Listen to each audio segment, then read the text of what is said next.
Great Expectations by Charles Dickens. Chapter 1.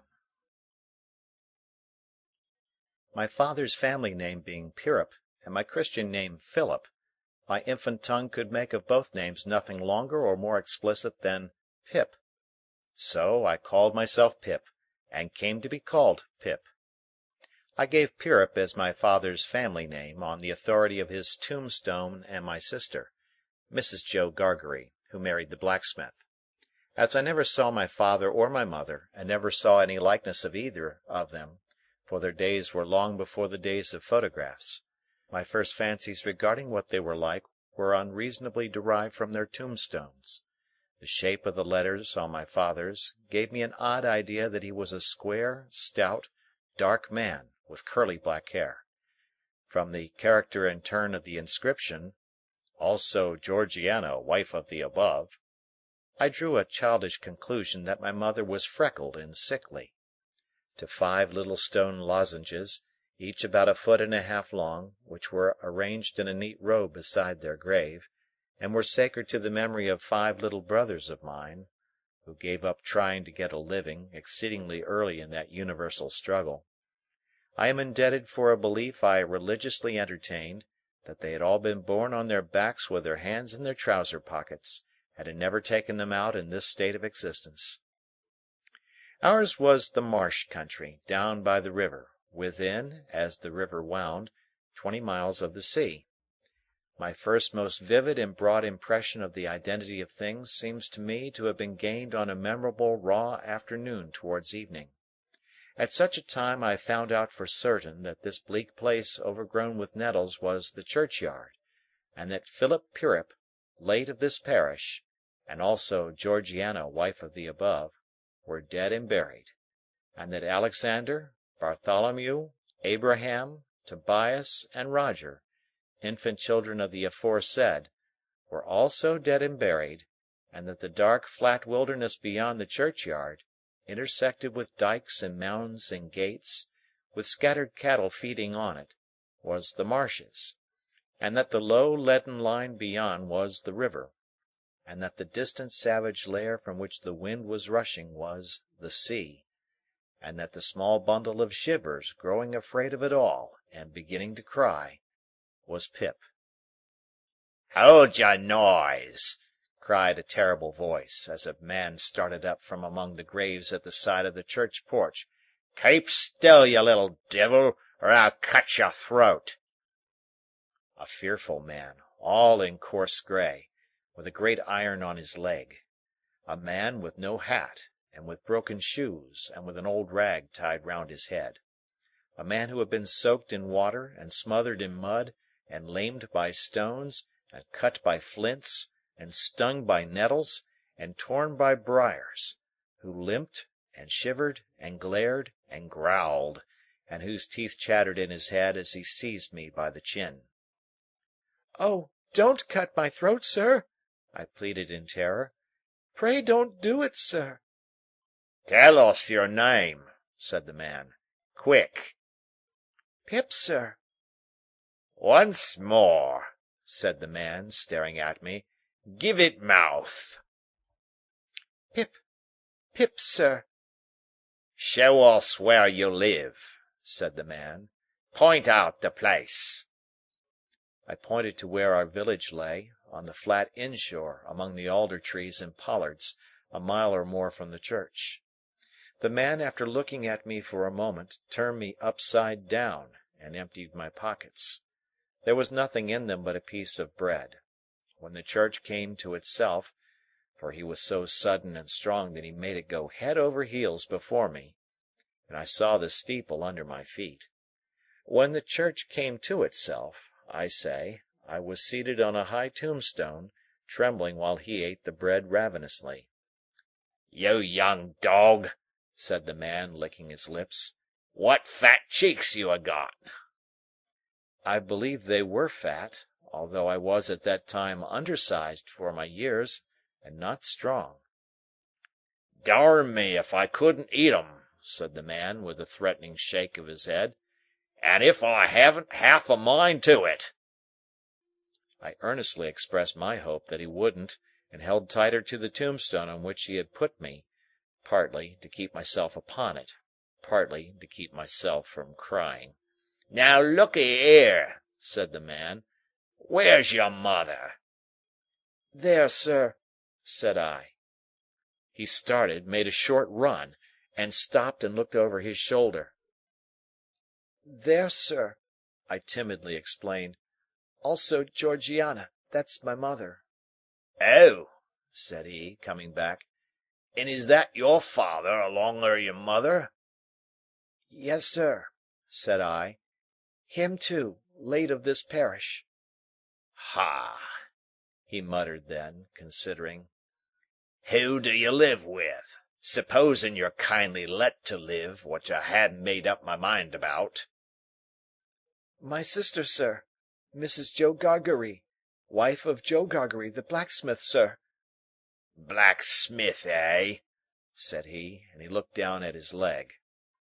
After darkly looking at his leg and me several times, he came closer to my tombstone, took me by both arms, and tilted me back as far as he could hold me, so that his eyes looked most powerfully down into mine, and mine looked most helplessly up into his. "Now look'ee here," he said. "The question being whether you're to be let to live.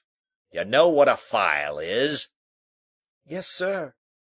"And you know what wittles is?" "Yes, sir." After each question, he tilted me over a little more, so as to give me a greater sense of helplessness and danger. "You get me a file." He tilted me again. "And you get me wittles." He tilted me again. "You bring 'em both to me." He tilted me again. "Or I'll have your 'art and liver out." He tilted me again. I was dreadfully frightened, and so giddy that I clung to him with both hands, and said, "If you would kindly please to let me keep upright, sir, perhaps I shouldn't be sick, and perhaps I could attend more." He gave me a most tremendous dip and roll, so that the church jumped over its own weathercock.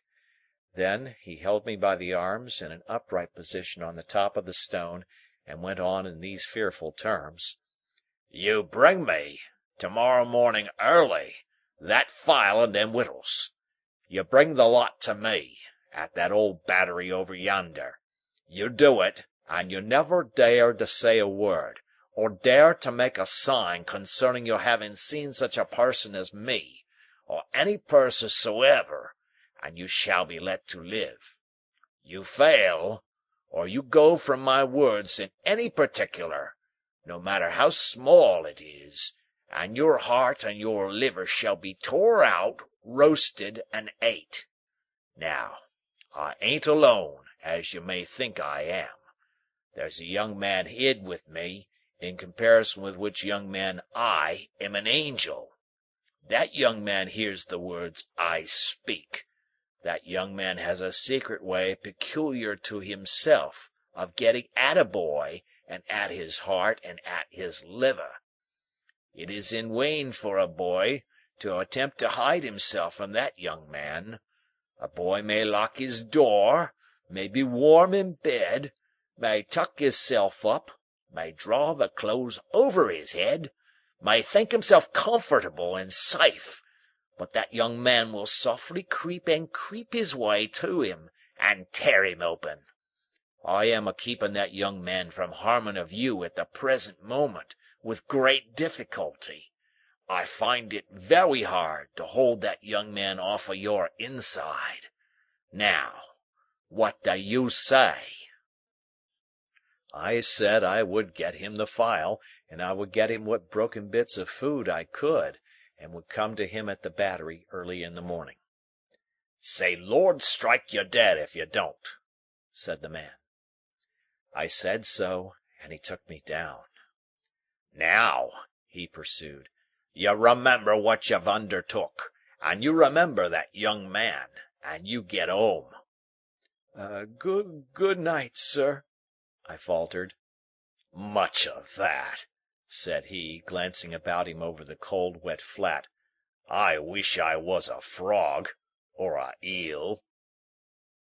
At the same time he hugged his shuddering body in both his arms, clasping himself as if to hold himself together, and limped towards the low church wall.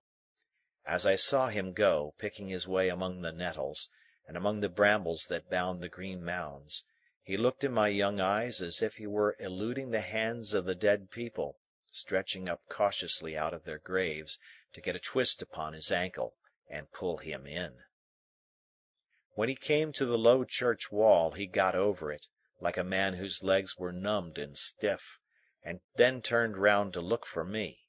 When I saw him turning, I set my face towards home, and made the best use of my legs.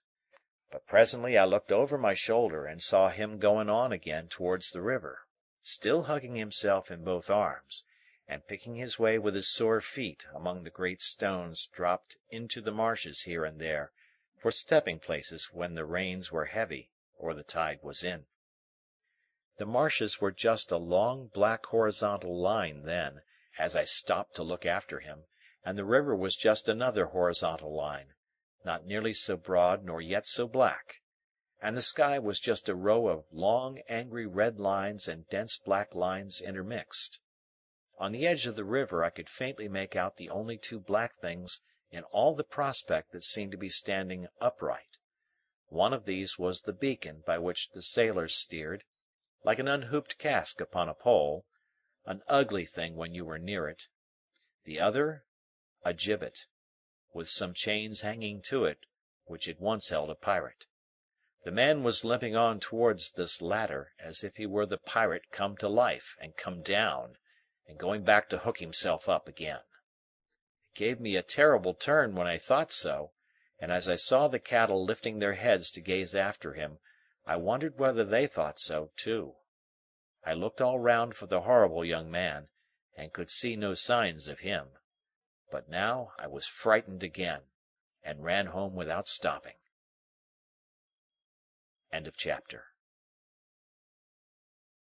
Chapter 2. My sister, Mrs. Joe Gargery, was more than 20 years older than I, and had established a great reputation with herself and the neighbours because she had brought me up by hand.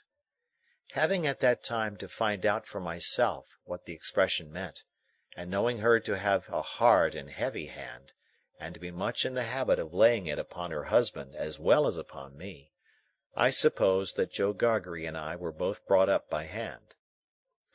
She was not a good-looking woman, my sister, and I had a general impression that she must have made Joe Gargery marry her by hand. Joe was a fair man, with curls of flaxen hair on each side of his smooth face, and with eyes of such a very undecided blue that they seemed to have somehow got mixed with their own whites. He was a mild, good-natured, sweet-tempered, easy-going, foolish, dear fellow, a sort of Hercules in strength, and also in weakness.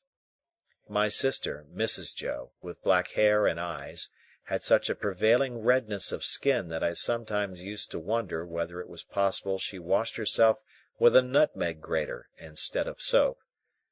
She was tall and bony, and almost always wore a coarse apron, fastened over her figure behind with 2 loops, and having a square impregnable bib in front, that was stuck full of pins and needles. She made it a powerful merit in herself, and a strong reproach against Joe, that she wore this apron so much; though I really see no reason why she should have worn it at all, or why, if she did wear it at all, she should not have taken it off every day of her life. Joe's forge adjoined our house, which was a wooden house, as many of the dwellings in our country were, most of them at that time. When I ran home from the churchyard, the forge was shut up, and Joe was sitting alone in the kitchen. Joe and I being fellow sufferers, and having confidences as such, Joe imparted a confidence to me, the moment I raised the latch of the door and peeped in at him opposite to it, sitting in the chimney corner. "Mrs. Joe has been out a dozen times, looking for you, Pip, and she's out now, making it a baker's dozen." "Is she?" "Yes, Pip," said Joe, "and what's worse, she's got Tickler with her." At this dismal intelligence, I twisted the only button on my waistcoat round and round, and looked in great depression at the fire. Tickler was a wax-ended piece of cane, worn smooth by collision with my tickled frame. "She sat down," said Joe, "and she got up, and she made a grab at Tickler, and she rampaged out. That's what she did," said Joe, slowly clearing the fire between the lower bars with the poker, and looking at it. "She rampaged out, Pip." "Has she been gone long, Joe?" I always treated him as a larger species of child, and as no more than my equal. "Well," said Joe, glancing up at the Dutch clock, "she's been on the rampage this last spell about 5 minutes, Pip. She's a coming. Get behind the door, old chap, and have the jack towel betwixt you." I took the advice. My sister, Mrs. Joe, throwing the door wide open, and finding an obstruction behind it, immediately divined the cause, and applied Tickler to its further investigation. She concluded by throwing me—I often served as a connubial missile—at Joe, who, glad to get hold of me on any terms, passed me on into the chimney, and quietly fenced me up there with his great leg. "Where have you been, you young monkey?" said Mrs. Joe, stamping her foot. "Tell me directly what you've been doing to wear me away with fret and fright and worry, or I'll have you out of that corner if you was 50 pips, and he was 500 Gargeries." "I have only been to the churchyard," said I from my stool, crying and rubbing myself. "Churchyard!" repeated my sister. "If it warn't for me you'd have been to the churchyard long ago, and stayed there. Who brought you up by hand?" "You did," said I. "And why did I do it, I should like to know?" exclaimed my sister. I whimpered, "I don't know." "I don't," said my sister. "I'd never do it again. I know that I may truly say that I've never had this apron of mine off since born you were. It's bad enough to be a blacksmith's wife, and him a Gargery, without being your mother." My thoughts strayed from that question as I looked disconsolately at the fire. For the fugitive out on the marshes with the ironed leg, the mysterious young man, the file, the food, and the dreadful pledge I was under to commit a larceny on those sheltering premises, rose before me in the avenging coals. "Ha!" said Mrs. Joe, restoring Tickler to his station. "Churchyard, indeed! You may well say churchyard, you two." One of us, by the by, had not said it at all. "You'll drive me to the churchyard betwixt you, one of these days, and oh, a precious pair you'd be without me." As she applied herself to set the tea things, Joe peeped down at me over his leg, as if he were mentally casting me and himself up, and calculating what kind of pair we practically should make, under the grievous circumstances foreshadowed. After that, he sat feeling his right side flaxen curls and whiskers, and following Mrs. Joe about with his blue eyes, as his manner always was at squally times. My sister had a trenchant way of cutting our bread and butter for us, that never varied. First, with her left hand she jammed the loaf hard and fast against her bib, where it sometimes got a pin into it, and sometimes a needle, which we afterwards got into our mouths. Then she took some butter, not too much, on a knife, and spread it on the loaf, in an apothecary kind of way, as if she were making a plaster, using both sides of the knife with a slapping dexterity, and trimming and moulding the butter off round the crust. Then, she gave the knife a final smart wipe on the edge of the plaster, and then sawed a very thick round off the loaf, which she finally, before separating from the loaf, hewed into 2 halves, of which Joe got one, and I the other. On the present occasion, though I was hungry, I dared not eat my slice. I felt that I must have something in reserve for my dreadful acquaintance, and his ally the still more dreadful young man. I knew Mrs. Joe's housekeeping to be of the strictest kind, and that my larcenous researches might find nothing available in the safe. Therefore I resolved to put my hunk of bread and butter down the leg of my trousers. The effort of resolution necessary to the achievement of this purpose I found to be quite awful. It was as if I had to make up my mind to leap from the top of a high house, or plunge into a great depth of water; and it was made the more difficult by the unconscious Joe. In our already mentioned freemasonry as fellow sufferers, and in his good-natured companionship with me, it was our evening habit to compare the way we bit through our slices, by silently holding them up to each other's admiration now and then, which stimulated us to new exertions. To-night, Joe several times invited me, by the display of his fast diminishing slice, to enter upon our usual friendly competition, but he found me each time with my yellow mug of tea on one knee and my untouched bread and butter on the other. At last, I desperately considered that the thing I contemplated must be done, and that it had best be done in the least improbable manner consistent with the circumstances. I took advantage of a moment when Joe had just looked at me, and got my bread and butter down my leg. Joe was evidently made uncomfortable by what he supposed to be my loss of appetite, and took a thoughtful bite out of his slice, which he didn't seem to enjoy. He turned it about in his mouth much longer than usual, pondering over it a good deal, and after all gulped it down like a pill. He was about to take another bite, and had just got his head on one side for a good purchase on it, when his eye fell on me, and he saw that my bread and butter was gone. The wonder and consternation with which Joe stopped on the threshold of his bite and stared at me were too evident to escape my sister's observation. "What's the matter now?" said she smartly, as she put down her cup. "I say, you know," muttered Joe, shaking his head at me in very serious remonstrance, "Pip, old chap, you'll do yourself a mischief. It'll stick somewhere. You can't have chewed it, Pip." "What's the matter now?" repeated my sister, more sharply than before.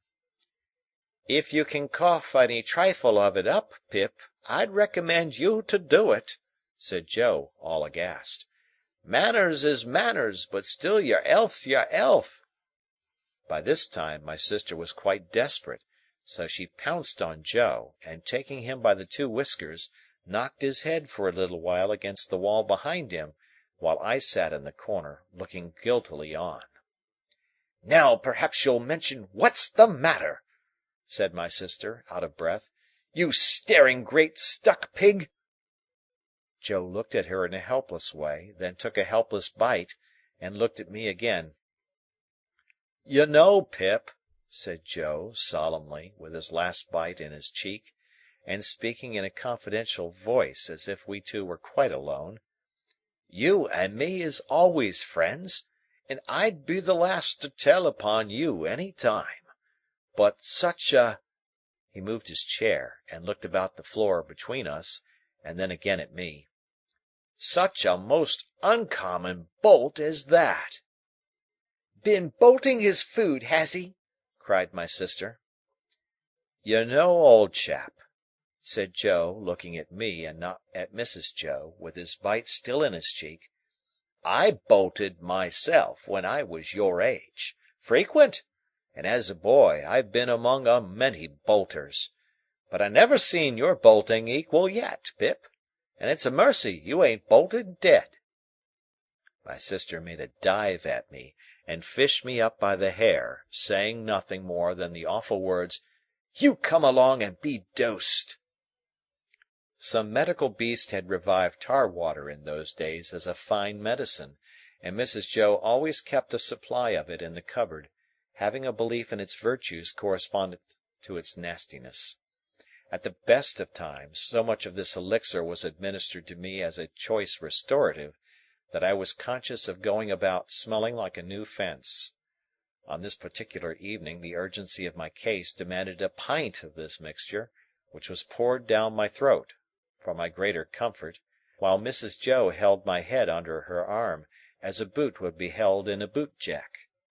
Joe got off with half a pint, but was made to swallow that, much to his disturbance, as he sat slowly munching and meditating before the fire. "Because he had had a turn." Judging from myself, I should say he certainly had a turn afterwards, if he had had none before. Conscience is a dreadful thing when it accurses man or boy, but when, in the case of a boy, that secret burden cooperates with another secret burden down the leg of his trousers, it is, as I can testify, a great punishment. The guilty knowledge that I was going to rob Mrs. Joe—I never thought I was going to rob Joe, for I never thought of any of the housekeeping property as his—united to the necessity of always keeping one hand on my bread and butter as I sat, or when I was ordered about the kitchen on any small errand, almost drove me out of my mind. Then, as the marsh winds made the fire glow and flare, I thought I heard the voice outside of the man with the iron on his leg who had sworn me to secrecy, declaring that he couldn't and wouldn't starve until tomorrow, but must be fed now. At other times, I thought, what if the young man who was with so much difficulty restrained from imbruing his hands in me should yield to a constitutional impatience, or should mistake the time, and should think himself accredited to my heart and liver to-night instead of tomorrow? If ever anybody's hair stood on end with terror, mine must have done so then. But perhaps nobody's ever did. It was Christmas Eve, and I had to stir the pudding for next day, with a copper stick, from 7 to 8 by the Dutch clock. I tried it with the load upon my leg, and that made me think afresh of the man with the load on his leg, and found the tendency of exercise to bring the bread and butter out at my ankle quite unmanageable. Happily I slipped away, and deposited that part of my conscience in my garret bedroom. "Hark!" said I, when I had done my stirring, and was taking a final warm in the chimney corner before being sent up to bed. "Was that great guns, Joe?" "Ah!" said Joe. "There's another convict off." "What does that mean, Joe?" said I.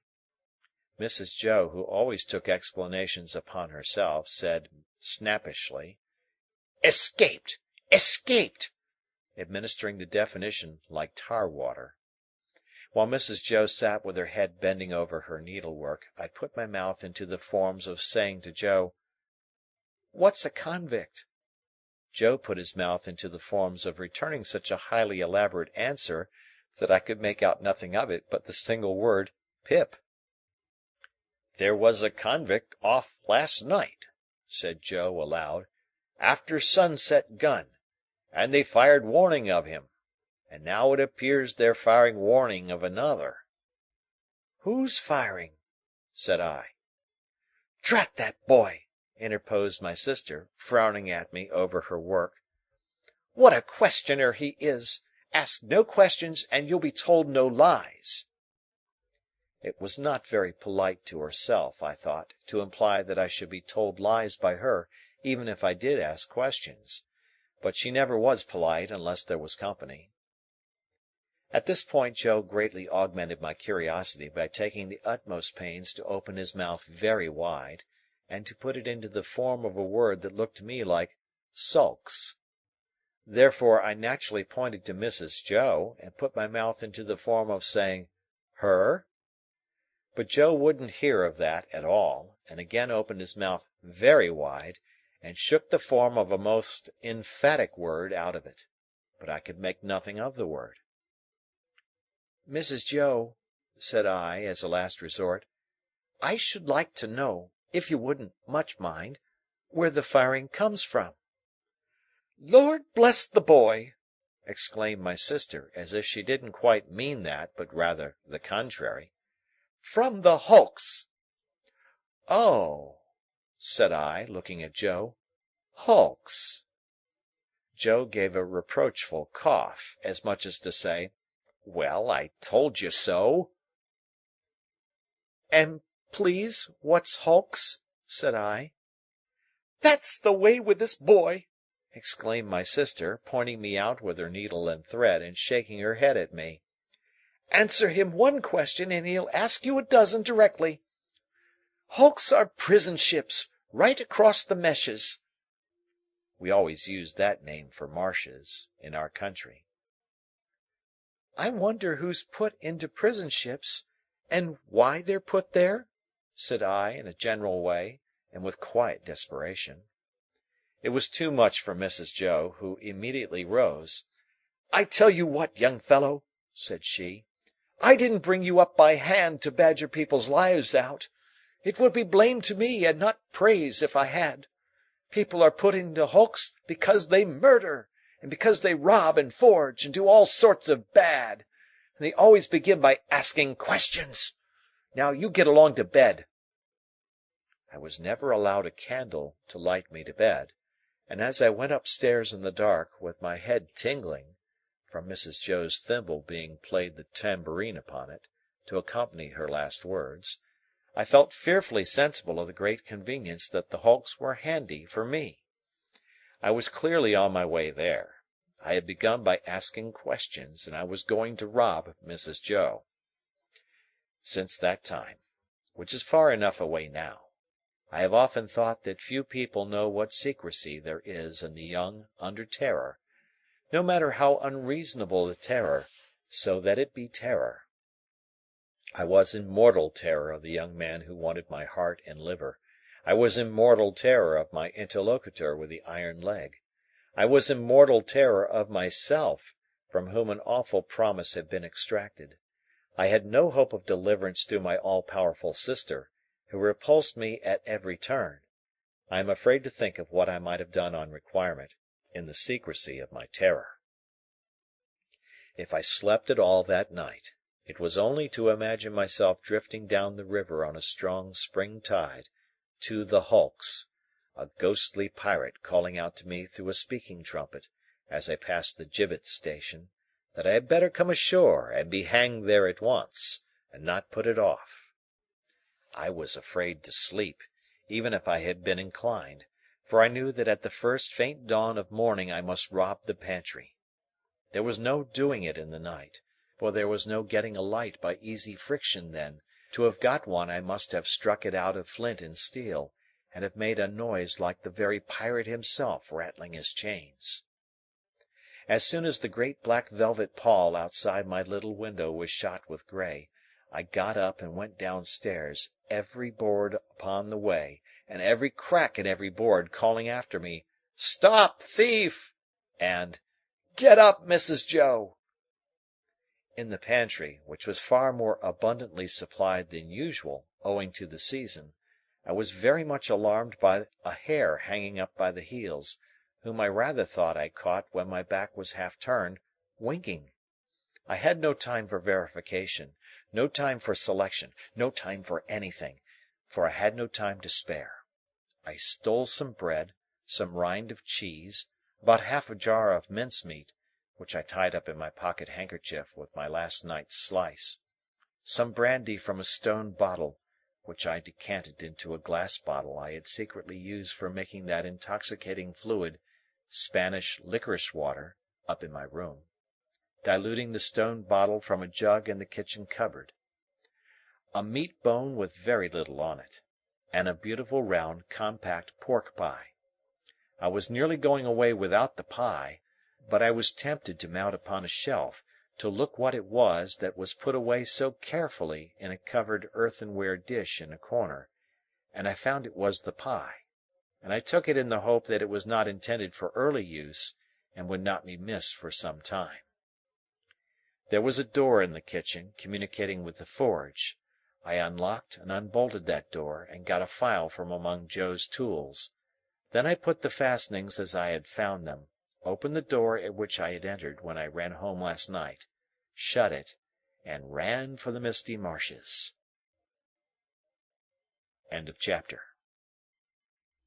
Chapter 3. It was a rainy morning, and very damp.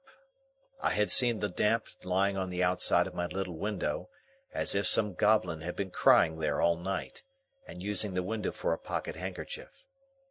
Now I saw the damp lying on the bare hedges and spare grass, like a coarser sort of spider's webs, hanging itself from twig to twig and blade to blade. On every rail and gate wet lay clammy, and the marsh mist was so thick that the wooden finger on the post directing people to our village, a direction which they never accepted, for they never came there, was invisible to me until I was quite close under it. Then, as I looked up at it, while it dripped, it seemed to my oppressed conscience like a phantom devoting me to the hulks. The mist was heavier yet when I got out upon the marshes, so that instead of my running at everything, everything seemed to run at me. This was very disagreeable to a guilty mind. The gates and dikes and banks came bursting at me through the mist, as if they cried as plainly as could be, "A boy with somebody else's pork pie! Stop him!" The cattle came upon me with like suddenness, staring out of their eyes, and steaming out of their nostrils. "Halloa, young thief!" One black ox, with a white cravat on, who even had to my awakened conscience something of a clerical air, fixed me so obstinately with his eyes, and moved his blunt head round in such an accusatory manner as I moved round, that I blubbered out to him, "I couldn't help it, sir. It wasn't for myself I took it." Upon which he put down his head, blew a cloud of smoke out of his nose, and vanished with a kick-up of his hind legs and a flourish of his tail.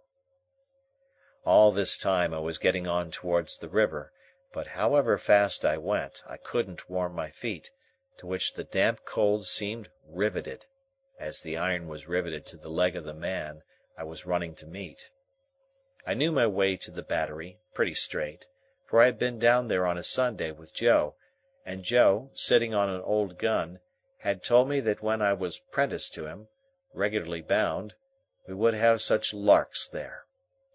However, in the confusion of the mist I found myself at last too far to the right, and consequently had to try back along the river side, on the bank of loose stones above the mud and the stakes that staked the tide out. Making my way along here with all dispatch, I had just crossed a ditch which I knew to be very near the Battery, and had just scrambled up the mound beyond the ditch, when I saw the man sitting before me. His back was towards me, and he had his arms folded, and was nodding forward, heavy with sleep.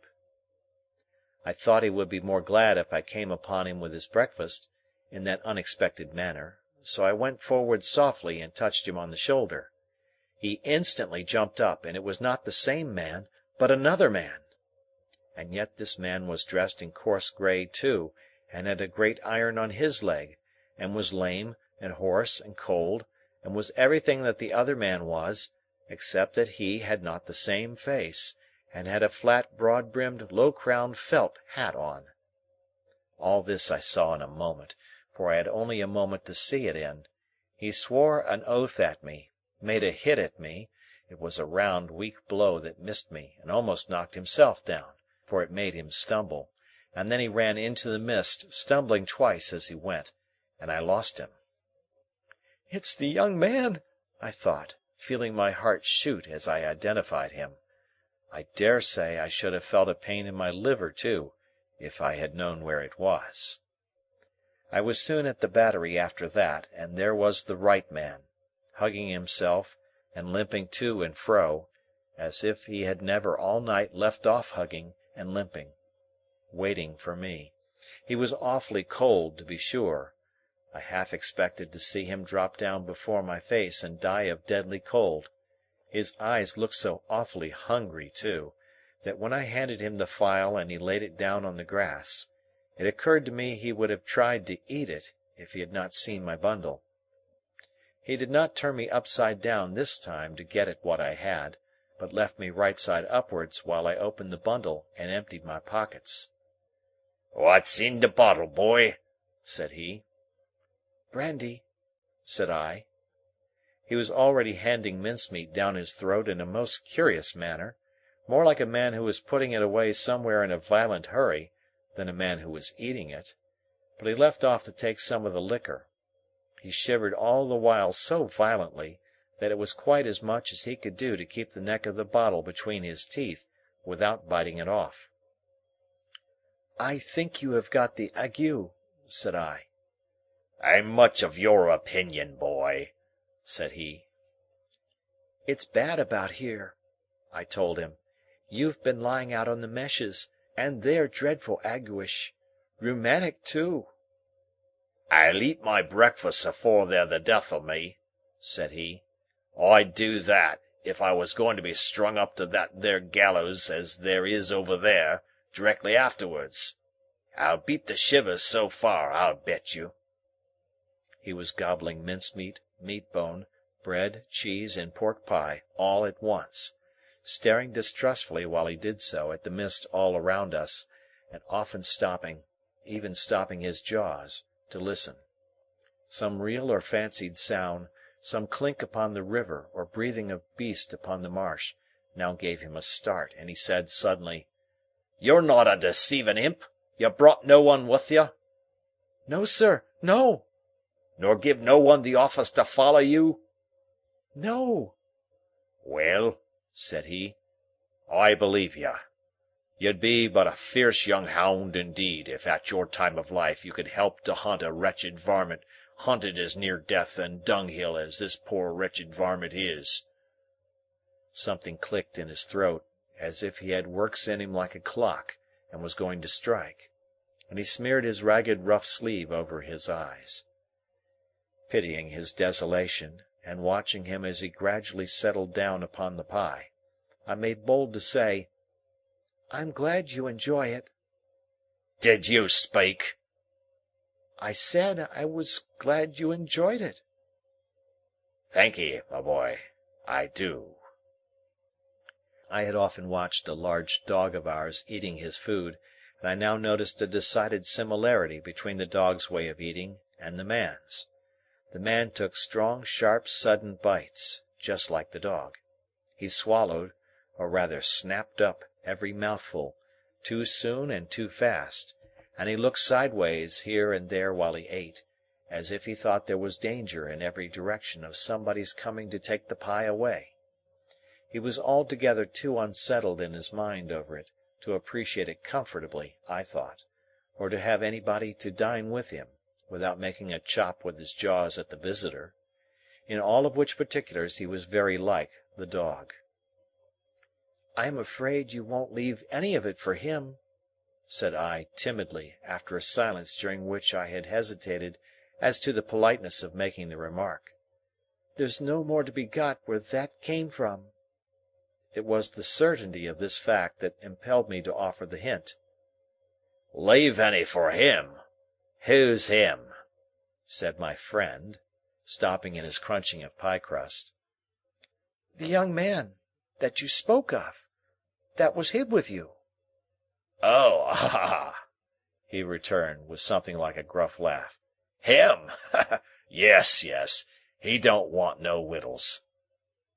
"I thought he looked as if he did," said I. The man stopped eating and regarded me with the keenest scrutiny and the greatest surprise. "Looked? When?" "Just now."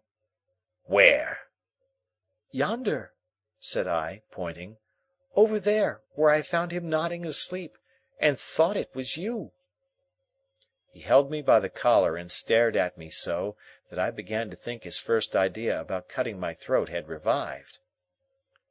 "Dressed like you know, only with a hat," I explained, trembling, and I was very anxious to put this delicately, "and with the same reason for wanting to borrow a file. Didn't you hear the cannon last night?" "Then there was firing," he said to himself. "I wonder you shouldn't have been sure of that," I returned, "for we heard it up at home, and that's farther away, and we were shut in besides." "Why, see now," said he, "when a man's alone on these flats, with a light head and a light stomach, perishin' of cold and want, he hears nothing all night but guns firing and voices calling. Hears? He sees the soldiers, with their red coats lighted up by the torches carried afore, closing in round him.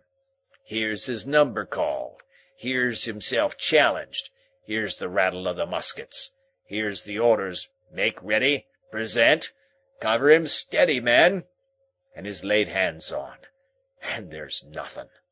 Why, if I see one pursuing party last night, coming up in order, damn 'em, with their tramp, tramp, I see 100. And as to firing, why, I see the mist shake with the cannon, arter it with broad day. But this man," he had said all the rest, as if he had forgotten my being there, "did you notice anything in him?" "He had a badly bruised face," said I, recalling what I hardly knew I knew. "Not here!" exclaimed the man, striking his left cheek mercilessly with the flat of his hand. "Yes, there." "Where is he?" He crammed what little food was left into the breast of his grey jacket. "Show me the way he went. I'll pull him down like a bloodhound. Curse this iron on my sore leg. Give us hold of the file, boy." I indicated in what direction the mist had shrouded the other man, and he looked up at it for an instant, but he was down on the rank wet grass, filing at his iron like a madman, and not minding me or minding his own leg, which had an old chafe upon it and was bloody, but which he handled as roughly as if it had no more feeling in it than the file. I was very much afraid of him again, now that he had worked himself into this fierce hurry, and I was likewise very much afraid of keeping away from home any longer. I told him I must go, but he took no notice, so I thought the best thing I could do was to slip off. The last I saw of him, his head was bent over his knee, and he was working hard at his fetter, muttering impatient imprecations at it and at his leg. The last I heard of him, I stopped in the mist to listen, and the file was still going.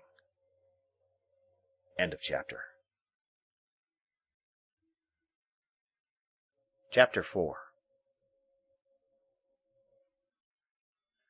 I fully expected to find a constable in the kitchen, waiting to take me up. But not only was there no constable there, but no discovery had yet been made of the robbery. Mrs. Joe was prodigiously busy in getting the house ready for the festivities of the day, and Joe had been put upon the kitchen doorstep to keep him out of the dustpan, an article into which his destiny always led him, sooner or later, when my sister was vigorously reaping the floors of her establishment. "And where the deuce have you been?" was Mrs. Joe's Christmas salutation, when I and my conscience showed ourselves. I said I had been down to hear the carols. "Ah, well," observed Mrs. Joe, "you might have done worse." Not a doubt of that, I thought.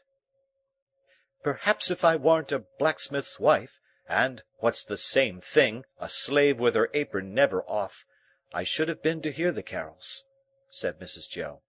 "I'm rather partial to carols myself, and that's the best of reasons for my never hearing any." Joe, who had ventured into the kitchen after me, as the dustpan had retired before us, drew the back of his hand across his nose with a conciliatory air, when Mrs. Joe darted a look at him, and, when her eyes were withdrawn, secretly crossed his two forefingers, and exhibited them to me, as our token that Mrs. Joe was in a cross temper. This was so much her normal state that Joe and I would often, for weeks together, be, as to our fingers, like monumental crusaders as to their legs. We were to have a superb dinner, consisting of a leg of pickled pork and greens, and a pair of roast stuffed fowls. A handsome mince pie had been made yesterday morning, which accounted for the mincemeat not being missed, and the pudding was already on the boil. These extensive arrangements occasioned us to be cut off unceremoniously in respect of breakfast. "For I ain't," said Mrs. Joe, "I ain't a-going to have no formal cramming and busting and washing up now, with what I've got before me, I promise you." So, we had our slices served out, as if we were 2,000 troops on a forced march instead of a man and boy at home, and we took gulps of milk and water, with apologetic countenances, from a jug on the dresser. In the meantime, Mrs. Joe put clean white curtains up, and tacked a new flowered flounce across the wide chimney to replace the old one, and uncovered the little state parlour across the passage, which was never uncovered at any other time, but passed the rest of the year in a cool haze of silver paper, which even extended to the 4 little white crockery poodles on the mantel-shelf, each with a black nose and a basket of flowers in his mouth, and each the counterpart of the other. Mrs. Joe was a very clean housekeeper, but had an exquisite art of making her cleanliness more uncomfortable and unacceptable than dirt itself. Cleanliness is next to godliness, and some people do the same by their religion.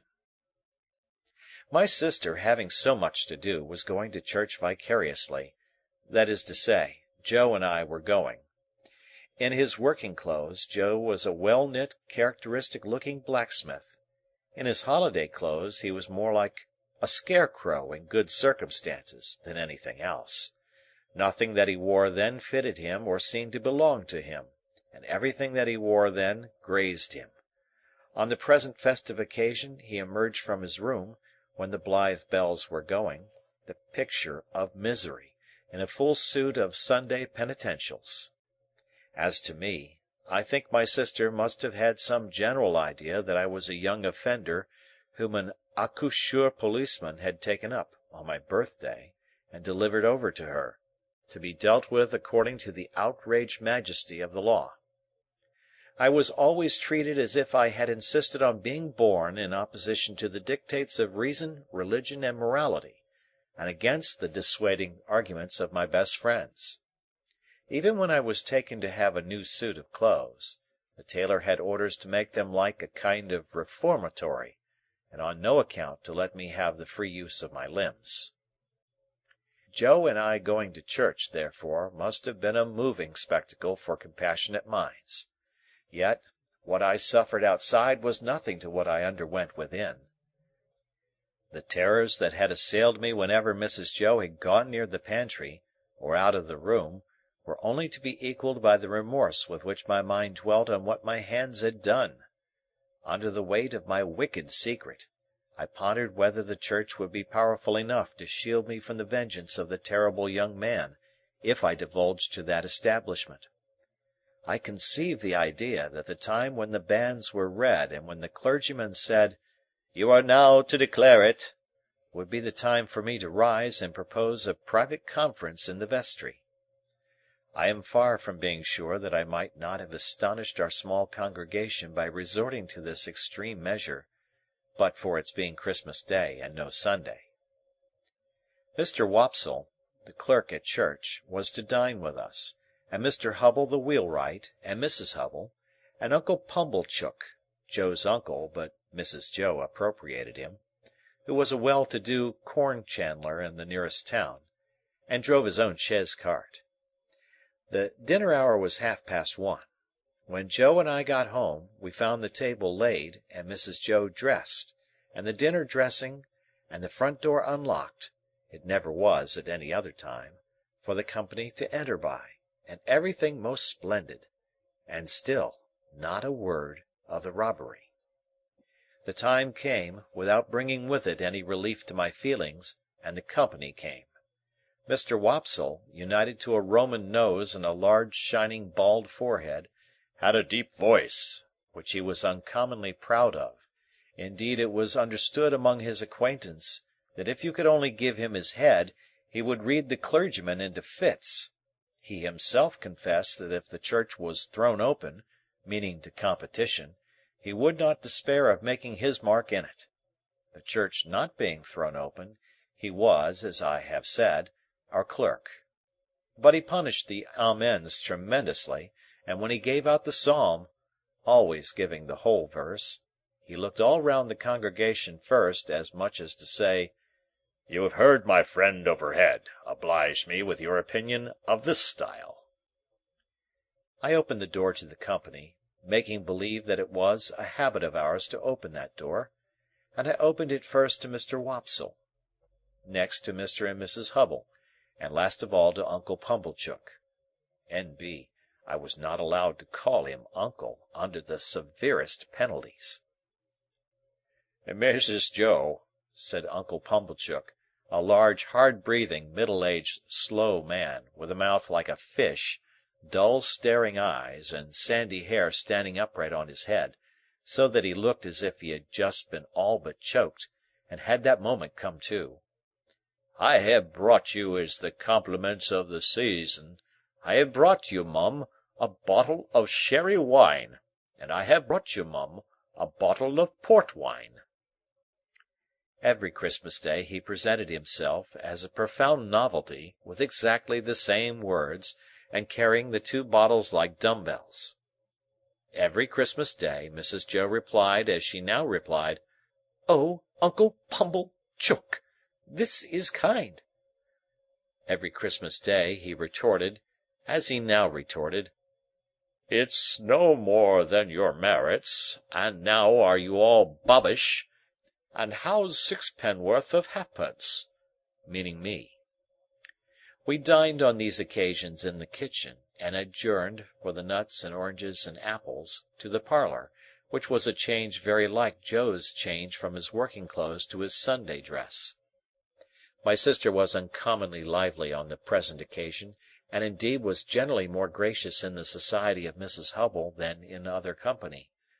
I remember Mrs. Hubble as a little curly, sharp-edged person in sky blue, who held a conventionally juvenile position, because she had married Mr. Hubble, I don't know at what remote period, when she was much younger than he.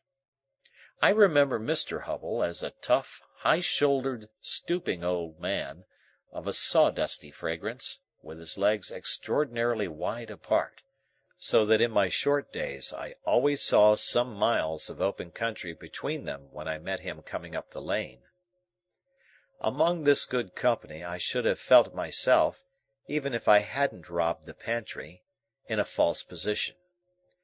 Not because I was squeezed in at an acute angle of the tablecloth, with the table in my chest, and the Pumblechookian elbow in my eye, nor because I was not allowed to speak, I didn't want to speak, nor because I was regaled with the scaly tips of the drumsticks of the fowls, and with those obscure corners of pork of which the pig, when living, had had the least reason to be vain. No, I should not have minded that, if they would only have left me alone. But they wouldn't leave me alone. They seemed to think the opportunity lost, if they failed to point the conversation at me, every now and then, and stick the point into me. I might have been an unfortunate little bull in a Spanish arena, I got so smartingly touched up by these moral goads. It began the moment we sat down to dinner. Mr. Wopsle said grace with theatrical declamation, as it now appears to me, something like a religious cross of the Ghost in Hamlet with Richard III, and ended with the very proper aspiration that we might be truly grateful. Upon which my sister fixed me with her eye, and said in a low reproachful voice, "Do you hear that? Be grateful?" "Especially," said Mr. Pumblechook, "be grateful, boy, to them which brought you up by hand." Mrs. Hubble shook her head, and contemplating me with a mournful presentiment that I should come to no good, asked, "Why is it that the young are never grateful?" This moral mystery seemed too much for the company, until Mr. Hubble tersely solved it by saying, "Naturally vicious." Everybody then murmured, "True," and looked at me in a particularly unpleasant and personal manner. Joe's station and influence were something feebler, if possible, when there was company than when there was none. But he always aided and comforted me when he could, in some way of his own, and he always did so at dinner-time by giving me gravy, if there were any. There being plenty of gravy to-day, Joe spooned into my plate, at this point, about half a pint. A little later on in the dinner, Mr. Wopsle reviewed the sermon with some severity, and intimated, in the usual hypothetical case of the church being thrown open, what kind of sermon he would have given them. After favouring them with some heads of that discourse, he remarked that he considered the subject of the day's homily ill chosen, which was the less excusable, he added, when there were so many subjects going about. "True again," said Uncle Pumblechook. "You've hit it, sir. Plenty of subjects going about, for them that know how to put salt upon their tales. That's what's wanted. A man needn't go far to find a subject, if he's ready with his salt-box." Mr. Pumblechook added, after a short interval of reflection, "look at pork alone. There's a subject. If you want a subject, look at pork."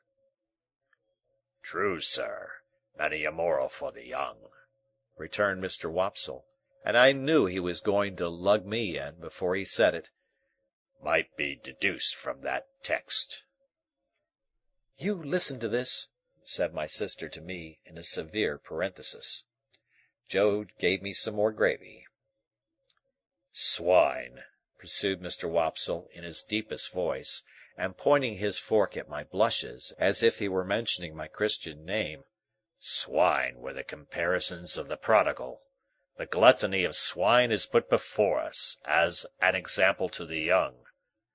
I thought this pretty well in him who had been praising up the pork for being so plump and juicy. What is detestable in a pig is more detestable in a boy. Or girl, suggested Mr. Hubble. Of course, or girl, Mr. Hubble, assented Mr. Wopsle, rather irritably. but there is no girl present. Besides, said Mr. Pumblechook, turning sharp on me, think what you've got to be grateful for. If you'd been born a squeaker— He was, if ever a child was, said my sister, most emphatically. Joe gave me some more gravy. Well, I mean a four-footed squeaker, said Mr. Pumblechook. If you had been born such, would you have been here now? Not you. Unless in that form, said Mr. Wopsle, nodding towards the dish. But I don't mean in that form, sir, returned Mr. Pumblechook, who had an objection to being interrupted. I mean enjoying himself with his elders and betters, and improving himself with their conversation, and rolling in the lap of luxury. Would he have been doing that? No, he wouldn't. And what would have been your destination? Turning on me again. You would have been disposed of for so many shillings, according to the market price of the article, and Dunstable the butcher would have come up to you as you lay in your straw, and he would have whipped you under his left arm, and with his right he would have tucked up his frock to get a penknife from out of his waistcoat pocket, and he would have shed your blood and had your life. No bringing up by hand then, not a bit of it. Joe offered me more gravy, which I was afraid to take. He was a world of trouble to you, ma'am, said Mrs. Hubble, commiserating my sister. Trouble?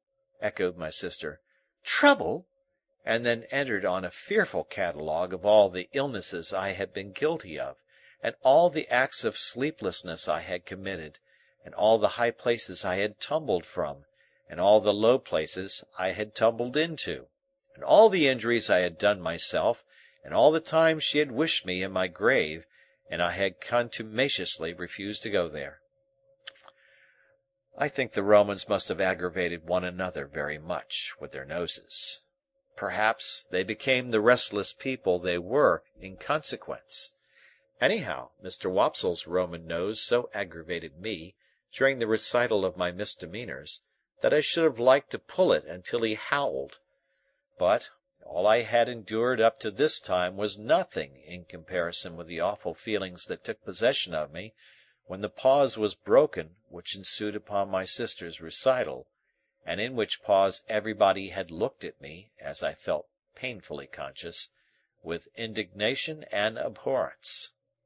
Yet, said Mr. Pumblechook, leading the company gently back to the theme from which they had strayed, pork, regarded as biled, is rich too, ain't it? Have a little brandy, uncle, said my sister. Oh, heavens, it had come at last! He would find it was weak. He would say it was weak, and I was lost.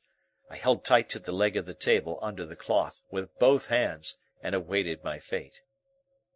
My sister went for the stone bottle, came back with the stone bottle, and poured his brandy out, no one else taking any. The wretched man trifled with his glass, took it up, looked at it through the light, put it down, prolonged my misery. All this time Mrs. Joe and Joe were briskly clearing the table for the pie and pudding. I couldn't keep my eyes off him. Always holding tight by the leg of the table with my hands and feet, I saw the miserable creature finger his glass playfully, take it up, smile, throw his head back, and drink the brandy off. Instantly afterwards, the company were seized with unspeakable consternation, owing to his springing to his feet, turning round several times in an appalling spasmodic whooping cough dance, and rushing out at the door. He then became visible through the window, violently plunging and expectorating, making the most hideous faces, and apparently out of his mind. I held on tight, while Mrs. Joe and Joe ran to him. I didn't know how I had done it, but I had no doubt I had murdered him somehow. In my dreadful situation, it was a relief when he was brought back, and surveying the company all round as if they had disagreed with him, sank down into his chair with one significant gasp. Tar! I had filled up the bottle from the tar-water jug. I knew he would be worse by and by. I moved the table, like a medium of the present day, by the vigour of my unseen hold upon it. "Tar!" cried my sister, in amazement. "Why, how could ever tar come there?" But Uncle Pumblechook, who was omnipotent in that kitchen, wouldn't hear the word, wouldn't hear of the subject, imperiously waved it all away with his hand, and asked for hot gin and water. My sister, who had begun to be alarmingly meditative, had to employ herself actively in getting the gin, the hot water, the sugar, and the lemon peel, and mixing them. For the time being, at least, I was saved. I still held on to the leg of the table, but clutched it now with the fervour of gratitude. By degrees I became calm enough to release my grasp and partake of pudding. Mr. Pumblechook partook of pudding. All partook of pudding. The course terminated, and Mr. Pumblechook had begun to beam under the genial influence of gin and water. I began to think I should get over the day, when my sister said to Joe, "Clean plates. Cold." I clutched the leg of the table again immediately, and pressed it to my bosom, as if it had been the companion of my youth and friend of my soul. I foresaw what was coming, and I felt that this time I really was gone. "You must taste," said my sister, addressing the guests with her best grace, "you must taste, to finish with, such a delightful and delicious present of Uncle Pumblechook's." Must they? Let them not hope to taste it. "You must know," said my sister, rising, "it's a pie, a savoury pork pie." The company murmured their compliments. Uncle Pumblechook, sensible of having deserved well of his fellow creatures, said, quite vivaciously, all things considered, "Well, Mrs. Joe, we'll do our best endeavours. Let us have a cut at this same pie." My sister went out to get it. I heard her steps proceed to the pantry. I saw Mr. Pumblechook balance his knife. I saw reawakening appetite in the Roman nostrils of Mr. Wopsle. I heard Mr. Hubble remark that "a bit of savoury pork pie would lay atop of anything you could mention, and do no harm." And I heard Joe say, "You shall have some, Pip." I have never been absolutely certain whether I uttered a shrill yell of terror, merely in spirit, or in the bodily hearing of the company. I felt that I could bear no more, and that I must run away. I released the leg of the table, and ran for my life. But I ran no farther than the house door, for there I ran head foremost into a party of soldiers with their muskets, one of whom held out a pair of handcuffs to me, saying, "Here you are. Look sharp. Come on." End of chapter. Chapter 5. The apparition of a file of soldiers ringing down the butt ends of their loaded muskets on our doorstep caused the dinner party to rise from table in confusion, and caused Mrs. Joe, re-entering the kitchen empty-handed, to stop short and stare, and her wondering lament of, "Gracious goodness, gracious me, what's gone with the pie?" The sergeant and I were in the kitchen when Mrs. Joe stood staring, at which crisis I partially recovered the use of my senses. It was the sergeant who had spoken to me, and he was now looking round at the company, with his handcuffs invitingly extended towards them in his right hand, and his left on my shoulder. "Excuse me, ladies and gentlemen," said the sergeant, "but as I have mentioned at the door to this smart young shaver," which he hadn't, "I am on a chase in the name of the king, and I want the blacksmith." "And pray what might you want with him?" retorted my sister, quick to resent his being wanted at all. "Missus," returned the gallant sergeant, "speaking for myself, I should reply, the honour and pleasure of his fine wife's acquaintance. Speaking for the king, I answer, a little job done." This was received as rather neat in the sergeant, insomuch that Mr. Pumblechook cried audibly, "Good again!" "You'll see, blacksmith," said the sergeant, who had by this time picked out Joe with his eye. "We have had an accident with these, and I find the lock of one of 'em goes wrong, and the coupling don't act pretty. As they are wanted for immediate service, will you throw your eye over them?" Joe threw his eye over them, and pronounced that the job would necessitate the lighting of his forge fire, and would take nearer 2 hours than 1. "Will it?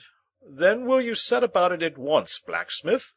said the off-hand sergeant, "as it's on his Majesty's service, and if my men can bear a hand anywhere, they'll make themselves useful." With that he called to his men, who came trooping into the kitchen, one after another, and piled their arms in a corner. And then they stood about, as soldiers do, now with their hands loosely clasped before them, now resting a knee or a shoulder, now easing a belt or a pouch, now opening the door to spit stiffly over their high stocks out into the yard. All these things I saw without then knowing that I saw them, for I was in an agony of apprehension, but beginning to perceive that the handcuffs were not for me, and that the military had so far got the better of the pie as to put it in the background, I collected a little more of my scattered wits. "Will you give me the time?"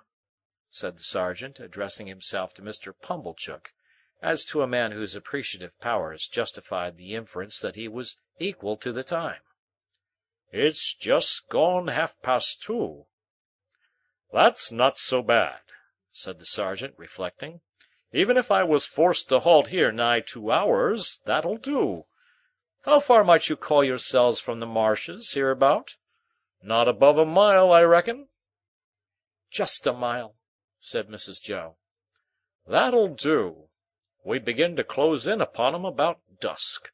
A little before dusk, my orders are. That'll do." "Convicts, sergeant?" asked Mr. Wopsle, in a matter-of-course way. "Ay," returned the sergeant. "2. They're pretty well known to be out on the marshes still, and they won't try to get clear of 'em before dusk. Anybody here seen anything of any such game?" Everybody, myself excepted, said no with confidence. Nobody thought of me. "Well," said the sergeant, "they'll find themselves trapped in a circle, I expect, sooner than they count on. Now, blacksmith, if you're ready, His Majesty the King is." Joe had got his coat and waistcoat and cravat off, and his leather apron on, and passed into the forge. One of the soldiers opened its wooden windows, another lighted the fire, another turned to at the bellows, the rest stood round the blaze, which was soon roaring. Then Joe began to hammer and clink, and we all looked on. The interest of the impending pursuit not only absorbed the general attention, but even made my sister liberal. She drew a pitcher of beer from the cask for the soldiers, and invited the sergeant to take a glass of brandy. But Mr. Pumblechook said sharply, "Give him wine, mum. I'll engage there's no tar in that." So the sergeant thanked him, and said that as he preferred his drink without tar, he would take wine, if it was equally convenient. When it was given him, he drank his Majesty's health and compliments of the season, and took it all at a mouthful, and smacked his lips. "Good stuff, eh, Sergeant?" said Mr. Pumblechook. "I'll tell you something," returned the sergeant. "I suspect that stuff's of your providing." Mr. Pumblechook, with a fat sort of laugh, said, "Aye, why?" "Because," returned the sergeant, clapping him on the shoulder, "you're a man that knows what's what." "Do you think so?" said Mr. Pumblechook, with his former laugh. "Have another glass." "With you, hob and nob," returned the sergeant. "The top of mine to the foot of yours. The foot of yours to the top of mine. Ring once, ring twice. The best tune on the musical glasses. Your health. May you live 1,000 years, and never be a worse judge of the right sort than you are at the present moment of your life." The sergeant tossed off his glass again, and seemed quite ready for another glass. I noticed that Mr. Pumblechook, in his hospitality, appeared to forget that he had made a present of the wine, but took the bottle from Mrs. Joe and had all the credit of handing it about in a gush of joviality. Even I got some, and he was so very free of the wine that he even called for the other bottle and handed that about with the same liberality when the first was gone. As I watched them, while they all stood clustering about the forge, enjoying themselves so much, I thought what terrible good sauce for a dinner my fugitive friend on the marshes was. They had not enjoyed themselves a quarter so much before the entertainment was brightened with the excitement he furnished. And now, when they were all in lively anticipation of the two villains being taken, and when the bellows seemed to roar for the fugitives, the fire to flare for them, the smoke to hurry away in pursuit of them, Joe to hammer and clink for them, and all the murky shadows on the wall to shake at them in menace as the blaze rose and sank, and the red-hot sparks dropped and died, the pale afternoon outside almost seemed in my pitying young fancy to have turned pale on their account, poor wretches. At last Joe's job was done, and the ringing and roaring stopped. As Joe got on his coat, he mustered courage to propose that some of us should go down with the soldiers and see what came of the hunt. Mr. Pumblechook and Mr. Hubble declined, on the plea of a pipe and ladies' society, but Mr. Wopsle said he would go, if Joe would. Joe said he was agreeable, and would take me, if Mrs. Joe approved. We never should have got leave to go, I am sure, but for Mrs. Joe's curiosity to know all about it and how it ended. As it was, she merely stipulated, "If you bring the boy back with his head blown to bits by a musket, don't look to me to put it together again."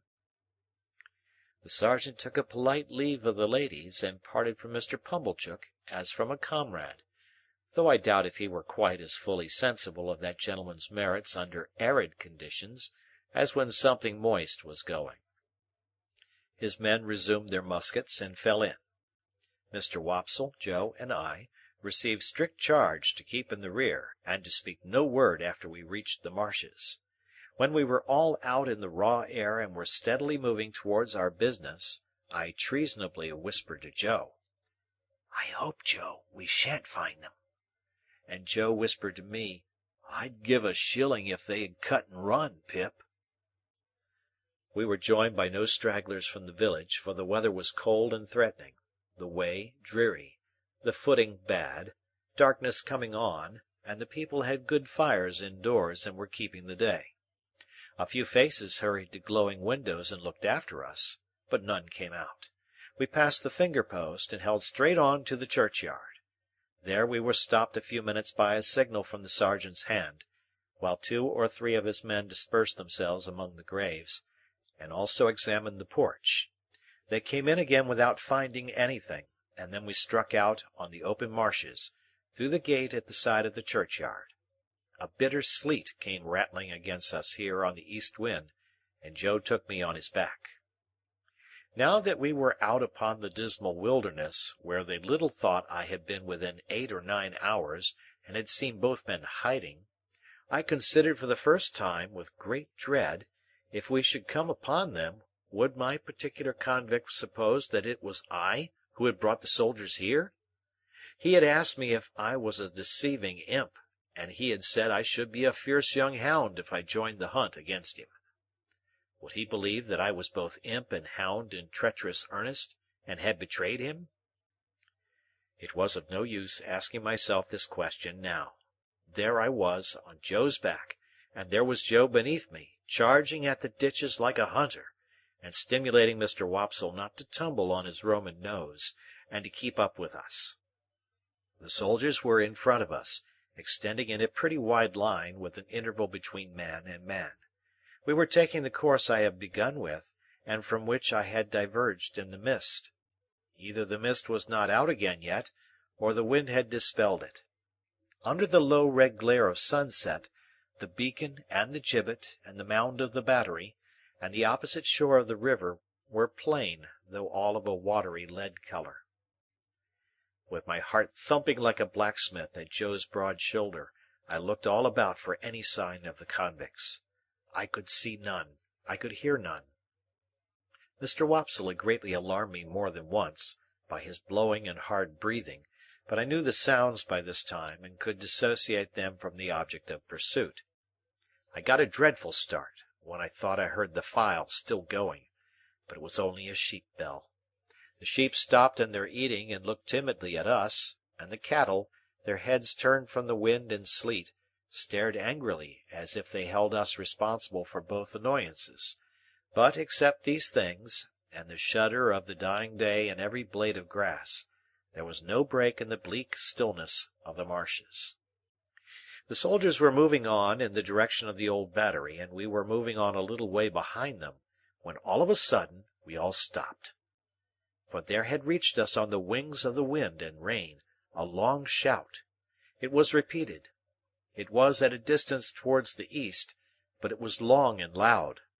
Nay, there seemed to be 2 or more shouts raised together, if one might judge from a confusion in the sound.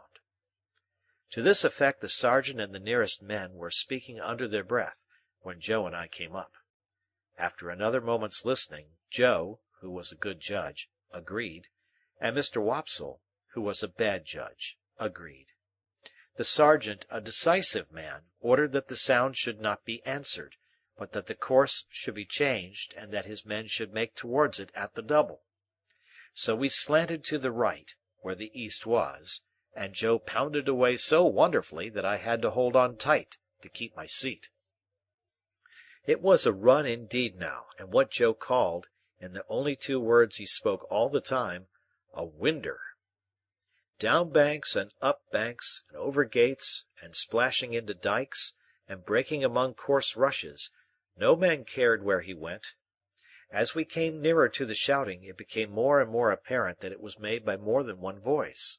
Sometimes it seemed to stop altogether, and then the soldiers stopped. When it broke out again, the soldiers made for it at a greater rate than ever, and we after them. After a while we had so run it down that we could hear one voice calling, "Murder!" and another voice, "Convicts! Runaways! Guard! This way for the runaway convicts!" Then both voices would seem to be stifled in a struggle, and then would break out again. And when it had come to this, the soldiers ran like deer, and Joe too. The sergeant ran in first, when we had run the noise quite down, and 2 of his men ran in close upon him. Their pieces were cocked and levelled when we all ran in. "Here are both men," panted the sergeant, struggling at the bottom of a ditch. "Surrender, you 2, and confound you for 2 wild beasts! Come asunder!" Water was splashing, and mud was flying, and oaths were being sworn, and blows were being struck, when some more men went down into the ditch to help the sergeant, and dragged out, separately, my convict and the other one. Both were bleeding and panting and execrating and struggling, but of course I knew them both directly. "Mind!" said my convict, wiping blood from his face with his ragged sleeves, and shaking torn hair from his fingers. "I took him. I give him up to you. Mind that." "It's not much to be particular about," said the sergeant. "It'll do you small good, my man, being in the same plight yourself. Handcuffs there." "I don't expect it to do me any good. I don't want it to do me more good than it does now," said my convict, with a greedy laugh. "I took him. He knows it. That's enough for me." The other convict was livid to look at, and in addition to the old bruised left side of his face, seemed to be bruised and torn all over. He could not so much as get his breath to speak, until they were both separately handcuffed, but leaned upon a soldier to keep himself from falling. Take notice, guard. He tried to murder me," were his first words. "Tried to murder him?" said my convict disdainfully. "Try, and not do it? I took him, and give him up. That's what I done. I not only prevented him getting off the marshes, but I dragged him here. Dragged him this far on his way back. He's a gentleman, if you please, this villain. Now the hulks has got its gentleman again, through me. Murder him! Worth my while, too, to murder him, when I could do worse than drag him back." The other one still gasped. He tried to murder me. Bear witness." "Looky here," said my convict to the sergeant. "Single-handed I got clear of the prison ship. I made a dash, and I done it. I could have got clear of these death-cold flats likewise. Look at my leg. You won't find much iron on it, if I hadn't made the discovery that he was here. Let him go free? Let him profit by the means as I found out? Let him make a tool of me afresh and again? Once more? No, no, no. If I had died at the bottom there," and he made an emphatic swing at the ditch with his manacled hands, "I'd have held to him with that grip, that you should have been safe to find him in my hold." The other fugitive, who was evidently in extreme horror of his companion, repeated, "He tried to murder me. I should have been a dead man if you had not come up." "He lies," said my convict, with fierce energy. "He's a liar born, and he'll die a liar. Look at his face. Ain't it written there? Let him turn those eyes of his on me. I defy him to do it." The other, with an effort at a scornful smile, which could not, however, collect the nervous working of his mouth into any set expression, looked at the soldiers, and looked about at the marshes and at the sky, but certainly did not look at the speaker. "Did you see him?" pursued my convict. "Do you see what a villain he is? Do you see those grovelling and wandering eyes? That's how he looked when we were tried together. He never looked at me." The other, always working his dry lips and turning his eyes restlessly about him far and near, did at last turn them for a moment on the speaker, with the words, "You are not much to look at," and with a half-taunting glance at the bound hands. At that point my convict became so frantically exasperated that he would have rushed upon him but for the interposition of the soldiers. "Didn't I tell you," said the other convict then, "that he would murder me if he could?" And anyone could see that he shook with fear, and that there broke out upon his lips curious white flakes, like thin snow. "Enough of this parsley," said the sergeant. "Light those torches." As one of the soldiers, who carried a basket in lieu of a gun, went down on his knee to open it, my convict looked round him for the first time, and saw me. I had alighted from Joe's back on the brink of the ditch when we came up, and had not moved since. I looked at him eagerly when he looked at me, and slightly moved my hands and shook my head. I had been waiting for him to see me, that I might try to assure him of my innocence. It was not at all expressed to me that he even comprehended my intention, for he gave me a look that I did not understand, and it all passed in a moment. But if he had looked at me for an hour or for a day, I could not have remembered his face ever afterwards as having been more attentive. The soldier with the basket soon got a light, and lighted 3 or 4 torches, and took one himself and distributed the others. It had been almost dark before, but now it seemed quite dark, and soon afterwards very dark. Before we departed from that spot, 4 soldiers standing in a ring fired twice into the air. Presently we saw other torches kindled at some distance behind us, and others on the marshes on the opposite bank of the river. "All right," said the sergeant. "March!" We had not gone far when 3 cannon were fired ahead of us with a sound that seemed to burst something inside my ear. "You are expected on board," said the sergeant to my convict. "They know you are coming. Don't straggle, my man. Close up here." The two were kept apart, and each walked surrounded by a separate guard. I had hold of Joe's hand now, and Joe carried one of the torches. Mr. Wopsle had been for going back, but Joe was resolved to see it out, so we went on with the party. There was a reasonably good path now, mostly on the edge of the river, with a divergence here and there where a dyke came, with a miniature windmill on it and a muddy sluice gate. When I looked round, I could see the other lights coming in after us. The torches we carried dropped great blotches of fire upon the track, and I could see those too, lying smoking and flaring. I could see nothing else but black darkness. Our lights warmed the air about us with their pitchy blaze, and the two prisoners seemed rather to like that, as they limped along in the midst of the muskets. We could not go fast, because of their lameness, and they were so spent that 2 or 3 times we had to halt while they rested. After an hour or so of this travelling, we came to a rough wooden hut and a landing place. There was a guard in the hut, and they challenged, and the sergeant answered. Then we went into the hut, where there was a smell of tobacco and whitewash, and a bright fire, and a lamp, and a stand of muskets, and a drum, and a low wooden bedstead, like an overgrown mangle without the machinery, capable of holding about a dozen soldiers all at once. 3 or 4 soldiers who lay upon it in their greatcoats were not much interested in us, but just lifted their heads and took a sleepy stare, and then lay down again. The sergeant made some kind of report, and some entry in a book, and then the convict who I called the other convict was drafted off with his guard to go on board first. My convict never looked at me except that once. While we stood in the hut, he stood before the fire looking thoughtfully at it, or putting up his feet by turns upon the hob, and looking thoughtfully at them as if he pitied them for their recent adventures.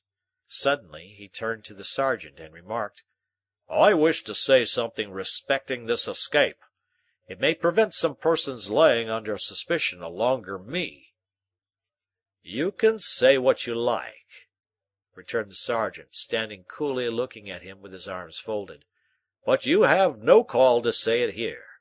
You'll have opportunity enough to say about it, and hear about it, before it's done with, you know." "I know, but this is another point, a separate matter. A man can't starve, at least I can't. I took some victuals, up at the village over yonder, where the church stands almost out on the marshes." "You mean stole," said the sergeant. "And I'll tell you where from the blacksmith's." "Hallo!" said the sergeant, staring at Joe. "Hallo, Pip!" said Joe, staring at me. "It was some broken victuals, that's what it was, and a dram of liquor, and a pie." "Have you happened to miss such an article as a pie, blacksmith?" asked the sergeant, confidentially. "My wife did, at the very moment when you came in. Don't you know, Pip?" "So," said my convict, turning his eyes on Joe in a moody manner, and without the least glance at me, "so you're the blacksmith, are you? Then I'm sorry to say I've eat your pie." "God knows you're welcome to it, so far as it was ever mine," returned Joe, with a saving remembrance of Mrs. Joe. "We don't know what you have done, but we wouldn't have you starved to death for it, poor miserable fellow creature. Would us, Pip?" The something that I had noticed before clicked in the man's throat again, and he turned his back. The boat had returned, and his guard was ready, so we followed him to the landing place, made of rough stakes and stones, and saw him put into the boat, which was rowed by a crew of convicts like himself. No one seemed surprised to see him, or interested in seeing him, or glad to see him, or sorry to see him, or spoke a word, except that somebody in the boat growled as if to dogs, "Give way, you!" which was the signal for the dip of the oars. By the light of the torches we saw the black hulk lying out a little way from the mud of the shore like a wicked Noah's ark. Cribbed and barred and moored by massive rusty chains, the prison ship seemed to my young eyes to be ironed like the prisoners. We saw the boat go alongside, and we saw him taken up the side and disappear. Then the ends of the torches were flung hissing into the water, and went out, as if it were all over with him.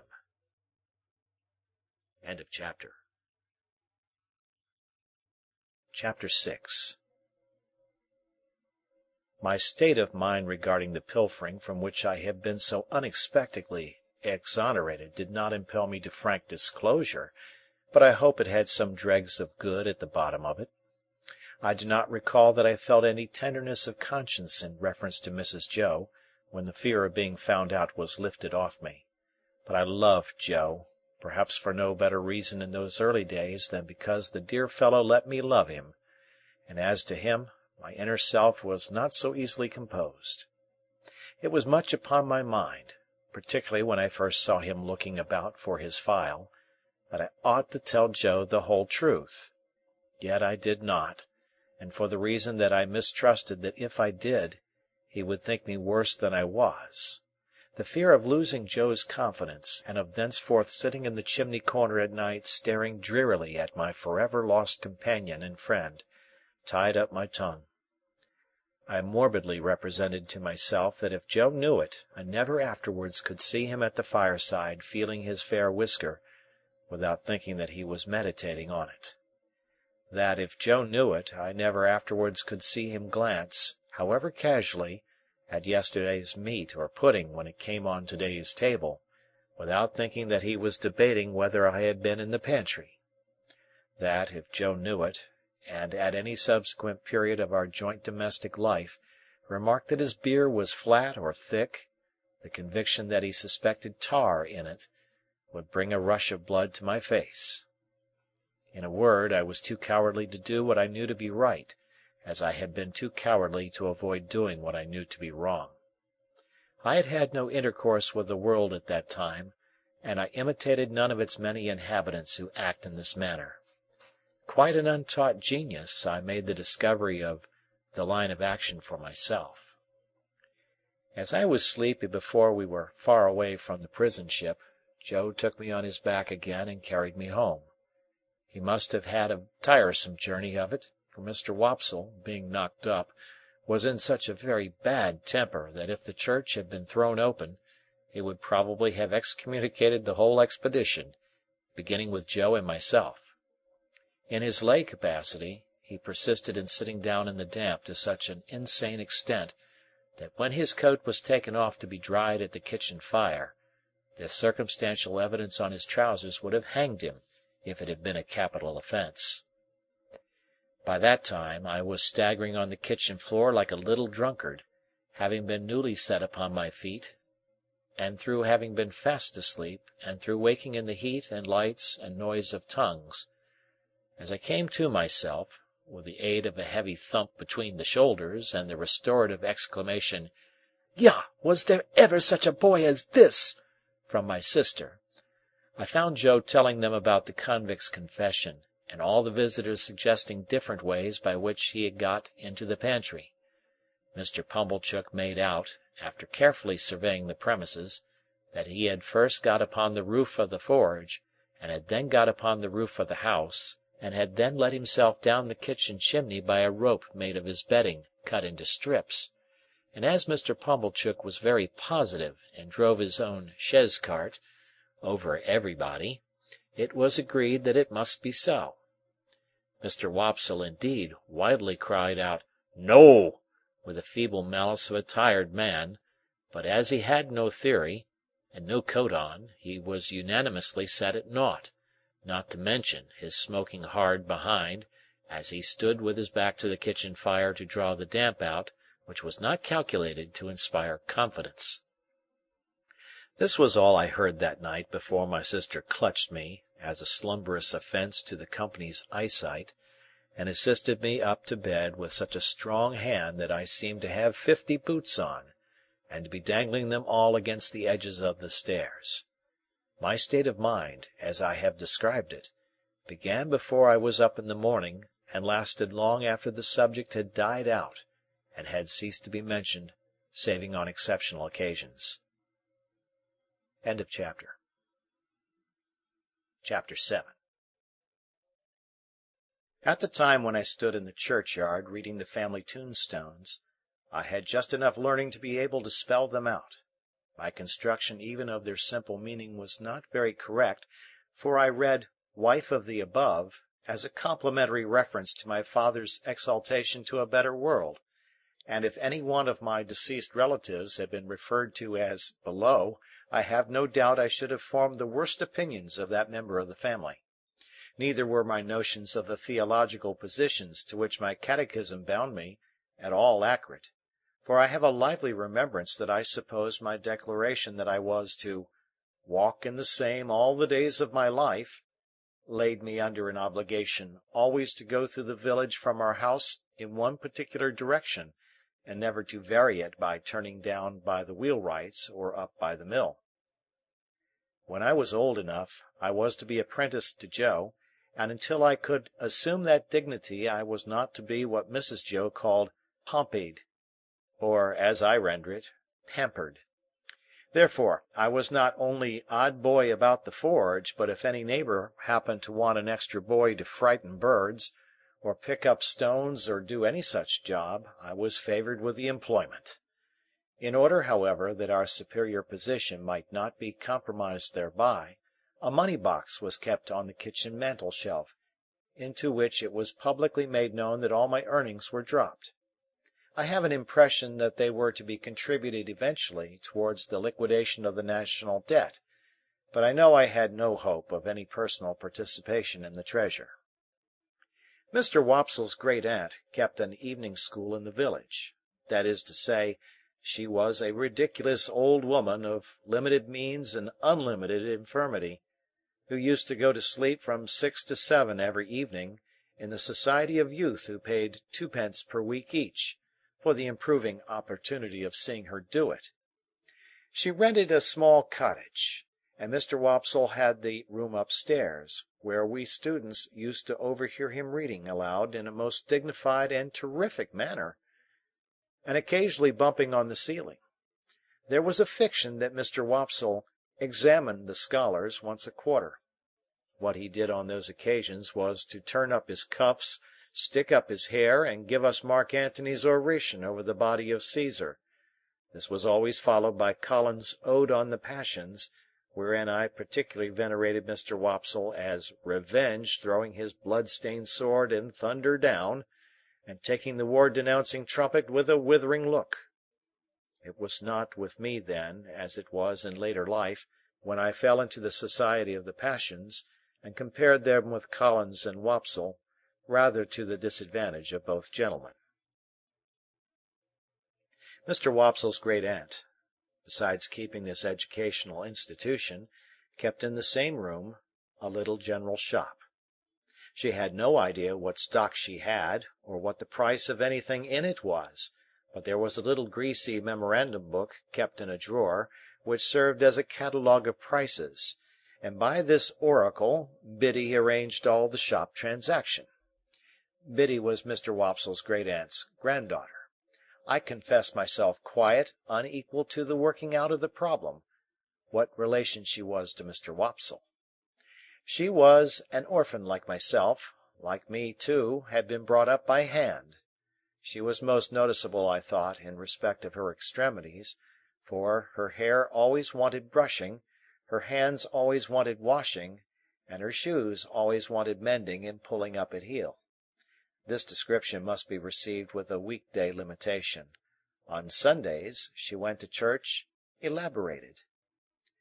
Much of my unassisted self, and more by the help of Biddy than of Mr. Wopsle's great-aunt, I struggled through the alphabet as if it had been a bramble-bush, getting considerably worried and scratched by every letter. After that I fell among those thieves, the 9 figures, who seemed every evening to do something new to disguise themselves and baffle recognition. But at last I began, in a purblind groping way, to read, write, and cipher, on the very smallest scale. One night I was sitting in the chimney corner with my slate, expending great efforts on the production of a letter to Joe. I think it must have been a full year after our hunt upon the marshes, for it was a long time after, and it was winter and a hard frost. With an alphabet on the hearth at my feet for reference, I contrived in an hour or two to print and smear this epistle, which is spelled very badly. My dear Joe, I ope you are care white well. I ope I shall son be hable for to teach you, Joe, and then we shorl be so glad, and when I'm prentice to you, Joe, what larks and believe me infixen Pip. There was no indispensable necessity for my communicating with Joe by letter, inasmuch as he sat beside me and we were alone. But I delivered this written communication, slate and all, with my own hand, and Joe received it as a miracle of erudition. "I say, Pip, old chap!" cried Joe, opening his blue eyes wide. "What a scholar you are, ain't you?" "I should like to be," said I, glancing at the slate as he held it, with a misgiving that the writing was rather hilly. "Why, here's a J," said Joe, "and a O equal to anythink. Here's a J and an O, Pip, and a J-O, Joe." I had never heard Joe read aloud to any greater extent than this monosyllable, and I had observed at church last Sunday, when I accidentally held our prayer book upside down, that it seemed to suit his convenience quite as well as if it had been all right. Wishing to embrace the present occasion of finding out whether in teaching Joe I should have to begin quite at the beginning, I said, "Ah, but read the rest, Joe." "The rest, eh, Pip?" said Joe, looking at it with a slow, searching eye. 1, 2, 3. Why, here's 3 J's, and 3 O's, and 3 J-O Joes in it, Pip." I leaned over Joe, and with the aid of my forefinger read him the whole letter. "Astonishing!" said Joe, when I had finished. "You are a scholar!" "How do you spell Gargery, Joe?" I asked him with a modest patronage. "I don't spell it at all," said Joe. "But supposing you did?" "It can't be supposed," said Joe, "though I'm uncommon fond of reading, too." "Are you, Joe?" "Uncommon. Give me," said Joe, "a good book or a good newspaper, and sit me down afore a good fire, and I ask no better. Lord," he continued, after rubbing his knees a little, "when you do come to a J and an O, and says you, 'Here at last is a J-O, Joe,' how interesting reading is!" I derived from this that Joe's education, like steam, was yet in its infancy. Pursuing the subject, I inquired, "Didn't you ever go to school, Joe, when you were as little as me?" "No, Pip." "Why didn't you ever go to school, Joe, when you were as little as me?" "Well, Pip," said Joe, taking up the poker, and settling himself to his usual occupation when he was thoughtful, of slowly raking the fire between the lower bars, "I'll tell you. My father, Pip, he was given to drink, and when he was overtook with drink, he hammered away at my mother most unmerciful. It was almost the only hammering he did, indeed, excepting at myself, and he hammered at me with a vigour only to be equalled by the vigour with which he didn't hammer at his anvil. You're a listening and understanding, Pip?" "Yes, Joe." "Consequence, my mother and me, we ran away from my father several times, and then my mother she'd go out to work, and she'd say, 'Joe,' she'd say, 'now, please God, you shall have some schooling, child,' and she'd put me to school. But my father were that good in his heart that he couldn't abear to be without us, So he'd come with a most tremenjous crowd, and make such a row at the doors of the houses where we was, that they used to be obligated to have no more to do with us, and to give us up to him.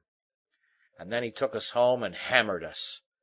Which you see, Pip," said Joe, pausing in his meditative raking of the fire, and looking at me, "were a drawback on my learning." "Certainly, poor Joe."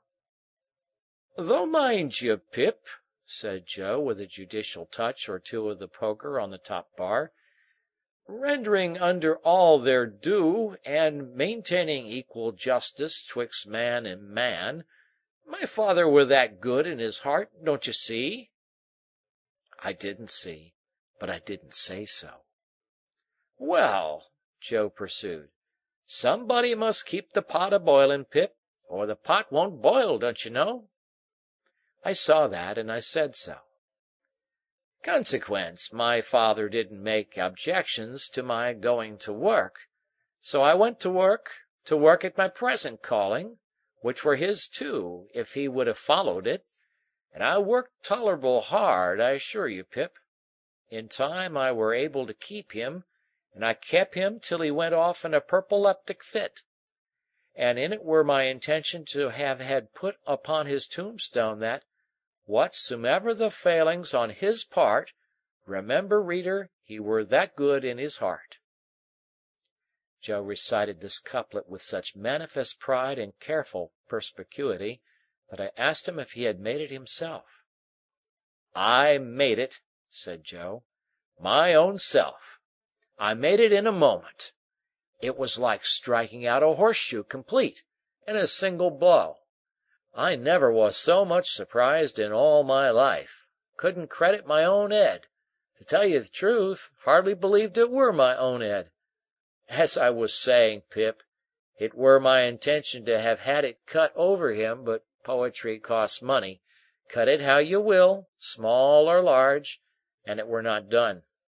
Not to mention bearers, all the money that could be spared were wanted for my mother. She were in poor health, and quite broke. She weren't long a following, poor soul, and her share of peace come round at last." Joe's blue eyes turned a little watery. He rubbed first one of them and then the other, in a most uncongenial and uncomfortable manner, with the round knob on the top of the poker. "It were but lonesome then," said Joe, "living here alone, and I got acquainted with your sister. Now, Pip," Joe looked firmly at me, as if he knew I was not going to agree with him, "your sister is a fine figure of a woman."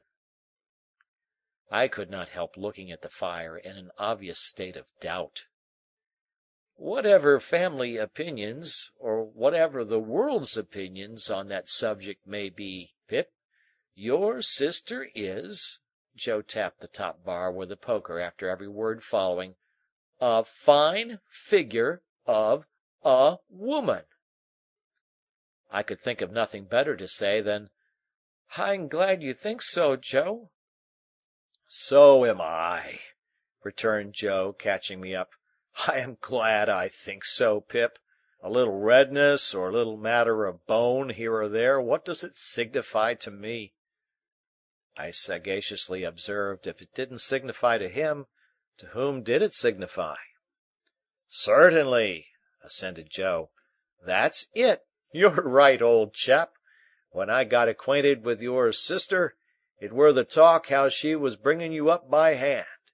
Very kind of her, too, all the folks said, and I said along with all the folks.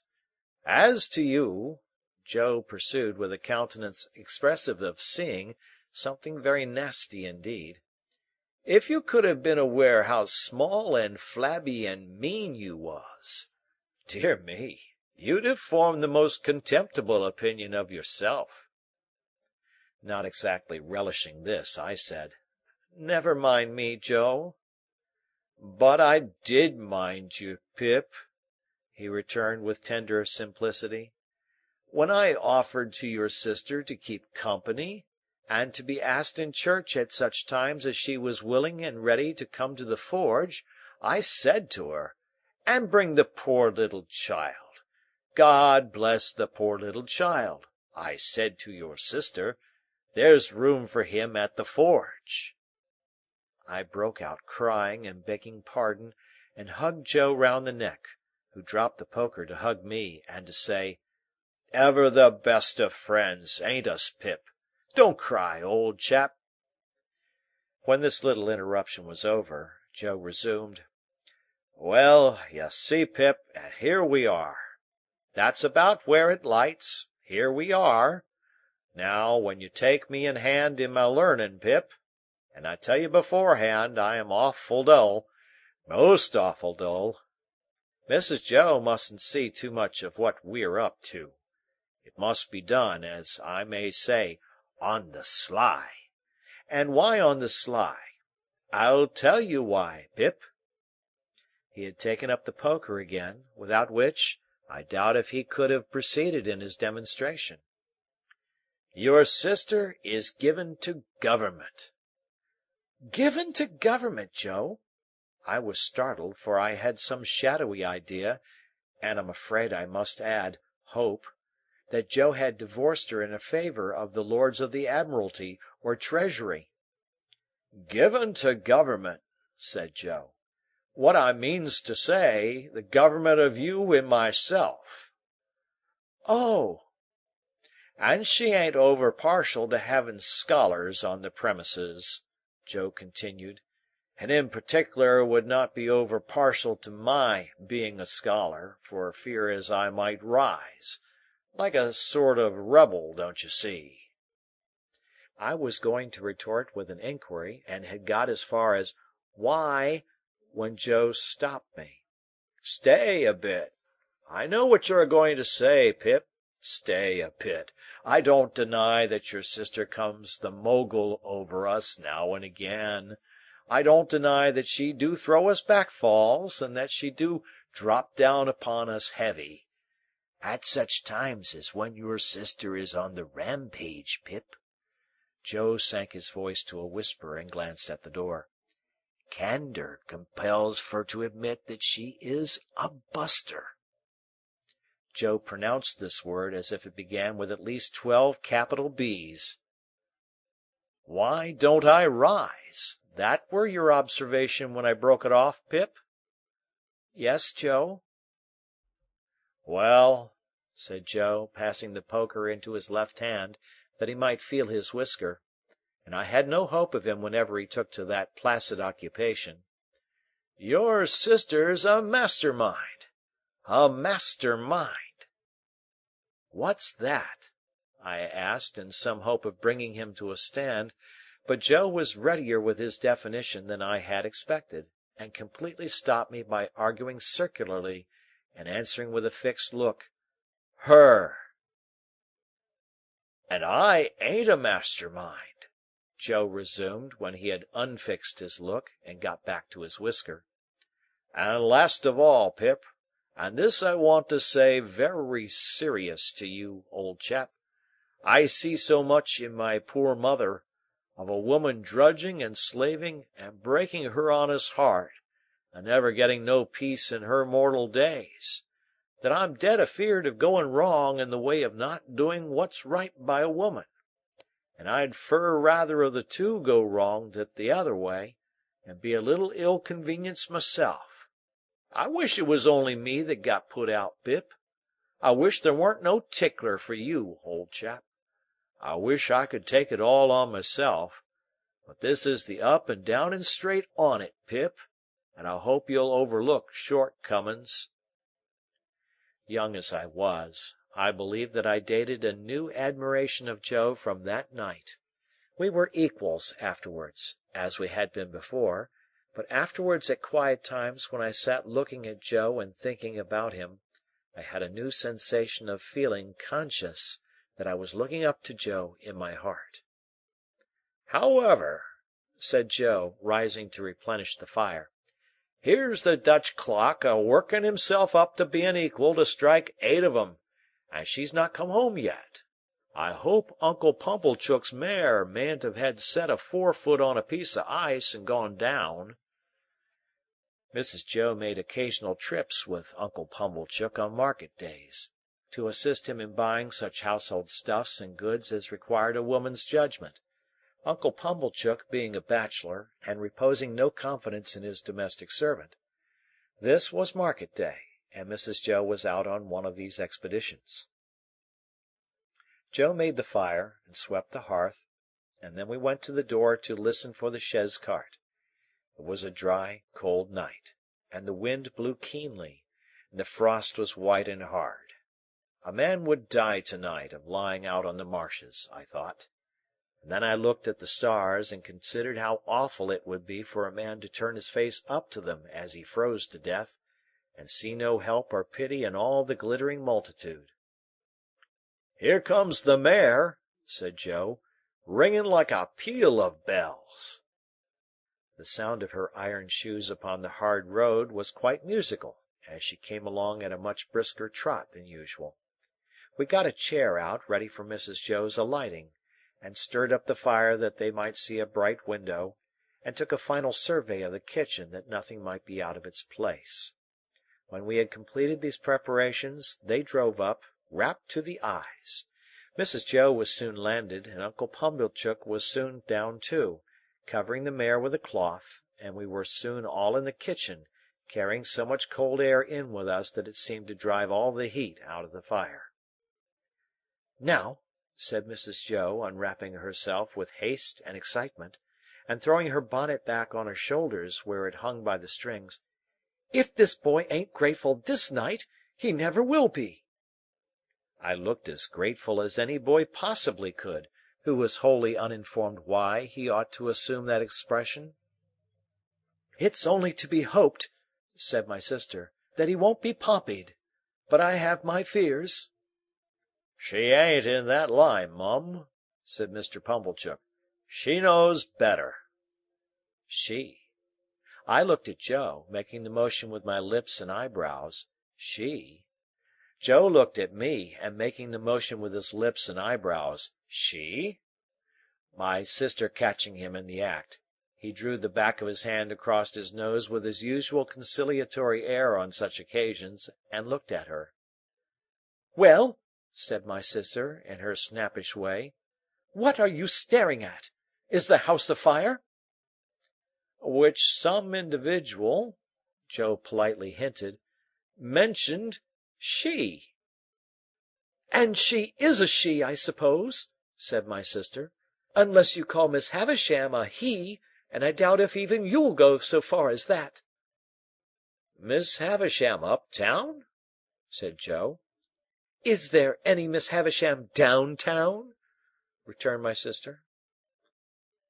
"She wants this boy to go and play there, and of course he's going, and he had better play there," said my sister, shaking her head at me as an encouragement to be extremely light and sportive, "or I'll work him." I had heard of Miss Havisham uptown. Everybody for miles round had heard of Miss Havisham uptown, as an immensely rich and grim lady who lived in a large and dismal house, barricaded against robbers, and who led a life of seclusion. "Well, to be sure," said Joe, astounded. "I wonder how she came to know Pip." "Noodle!" cried my sister. "Who said she knew him?" "Which some individual," Joe again politely hinted, "mentioned that she wanted him to go and play there." "And couldn't she ask Uncle Pumblechook if he knew of a boy to go and play there? Isn't it just barely possible that Uncle Pumblechook may be a tenant of hers, and that he may sometimes, we won't say quarterly or half-yearly, for that would be requiring too much of you, but sometimes go there to pay his rent? And couldn't she then ask Uncle Pumblechook if he knew of a boy to go and play there? And couldn't Uncle Pumblechook, being always considerate and thoughtful for us, though you may not think it, Joseph," in a tone of the deepest reproach, as if he were the most callous of nephews, "then mention this boy, standing prancing here," which I solemnly declare I was not doing, "that I have for ever been a willing slave to?" "Good again!" cried Uncle Pumblechook. Well put. Prettily pointed. Good indeed. Now, Joseph, you know the case. "No, Joseph," said my sister, still in a reproachful manner, while Joe apologetically drew the back of his hand across and across his nose. "You do not yet, though you may not think it, know the case. You may consider that you do, but you do not, Joseph. For you do not know that Uncle Pumblechook, being sensible that for anything we can tell, this boy's fortune may be made by his going to Miss Havisham's, has offered to take him into town to-night in his own chaise cart, and to keep him to-night, and to take him with his own hands to Miss Havisham's to-morrow morning. And Laura mussy me!" cried my sister, casting off her bonnet in sudden desperation. "Here I stand talking to mere mooncalves, with Uncle Pumblechook waiting, and the mare catching cold at the door, and the boy grimed with crock and dirt from the hair of his head to the sole of his foot." With that she pounced upon me, like an eagle on a lamb, and my face was squeezed into wooden bowls in sinks, and my head was put under taps of water butts, and I was soaped, and kneaded, and towelled, and thumped, and harrowed and rasped, until I really was quite beside myself. I may here remark that I suppose myself to be better acquainted than any living authority with the ridgy effect of a wedding ring passing unsympathetically over the human countenance. When my ablutions were completed, I was put into clean linen of the stiffest character, like a young penitent into sackcloth, and was trussed up in my tightest and fearfullest suit. I was then delivered over to Mr. Pumblechook, who formally received me as if he were the sheriff, and who let off upon me the speech that I knew he had been dying to make all along. Boy, be forever grateful to all friends, but especially unto them which brought you up by hand. "Good-bye, Joe." God bless you, Pip, old chap." I had never parted from him before, and what with my feelings and what with soap-suds, I could at first see no stars from the chaise-cart. But they twinkled out one by one without throwing any light on the questions why on earth I was going to play at Miss Havisham's, and what on earth I was expected to play at. Chapter 8. Mr. Pumblechook's premises in the High Street of the market town were of a peppercorny and farinaceous character, as the premises of a corn chandler and seedsman should be. It appeared to me that he must be a very happy man indeed, to have so many little drawers in his shop, and I wondered when I peeped into one or two on the lower tiers, and saw the tied-up brown paper packets inside, whether the flower seeds and bulbs ever wanted of a fine day to break out of those jails and bloom. It was in the early morning after my arrival that I entertained this speculation. On the previous night I had been sent straight to bed in an attic with a sloping roof, which was so low in the corner where the bedstead was that I calculated the tiles as being within a foot of my eyebrows. In the same early morning I discovered a singular affinity between seeds and corduroys. Mr. Pumblechook wore corduroys, and so did his shopman, and somehow there was a general air and flavour about the corduroys, so much in the nature of seeds, and a general air and flavour about the seeds, so much in the nature of corduroys, that I hardly knew which was which. The same opportunity served me for noticing that Mr. Pumblechook appeared to conduct his business by looking across the street at the saddler, who appeared to transact his business by keeping an eye on the coachmaker, who appeared to get on in life by putting his hands in his pockets and contemplating the baker, who in his turn folded his arms and stared at the grocer, who stood at his door and yawned at the chemist. The watchmaker, always poring over a little desk with a magnifying glass at his eye, and always inspected by a group of smock-frocks poring over him through the glass of his shop window, seemed to be about the only person in the High Street whose trade engaged his attention. Mr. Pumblechook and I breakfasted at 8 o'clock in the parlour behind the shop, while the shopman took his mug of tea and hunk of bread and butter on a sack of peas in the front premises. I considered Mr. Pumblechook wretched company. besides being possessed by my sister's idea that a mortifying and penitential character ought to be imparted to my diet, besides giving me as much crumb as possible in combination with as little butter, and putting such a quantity of warm water into my milk that it would have been more candid to have left the milk out altogether, his conversation consisted of nothing but arithmetic. On my politely bidding him good morning, he said pompously, 7 times 9, boy? And how should I be able to answer, dodged in that way, in a strange place, on an empty stomach? I was hungry, but before I had swallowed a morsel, he began a running sum that lasted all through the breakfast. 7, and 4, and 8, and 6, and 2, and 10, and so on. And after each figure was disposed of, it was as much as I could do to get a bite or a sup before the next came, while he sat at his ease guessing nothing, and eating bacon and hot roll, in, if I may be allowed the expression, a gorging and gormandizing manner. For such reasons I was very glad when 10 o'clock came and we started for Miss Havisham's, though I was not at all at my ease regarding the manner in which I should acquit myself under that lady's roof. Within a quarter of an hour we came to Miss Havisham's house, which was of old brick, and dismal, and had a great many iron bars to it. Some of the windows had been walled up; of those that remained, all the lower were rustily barred. There was a courtyard in front, and that was barred, so we had to wait, after ringing the bell, until some one should come to open it. While we waited at the gate, I peeped in. Even then Mr. Pumblechook said, "And 14?" but I pretended not to hear him, and saw that at the side of the house there was a large brewery. No brewing was going on in it, and none seemed to have gone on for a long, long time. A window was raised, and a clear voice demanded, "What name?" To which my conductor replied, "Pumblechook." The voice returned, "Quite right," and the window was shut again, and a young lady came across the courtyard with keys in her hand. "This," said Mr. Pumblechook, "is Pip." "This is Pip, is it?" returned the young lady, who was very pretty, and seemed very proud. "Come in, Pip." Mr. Pumblechook was coming in also, when she stopped him with the gate. "Oh," she said, "did you wish to see Miss Havisham?" If Miss Havisham wished to see me," returned Mr. Pumblechook, discomfited. "Ah!" said the girl. "But you see she don't."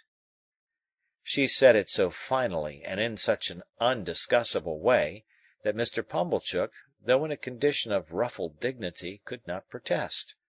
But he eyed me severely, as if I had done anything to him, and departed with the words reproachfully delivered, "Boy, let your behaviour here be a credit unto them which brought you up by hand." I was not free from apprehension that he would come back to propound through the gate, "And 16?" but he didn't.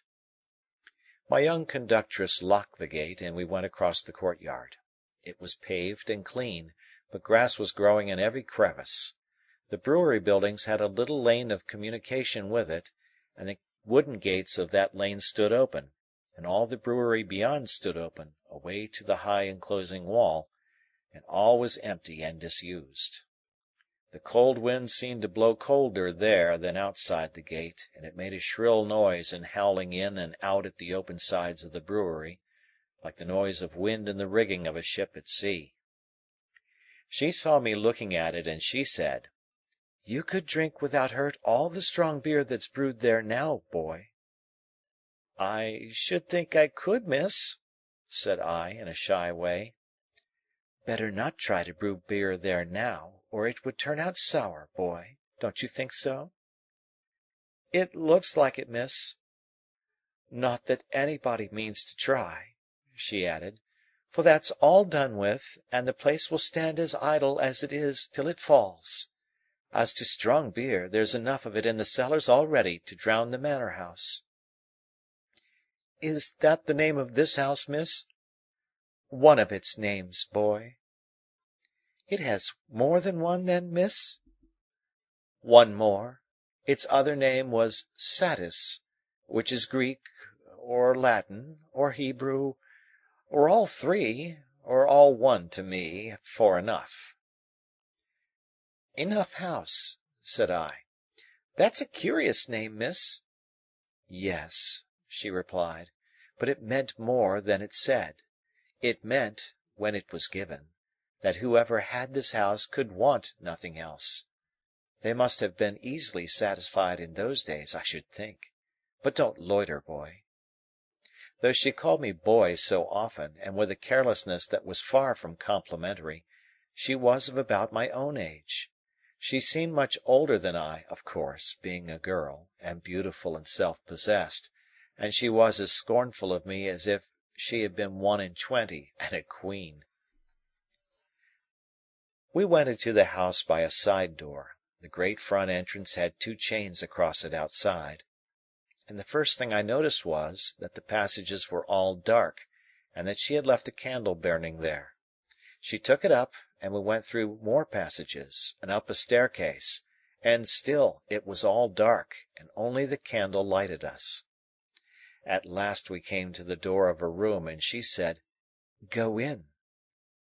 I answered, more in shyness than politeness, "After you, miss." To this she returned, "Don't be ridiculous, boy, I am not going in," and scornfully walked away, and, what was worse, took the candle with her. This was very uncomfortable, and I was half afraid. However, the only thing to be done being to knock at the door, I knocked, and was told from within to enter. I entered, therefore, and found myself in a pretty large room, well lighted with wax candles. No glimpse of daylight was to be seen in it. It was a dressing-room, as I supposed from the furniture, though much of it was of forms and uses then quite unknown to me. But prominent in it was a draped table with a gilded looking-glass, and that I made out at first sight to be a fine lady's dressing-table. Whether I should have made out this object so soon if there had been no fine lady sitting at it, I cannot say. In an armchair, with an elbow resting on the table and her head leaning on that hand, sat the strangest lady I have ever seen or shall ever see. She was dressed in rich materials, satins and lace and silks, all of white. Her shoes were white, and she had a long white veil dependent from her hair, and she had bridal flowers in her hair, but her hair was white. Some bright jewels sparkled on her neck and on her hands, and some other jewels lay sparkling on the table. Dresses, less splendid than the dress she wore, and half-packed trunks were scattered about. She had not quite finished dressing, for she had but one shoe on, the other was on the table near her hand. Her veil was but half arranged, her watch and chain were not put on, and some lace for her bosom lay with those trinkets, and with her handkerchief, and gloves, and some flowers, and a prayer-book, all confusedly heaped about the looking-glass. It was not in the first few moments that I saw all these things, though I saw more of them in the first moments than might be supposed. But I saw that everything within my view which ought to be white had been white long ago, and had lost its lustre and was faded and yellow. I saw that the bride within the bridal dress had withered like the dress, and like the flowers, and had no brightness left but the brightness of her sunken eyes. I saw that the dress had been put upon the rounded figure of a young woman, and that the figure upon which it now hung loose had shrunk to skin and bone. Once I had been taken to see some ghastly waxwork at the fair, representing I know not what impossible personage lying in state. Once I had been taken to one of our old marsh churches to see a skeleton in the ashes of a rich dress that had been dug out of a vault under the church pavement. Now waxwork and skeleton seemed to have dark eyes that moved and looked at me. I should have cried out if I could. "What is it?" said the lady at the table. "Pip, ma'am." "Pip?" "Mr. Pumblechook's boy, ma'am. Come to play." "Come nearer. Let me look at you. Come close." It was when I stood before her, avoiding her eyes, that I took note of the surrounding objects in detail, and saw that her watch had stopped at 20 minutes to 9, and that a clock in the room had stopped at 20 minutes to 9. "Look at me," said Miss Havisham. "You are not afraid of a woman who has never seen the sun since you were born?" I regret to state that I was not afraid of telling the enormous lie comprehended in the answer "No." "Do you know what I touch here?" she said, laying her hands one upon the other on her left side. "Yes, ma'am." It made me think of the young man. "What do I touch?" "Your heart." "Broken." She uttered the word with an eager look, and with strong emphasis, and with a weird smile that had a kind of boast in it. Afterwards she kept her hands there for a little while, and slowly took them away as if they were heavy.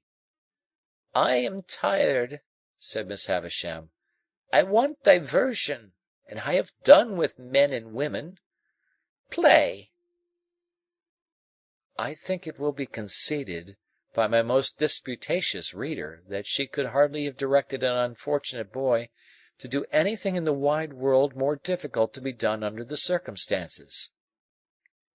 "I sometimes have sick fancies," she went on, "and I have a sick fancy that I want to see some play.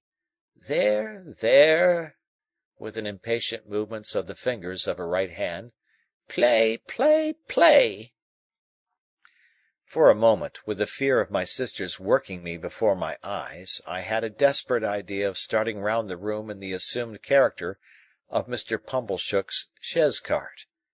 But I felt myself so unequal to the performance that I gave it up, and stood looking at Miss Havisham in what I suppose she took for a dogged manner, inasmuch as she said, when we had taken a good look at each other, "Are you sullen and obstinate?" "No, ma'am. I'm very sorry for you. Very sorry I can't play just now. If you complain of me, I shall get into trouble with my sister, so I would do it if I could. But it's so new here, and so strange, and so fine, and melancholy." I stopped, fearing I might say too much, or had already said it, and we took another look at each other. Before she spoke again, she turned her eyes from me, and looked at the dress she wore, and at the dressing-table, and finally at herself in the looking-glass. "So new to him," she muttered. "So old to me. So strange to him. So familiar to me. So melancholy to both of us. Call Estella." As she was still looking at the reflection of herself, I thought she was still talking to herself, and kept quiet. "Call Estella," she repeated, flashing a look at me. "You can do that. Call Estella. At the door." To stand in the dark, in a mysterious passage of an unknown house, bawling Estella to a scornful young lady neither visible nor responsive, and feeling it a dreadful liberty so to roar out her name, was almost as bad as playing to order. But she answered at last, and her light came along the dark passage like a star. Miss Havisham beckoned her to come close, and took a jewel from the table, and tried its effect upon her fair young bosom, and against her pretty brown hair. "Your own one day, my dear, and you will use it well. Let me see you play cards with this boy." "With this boy? Why, he is a common labouring boy." I thought I overheard Miss Havisham answer, only it seemed so unlikely. "Well, you can break his heart." "What do you play, boy?" asked Estella of myself, with the greatest disdain. "Nothing but beggar my neighbour, miss." "Beggar him," said Miss Havisham to Estella. So we sat down to cards. It was then I began to understand that everything in the room had stopped, like the watch and the clock, a long time ago. I noticed that Miss Havisham put down the jewel exactly on the spot from which she had taken it up. As Estella dealt the cards, I glanced at the dressing table again, and saw that the shoe upon it, once white, now yellow, had never been worn. I glanced down at the foot from which the shoe was absent, and saw that the silk stocking on it, once white, now yellow, had been trodden ragged. Without this arrest of everything, this standing still of all the pale decayed objects, not even the withered bridal dress on the collapsed form could have looked so like grave clothes, or the long veil so like a shroud. So she sat, corpse-like, as we played at cards, the frillings and trimmings on her bridal dress looking like earthy paper. I knew nothing then of the discoveries that are occasionally made of bodies buried in ancient times, which fall to powder in the moment of being distinctly seen, but I have often thought since that she must have looked as if the admission of the natural light of day would have struck her to dust. "He calls the knaves jacks, this boy," said Estella with disdain, before our first game was out. "And what coarse hands he has, and what thick boots!" I had never thought of being ashamed of my hands before, but I began to consider them a very indifferent pair.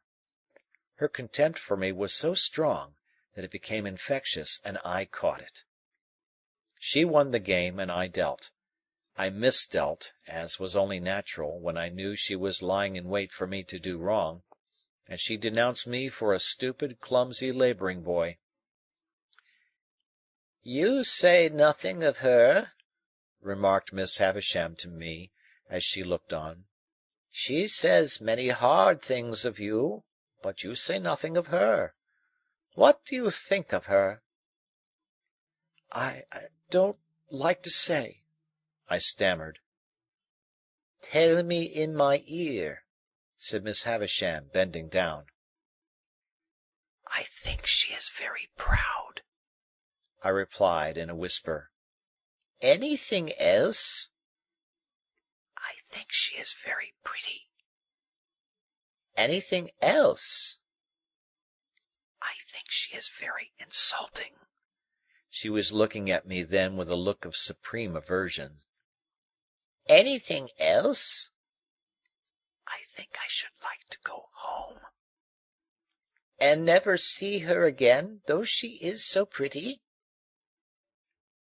"I'm not sure that I shouldn't like to see her again, but I should like to go home now." "You shall go soon," said Miss Havisham aloud. "Play the game out." Saving for the one weird smile at first, I should have felt almost sure that Miss Havisham's face could not smile. It had dropped into a watchful and brooding expression, most likely when all the things about her had become transfixed, and it looked as if nothing could ever lift it up again. Her chest had dropped so that she stooped, and her voice had dropped so that she spoke low, and with a dead lull upon her, altogether, she had the appearance of having dropped body and soul, within and without, under the weight of a crushing blow.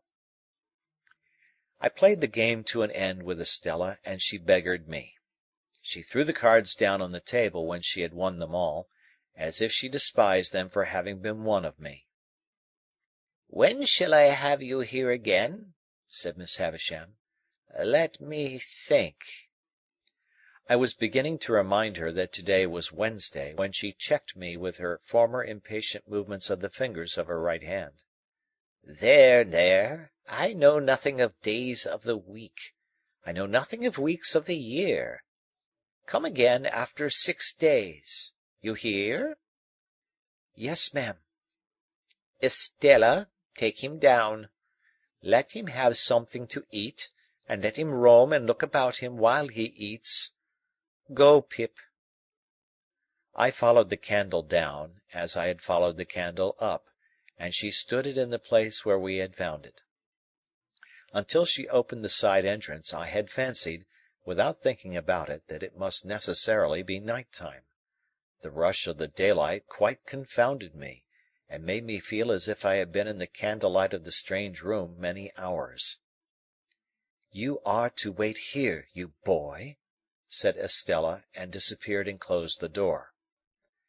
I took the opportunity of being alone in the courtyard to look at my coarse hands and my common boots. My opinion of those accessories was not favourable. They had never troubled me before, but they troubled me now, as vulgar appendages. I determined to ask Joe why he had ever taught me to call those picture cards jacks, which ought to be called knaves. I wished Joe had been rather more genteelly brought up, and then I should have been so too. She came back with some bread and meat and a little mug of beer. She put the mug down on the stones of the yard, and gave me the bread and meat without looking at me, as insolently as if I were a dog in disgrace. I was so humiliated, hurt, spurned, offended, angry, sorry. I cannot hit upon the right name for the smart. God knows what its name was. The tears started to my eyes. The moment they sprang there, the girl looked at me with a quick delight in having been the cause of them. This gave me power to keep them back and to look at her. So, she gave me a contemptuous toss, but with a sense, I thought, of having made too sure that I was so wounded, and left me. But when she was gone, I looked about me for a place to hide my face in, and got behind one of the gates in the brewery lane, and leaned my sleeve against the wall there, and leaned my forehead on it, and cried. As I cried, I kicked the wall, and took a hard twist at my hair, so bitter were my feelings, and so sharp was the smart without a name, that needed counteraction. My sister's bringing up had made me sensitive. In the little world in which children have their existence, whosoever brings them up, there is nothing so finely perceived and so finely felt as injustice. It may be only small injustice that the child can be exposed to, but the child is small, and its world is small, and its rocking-horse stands as many hands high, according to scale, as a big-boned Irish hunter. Within myself I had sustained from my babyhood a perpetual conflict with injustice. I had known, from the time when I could speak, that my sister, in her capricious and violent coercion, was unjust to me. I had cherished a profound conviction that her bringing me up by hand gave her no right to bring me up by jerks. Through all my punishments, disgraces, fasts, and vigils, and other penitential performances, I had nursed this assurance, and to my communing so much with it, in a solitary and unprotected way, I in great part refer the fact that I was morally timid and very sensitive.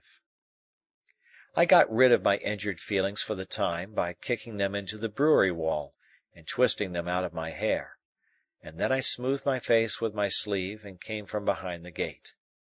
The bread and meat were acceptable, and the beer was warming and tingling, and I was soon in spirits to look about me. To be sure, it was a deserted place, down to the pigeon-house in the brewery yard, which had been blown crooked on its pole by some high wind, and would have made the pigeons think themselves at sea if there had been any pigeons there to be rocked by it. But there were no pigeons in the dovecot, no horses in the stable, no pigs in the sty, no malt in the storehouse, no smells of grains and beer in the copper or the vat. All the uses and scents of the brewery might have evaporated with its last reek of smoke. In a by-yard there was a wilderness of empty casks, which had a certain sour remembrance of better days lingering about them, but it was too sour to be accepted as a sample of the beer that was gone. And in this respect I remember those recluses as being like most others. Behind the farthest end of the brewery was a rank garden with an old wall, not so high but that I could struggle up and hold on long enough to look over it, and see that the rank garden was the garden of the house, and that it was overgrown with tangled weeds, but that there was a track upon the green and yellow paths, as if some one sometimes walked there, and that Estella was walking away from me even then. But she seemed to be everywhere, for when I yielded to the temptation presented by the casks, and began to walk on them, I saw her walking on them at the end of the yard of casks. She had her back towards me, and held her pretty brown hair spread out in her two hands, and never looked round, and passed out of my view directly. So, in the brewery itself, by which I mean the large paved lofty space in which they used to make the beer, and where the brewing utensils still were. When I first went into it, and, rather oppressed by its gloom, stood near the door looking about me, I saw her pass among the extinguished fires, and ascend some light iron stairs, and go out by a gallery high overhead, as if she were going out into the sky. It was in this place, and at this moment, that a strange thing happened to my fancy. I thought it a strange thing then, and I thought it a stranger thing long afterwards. I turned my eyes, a little dimmed by looking up at the frosty light, towards a great wooden beam in a low nook of the building near me on my right hand, and I saw a figure hanging there by the neck. A figure all in yellow white, with but one shoe to the feet, and it hung so, that I could see that the faded trimmings of the dress were like earthy paper, and that the face was Miss Havisham's, with a movement going over the whole countenance as if she were trying to call to me. In the terror of seeing the figure, and in the terror of being certain that it had not been there a moment before, I at first ran from it, and then ran towards it, and my terror was greatest of all when I found no figure there. Nothing less than the frosty light of the cheerful sky, the sight of people passing beyond the bars of the courtyard gate, and the reviving influence of the rest of the bread and meat and beer, would have brought me round. Even with those aids, I might not have come to myself as soon as I did, but that I saw Estella approaching with the keys, to let me out. She would have some fair reason for looking down upon me, I thought, if she saw me frightened, and she would have no fair reason. She gave me a triumphant glance in passing me, as if she rejoiced that my hands were so coarse and my boots were so thick, and she opened the gate and stood holding it. I was passing out without looking at her, when she touched me with a taunting hand. "Why don't you cry?" "Because I don't want to." "You do," said she. "You have been crying till you are half blind, and you are near crying again now." She laughed contemptuously, pushed me out, and locked the gate upon me. I went straight to Mr. Pumblechook's, and was immensely relieved to find him not at home. So, leaving word with the shopman on what day I was wanted at Miss Havisham's again, I set off on the 4-mile walk to our forge, pondering, as I went along, on all I had seen, and deeply revolving that I was a common labouring boy, that my hands were coarse, that my boots were thick, that I had fallen into a despicable habit of calling knaves jacks, that I was much more ignorant than I had considered myself last night, and generally that I was in a low-lived bad way.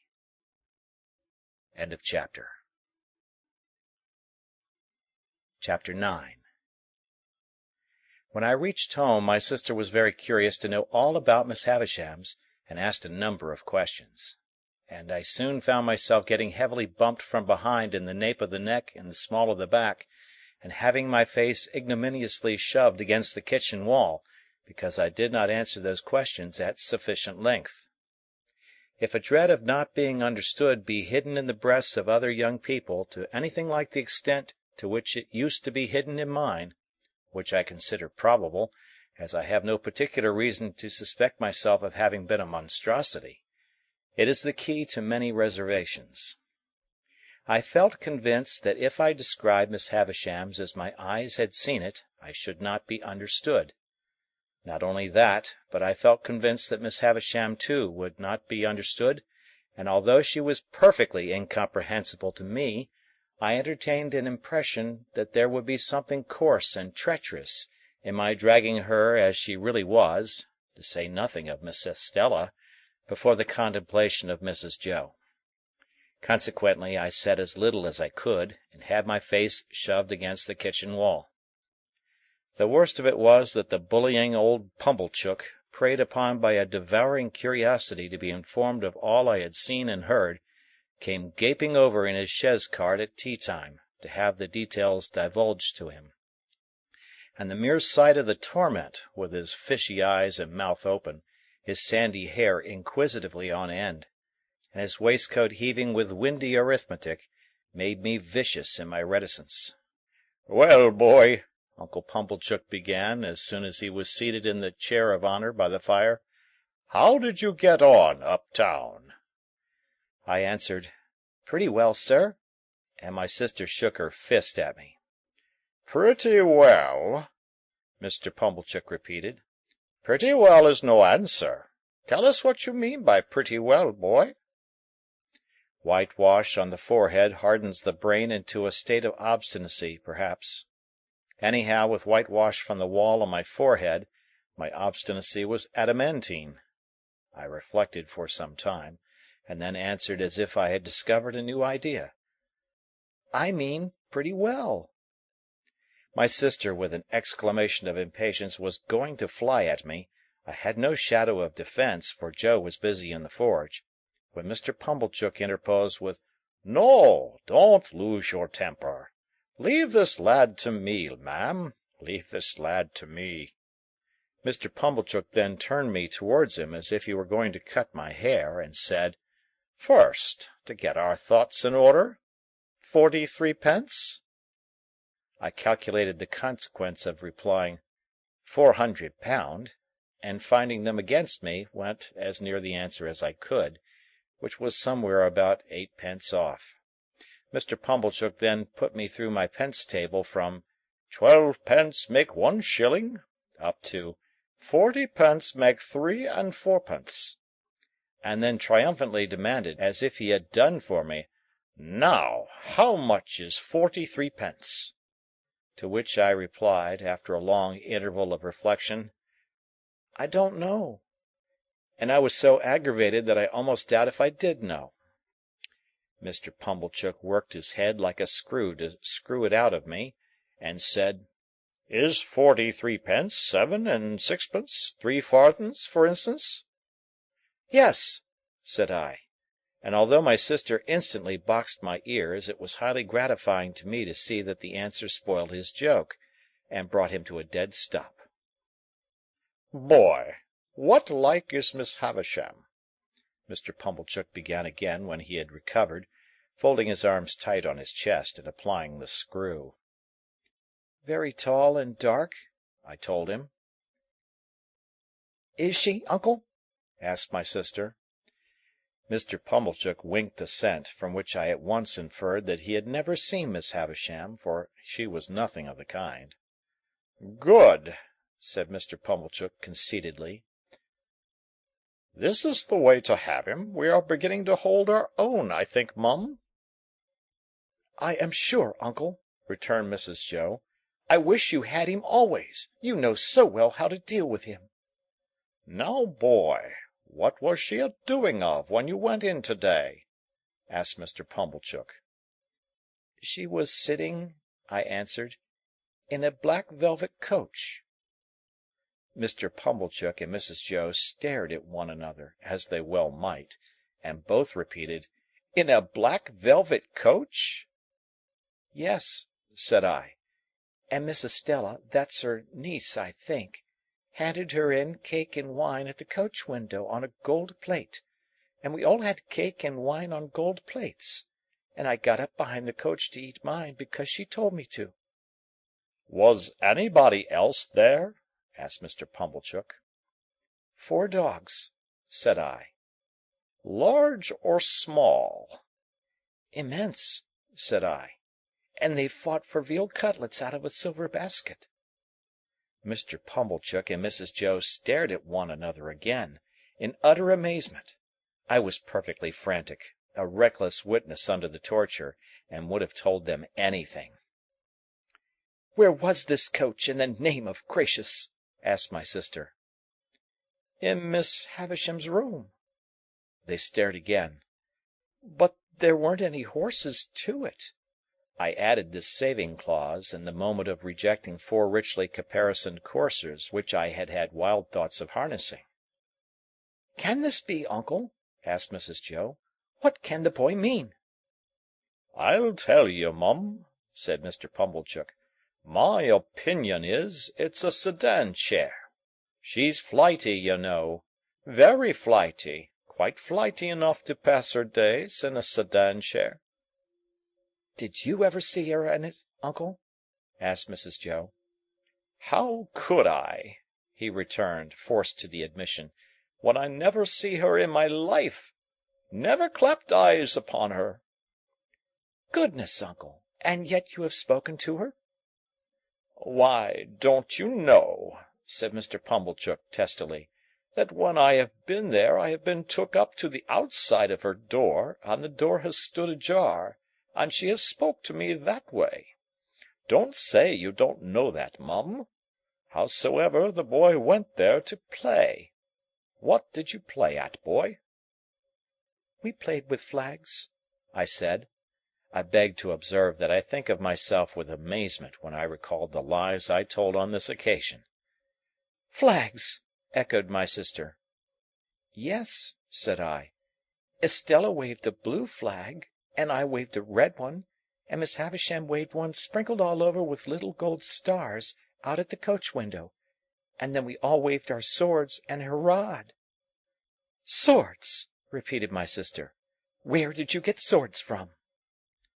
"Out of a cupboard," said I, "and I saw pistols in it, and jam, and pills. And there was no daylight in the room, but it was all lighted up with candles." "That's true, Mum," said Mr. Pumblechook, with a grave nod. "That's the state of the case, for that much I've seen myself." And then they both stared at me, and I, with an obtrusive show of artlessness on my countenance, stared at them, and plaited the right leg of my trousers with my right hand. If they had asked me any more questions, I should undoubtedly have betrayed myself, for I was even then on the point of mentioning that there was a balloon in the yard, and should have hazarded the statement but for my invention being divided between that phenomenon and a bear in the brewery. They were so much occupied, however, in discussing the marvels I had already presented for their consideration, that I escaped. The subject still held them when Joe came in from his work to have a cup of tea, to whom my sister, more for the relief of her own mind than for the gratification of his, related my pretended experiences. Now, when I saw Joe open his blue eyes and roll them all round the kitchen in helpless amazement, I was overtaken with penitence, and only as regarded him, not in the least as regarded the other two. Towards Joe, and Joe only, I considered myself a young monster, while they sat debating what results would come to me from Miss Havisham's acquaintance and favour. They had no doubt that Miss Havisham would do something for me. Their doubts related to the form that something would take. My sister stood out for property. Mr. Pumblechook was in favour of a handsome premium for binding me apprentice to some genteel trade, say the corn and seed trade, for instance. Joe fell into the deepest disgrace with both for offering the bright suggestion that I might only be presented with one of the dogs who had fought for the veal cutlets. "If a fool's head can't express better opinions than that," said my sister, "and you have got any work to do, you had better go and do it." So he went.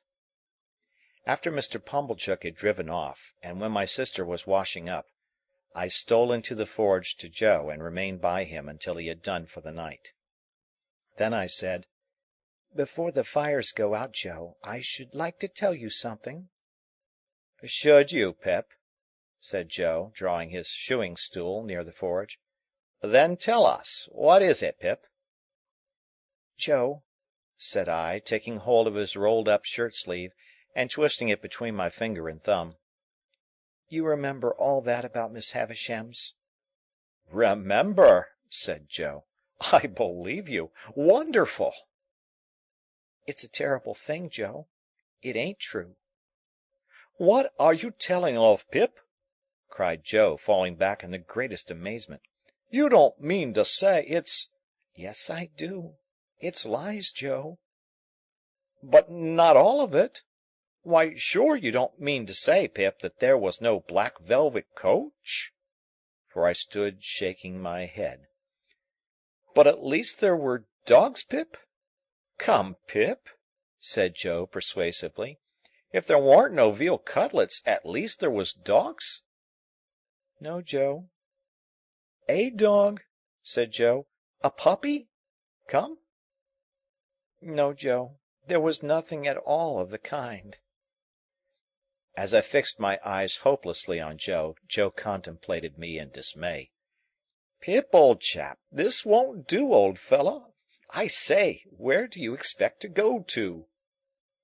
"It's terrible, Joe, ain't it?" "Terrible!" cried Joe. "Awful!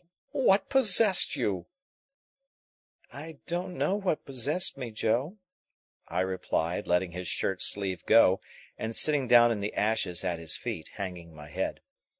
"But I wish you hadn't taught me to call knaves at cards jacks, and I wish my boots weren't so thick nor my hands so coarse."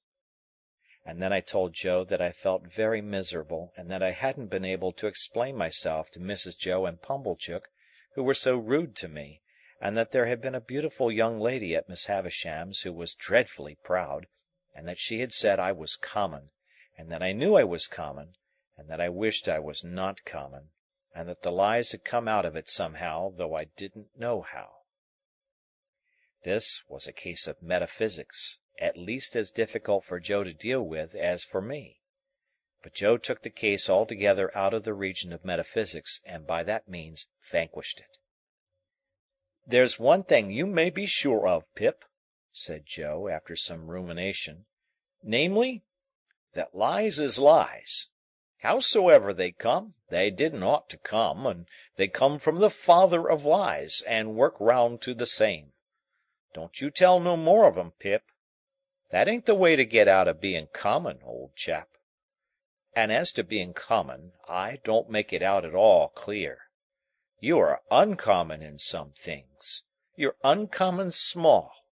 Likewise, you're an uncommon scholar." "No, I am ignorant and backward, Joe." "Why, see what a letter you wrote last night.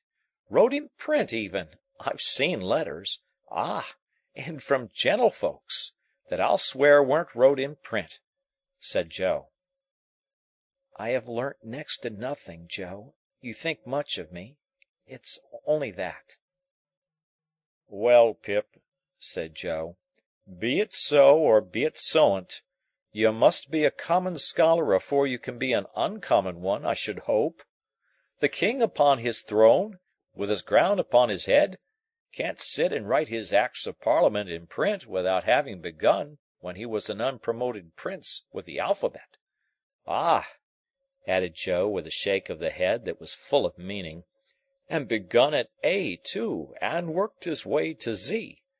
And I know what that is to do, though I can't say I've exactly done it." There was some hope in this piece of wisdom, and it rather encouraged me. "Whether common ones as to callings and earnings," pursued Joe, reflectively, "mightn't be the better of continuing for to keep company with common ones, instead of going out to play with uncommon ones. Which reminds me to hope that there was a flag, perhaps?" "No, Joe." "I'm sorry there weren't a flag, Pip. Whether that might be or mightn't be, is a thing as can't be looked into now, without putting your sister on the rampage, and that's a thing not to be thought of as being done intentional. Look'ee here, Pip, at what is said to you by a true friend. Which this to you the true friends say. If you can't get to be uncommon through going straight, you'll never get to do it through going crooked. So don't tell no more on 'em, Pip, and live well and die happy." "You are not angry with me, Joe?"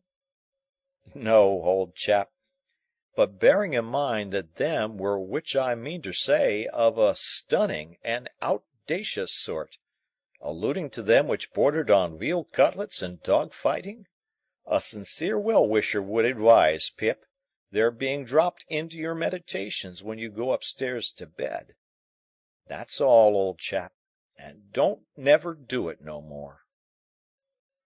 When I got up to my little room and said my prayers, I did not forget Joe's recommendation, and yet my young mind was in that disturbed and unthankful state that I thought long after I laid me down how common Estella would consider Joe, a mere blacksmith, how thick his boots, and how coarse his hands. I thought how Joe and my sister were then sitting in the kitchen, and how I had come up to bed from the kitchen, and how Miss Havisham and Estella never sat in a kitchen, but were far above the level of such common doings. I fell asleep recalling what I used to do when I was at Miss Havisham's, as though I had been there weeks or months instead of hours, and as though it were quite an old subject of remembrance, instead of one that had arisen only that day. That was a memorable day to me, for it made great changes in me. But it is the same with any life. Imagine one selected day struck out of it, and think how different its course would have been. Pause, you who read this, and think for a moment of the long chain of iron or gold, of thorns or flowers, that would never have bound you but for the formation of the first link on one memorable day.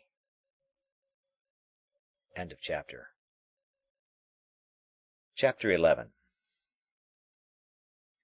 At the appointed time I returned to Miss Havisham's, and my hesitating ring at the gate brought out Estella. She locked it after admitting me, as she had done before, and again preceded me into the dark passage where her candle stood.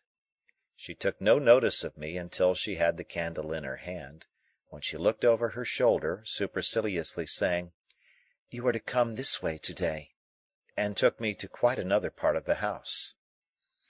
The passage was a long one, and seemed to pervade the whole square basement of the manor-house.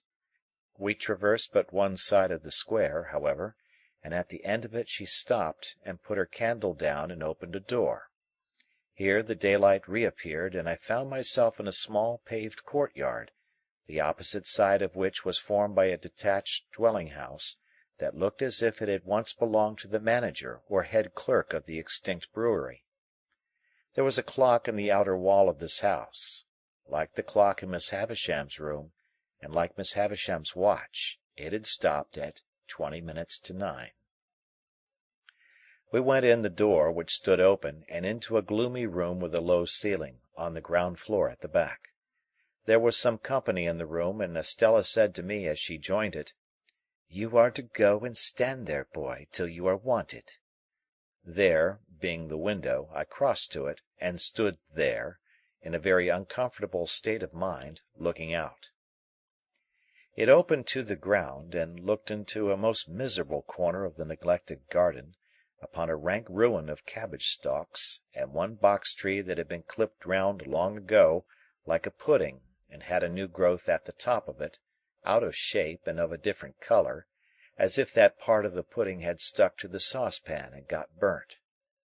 This was my homely thought, as I contemplated the box-tree.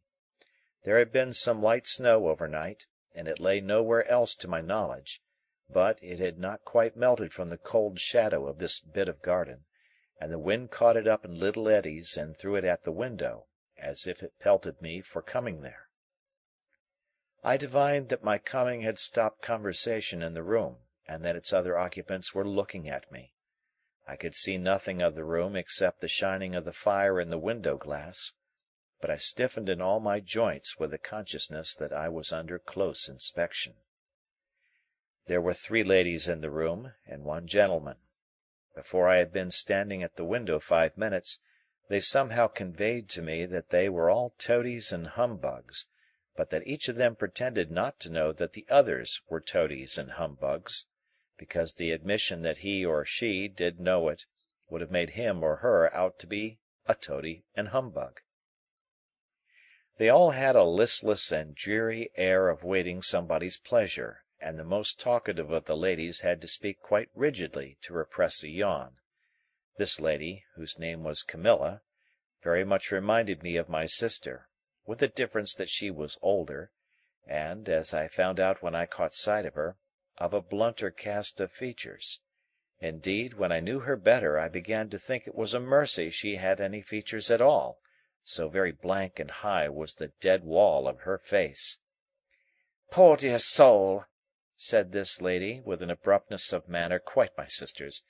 "Nobody's enemy but his own." "It would be much more commendable to be somebody else's enemy," said the gentleman. "Far more natural." Cousin Raymond, observed another lady, we are to love our neighbour. Sarah Pocket, returned cousin Raymond, if a man is not his own neighbour, who is? Miss Pocket laughed, and Camilla laughed, and said, checking a yawn, "The idea!" But I thought they seemed to think it rather a good idea, too. The other lady, who had not spoken yet, said gravely and emphatically, "Very true." Poor soul! Camilla presently went on. I knew they had all been looking at me in the meantime. He is so very strange. Would anyone believe that when Tom's wife died he actually could not be induced to see the importance of the children's having the deepest of trimmings in their mourning? Good Lord, says he, Camilla, what can it signify so long as the poor bereaved little things are in black? So like Matthew? The idea! Good points in him, good points in him, said cousin Raymond. Heaven forbid I should deny good points in him, but he never had, and he never will have, any sense of the proprieties. You know I was obliged, said Camilla. I was obliged to be firm. I said, it will not do, for the credit of the family. I told him that, without deep trimmings, the family was disgraced. I cried about it from breakfast till dinner. I injured my digestion. And at last he flung out in his violent way and said with a D, "Then do as you like." Thank goodness it will always be a consolation to me to know that I instantly went out in a pouring rain and bought the things. He paid for them, did he not? asked Estella. It's not the question, my dear child, who paid for them, returned Camilla. I bought them, and I shall often think of that with peace when I wake up in the night. The ringing of a distant bell, combined with the echoing of some cry or call along the passage by which I had come, interrupted the conversation, and caused Estella to say to me, "Now, boy." On my turning round, they all looked at me with the utmost contempt, and as I went out I heard Sarah Pocket say, "Well, I'm sure! What next?" and Camilla add, with indignation, "Was there ever such a fancy? The idea!" As we were going with our candle along the dark passage, Estella stopped all of a sudden, and facing round, said in her taunting manner, with her face quite close to mine, "Well?" "Well, miss?" I answered, almost falling over her and checking myself. She stood looking at me, and of course I stood looking at her. "Am I pretty?" "Yes, I think you are very pretty." "Am I insulting?" "Not so much so as you were last time," said I. "Not so much so?" "No." She fired when she asked the last question, and she slapped my face with such force as she had when I answered it. "Now," said she, "you little coarse monster, what do you think of me now?" "I shall not tell you." "Because you are going to tell upstairs, is that it?" "No," said I, "that's not it." "Why don't you cry again, you little wretch?" "Because I'll never cry for you again," said I, which was, I suppose, as false a declaration as ever was made, for I was inwardly crying for her then, and I know what I know of the pain she cost me afterwards. We went on our way upstairs after this episode, and as we were going up, we met a gentleman groping his way down. "Whom have we here?" asked the gentleman, stopping and looking at me. "A boy?" said Estella. He was a burly man of an exceedingly dark complexion, with an exceedingly large head, and a corresponding large hand. He took my chin in his large hand, and turned up my face to have a look at me by the light of the candle. He was prematurely bald on the top of his head, and had bushy black eyebrows that wouldn't lie down, but stood up bristling. His eyes were set very deep in his head, and were disagreeably sharp and suspicious. He had a large watch chain, and strong black dots where his beard and whiskers would have been if he had let them. He was nothing to me, and I could have had no foresight then that he ever would be anything to me. but it happened that I had this opportunity of observing him well. "Boy of the neighbourhood, hey?" said he. "Yes, sir," said I. "How do you come here?"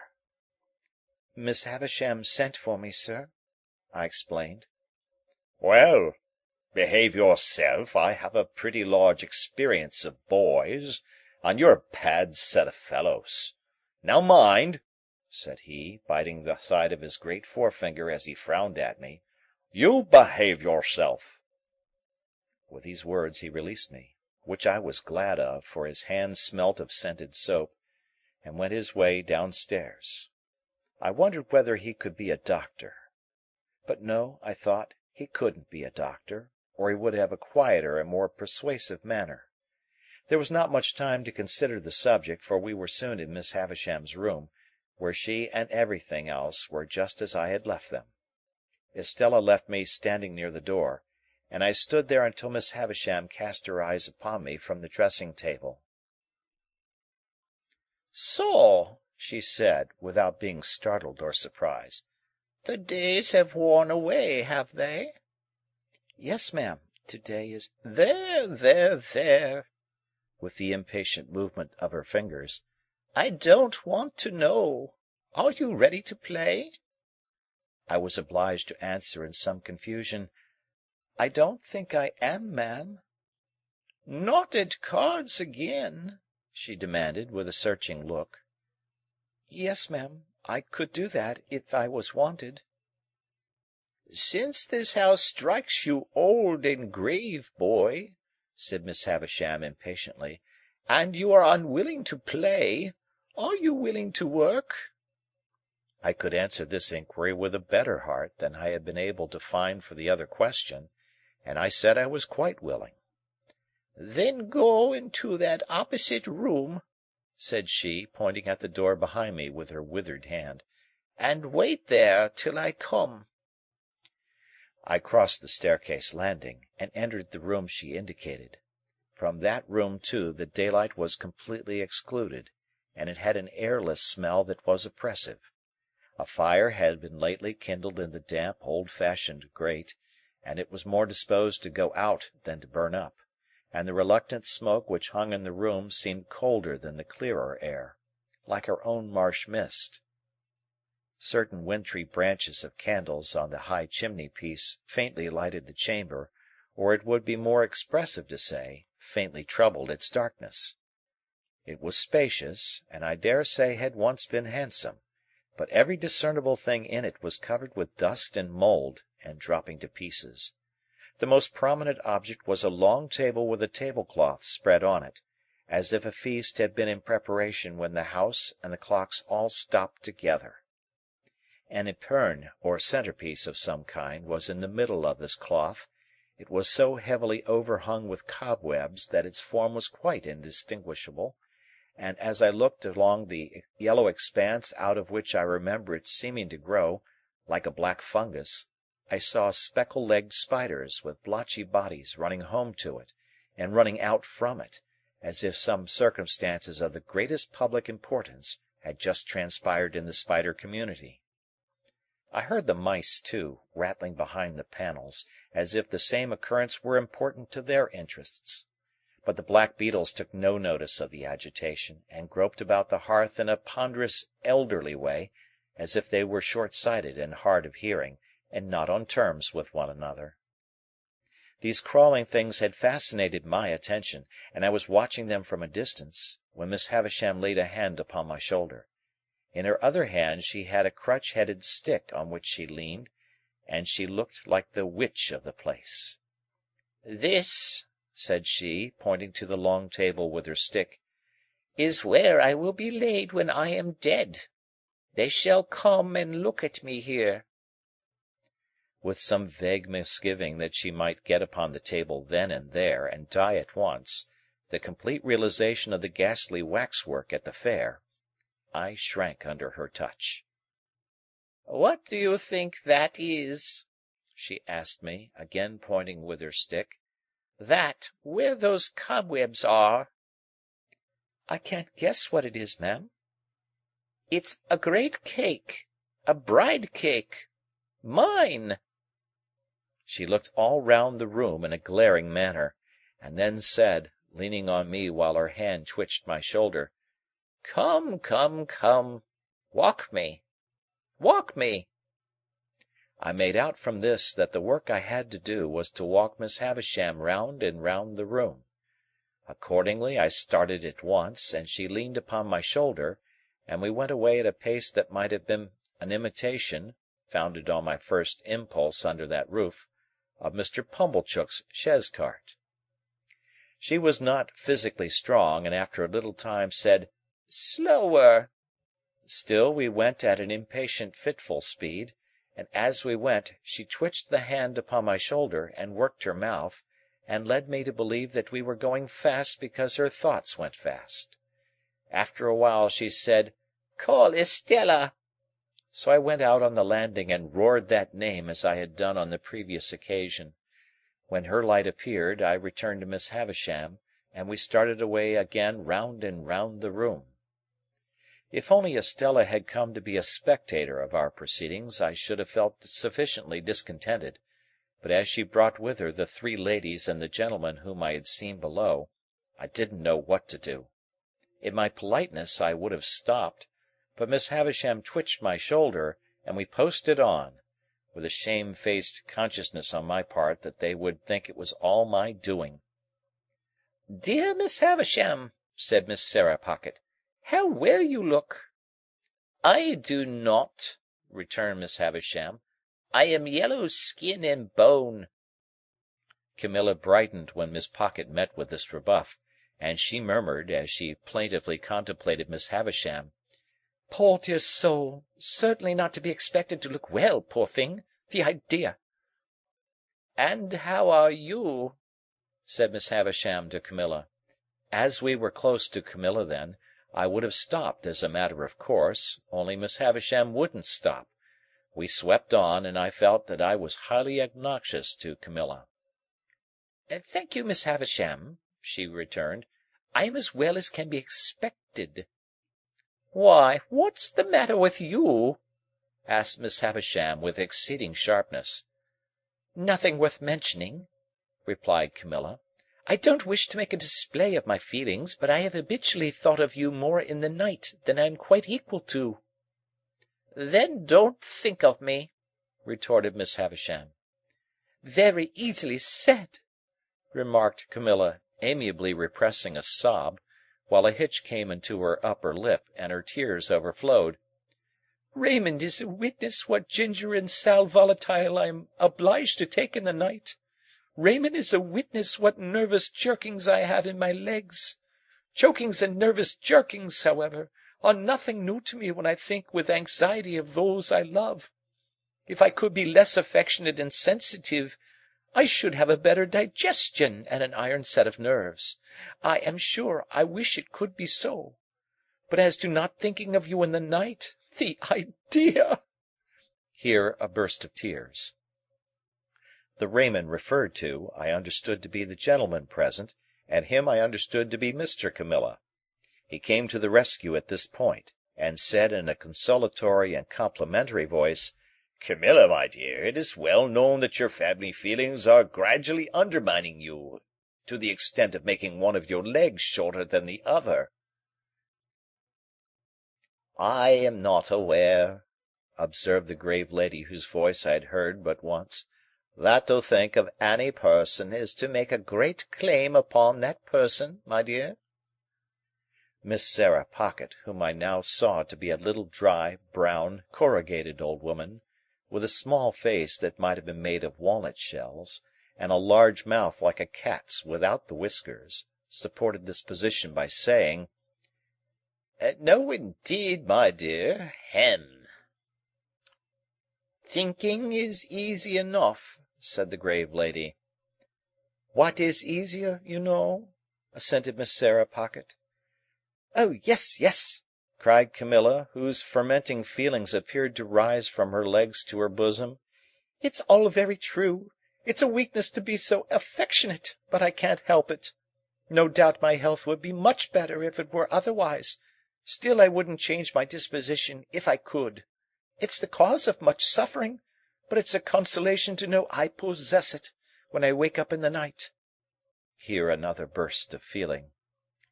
Miss Havisham and I had never stopped all this time, and kept going round and round the room, now brushing against the skirts of the visitors, now giving them the whole length of the dismal chamber.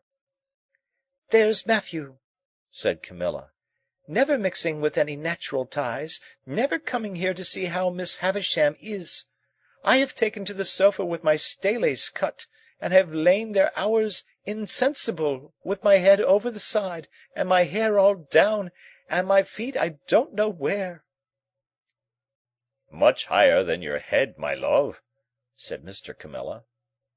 "I have gone off into that state hours and hours, on account of Matthew's strange and inexplicable conduct, and nobody has thanked me." "Really, I must say I should think not," interposed the grave lady.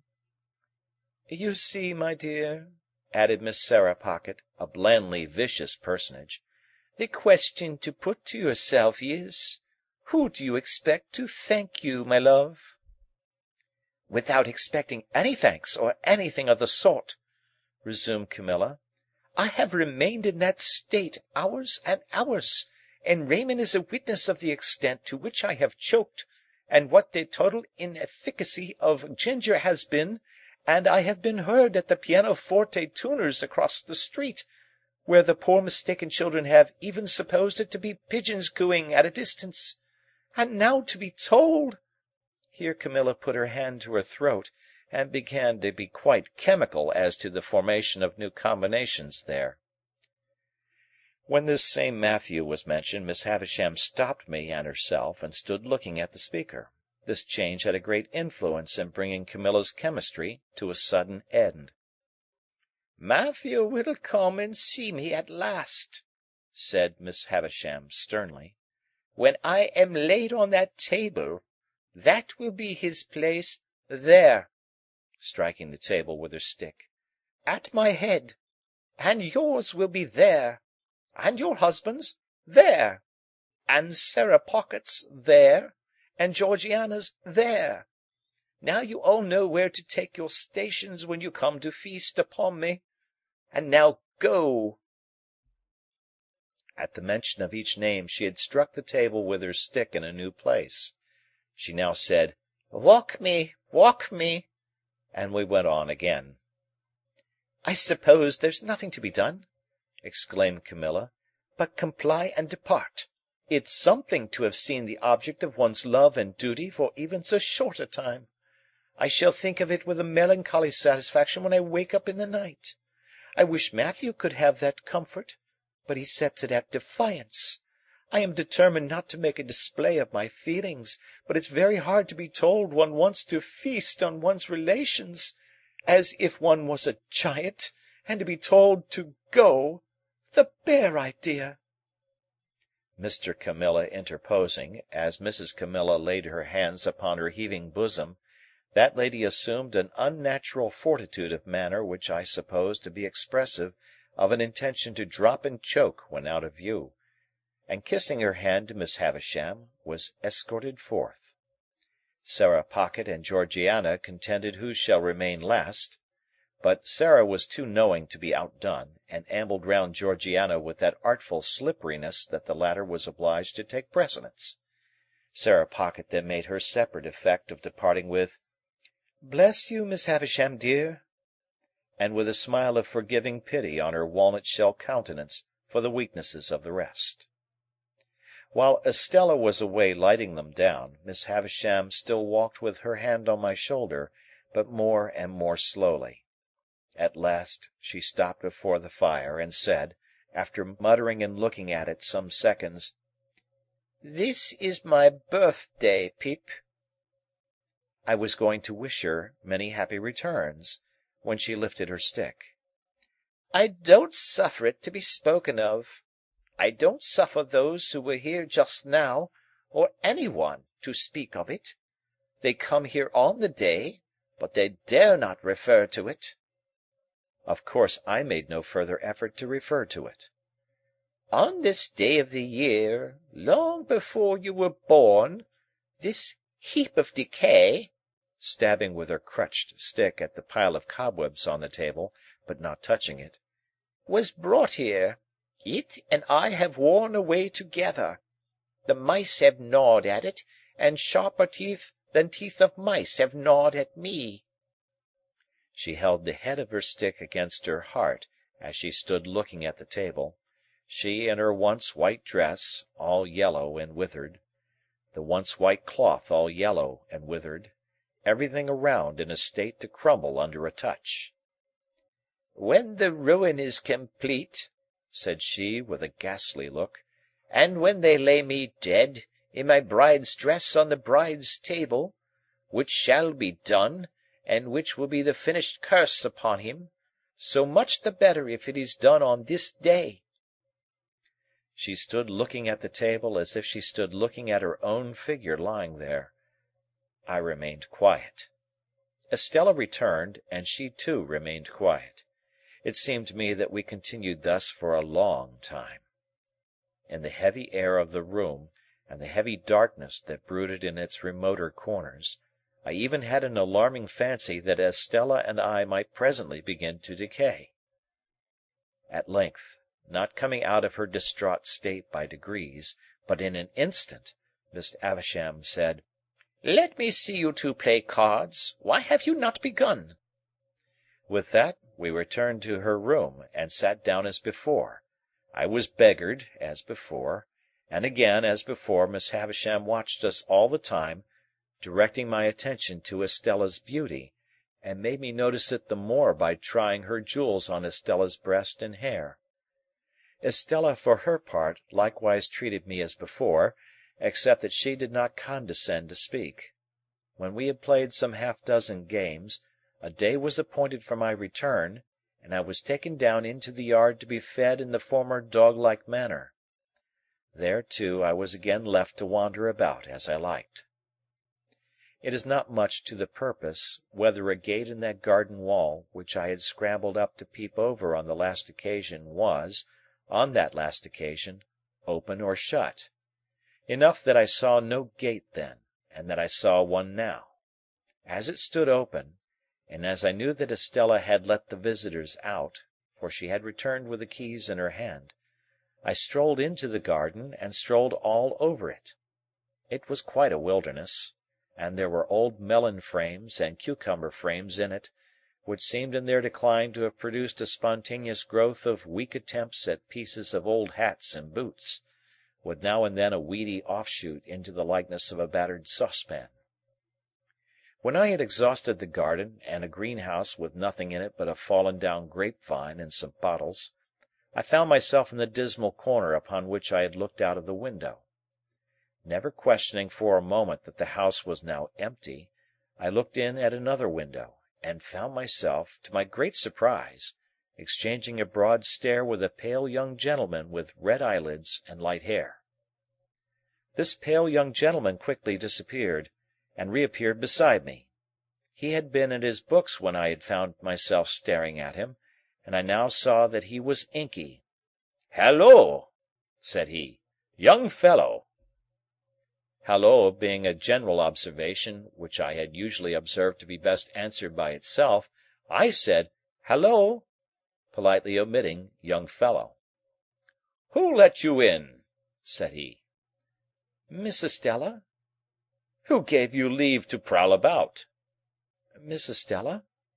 "Come and fight," said the pale young gentleman. What could I do but follow him? I have often asked myself the question since, but what else could I do? His manner was so final, and I was so astonished that I followed where he led as if I had been under a spell. "Stop a minute, though," he said, wheeling round before we had gone many paces. "I ought to give you a reason for fighting, too. There it is." In a most irritating manner, he instantly slapped his hands against one another, daintily flung one of his legs up behind him, pulled my hair, slapped his hands again, dipped his head and butted it into my stomach. The bull-like proceedings last mentioned, besides that it was unquestionably to be regarded in the light of a liberty, was particularly disagreeable just after bread and meat. I therefore hit out at him, and was going to hit out again, when he said, "Aha! Would you?" and began dancing backwards and forwards in a manner quite unparalleled within my limited experience. "Laws of the game," said he. Here he skipped from his left leg on to his right. "Regular rules." Here he skipped from his right leg on to his left. "Come to the ground and go through the preliminaries." Here he dodged backwards and forwards, and did all sorts of things, while I looked helplessly at him. I was secretly afraid of him when I saw him so dexterous, but I felt morally and physically convinced that his light head of hair could have had no business in the pit of my stomach, and that I had a right to consider it irrelevant when so obtruded on my attention. Therefore I followed him without a word to a retired nook of the garden, formed by the junction of two walls and screened by some rubbish. On his asking me if I was satisfied with the ground, and on my replying "yes," he begged my leave to absent himself for a moment, and quickly returned with a bottle of water and a sponge dipped in vinegar. "Available for both," he said, placing these against the wall, and then fell to pulling off, not only his jacket and waistcoat, but his shirt too, in a manner at once light-hearted, business-like, and bloodthirsty. Although he did not look very healthy, having pimples on his face and a breaking out at his mouth, these dreadful preparations quite appalled me. I judged him to be about my own age, but he was much taller, and he had a way of spinning himself about that was full of appearance. For the rest, he was a young gentleman in a grey suit, when not denuded for battle, with his elbows, knees, wrists, and heels considerably in advance of the rest of him as to development. My heart failed me when I saw him squaring at me with every demonstration of mechanical nicety, and eyeing my anatomy as if he were minutely choosing his bone. I never have been so surprised in my life as I was when I let out the first blow, and saw him lying on his back, looking up at me with a bloody nose and his face exceedingly foreshortened. But he was on his feet directly, and after sponging himself with a great show of dexterity, began squaring again. The second greatest surprise I have ever had in my life was seeing him on his back again, looking up at me out of a black eye. His spirit inspired me with great respect. He seemed to have no strength, and he never once hit me hard, and he was always knocked down, but he would be up again in a moment, sponging himself or drinking out of the water bottle, with the greatest satisfaction in seconding himself according to form, and then came at me with an air and a show that made me believe he really was going to do for me at last. He got heavily bruised, for I am sorry to record that the more I hit him, the harder I hit him, but he came up again, and again, and again, until at last he got a bad fall with the back of his head against the wall. Even after that crisis in our affairs, he got up and turned round and round confusedly a few times, not knowing where I was, but finally went on his knees to his sponge and threw it up, at the same time panting out, "That means you have won." He seemed so brave and innocent, that although I had not proposed the contest, I felt but a gloomy satisfaction in my victory. Indeed, I go so far as to hope that I regarded myself while dressing as a species of savage young wolf or other wild beast. However, I got dressed, darkly wiping my sanguinary face at intervals, and I said, "Can I help you?" And he said, "No, thankee." And I said, "Good afternoon." And he said, "Same to you." When I got into the courtyard, I found Estella waiting with the keys, but she neither asked me where I had been, nor why I kept her waiting, and there was a bright flush upon her face, as though something had happened to delight her. Instead of going straight to the gate, too, she stepped back into the passage and beckoned me. "Come here. You may kiss me, if you like." I kissed her cheek as she turned it to me. I think I would have gone through a great deal to kiss her cheek, but I felt that the kiss was given to the coarse common boy as a piece of money might have been, and that it was worth nothing. What with the birthday visitors, and what with the cards, and what with the fight, my stay had lasted so long that when I neared home the light on the spit of sand off the point on the marshes was gleaming against a black night sky, and Joe's furnace was flinging a path of fire across the road.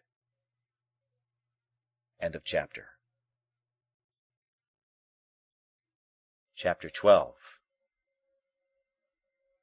My mind grew very uneasy on the subject of the pale young gentleman. The more I thought of the fight, and recalled the pale young gentleman on his back in various stages of puffy and encrimsoned countenance, the more certain it appeared that something would be done to me. I felt that the pale young gentleman's blood was on my head, and that the law would avenge it. But, without having any definite idea of the penalties I had incurred, it was clear to me that village boys could not go stalking about the country, ravaging the houses of gentlefolks and pitching into the studious youth of England, without laying themselves open to severe punishment. For some days I even kept close at home, and looked out at the kitchen door with the greatest caution and trepidation before going on an errand, lest the officers of the county jail should pounce upon me. The pale young gentleman's nose had stained my trousers, and I tried to wash out that evidence of my guilt in the dead of night. I had cut my knuckles against the pale young gentleman's teeth, and I twisted my imagination into 1,000 tangles, as I devised incredible ways of accounting for that damnatory circumstance when I should be haled before the judges. When the day came round for my return to the scene of the deed of violence, my terrors reached their height.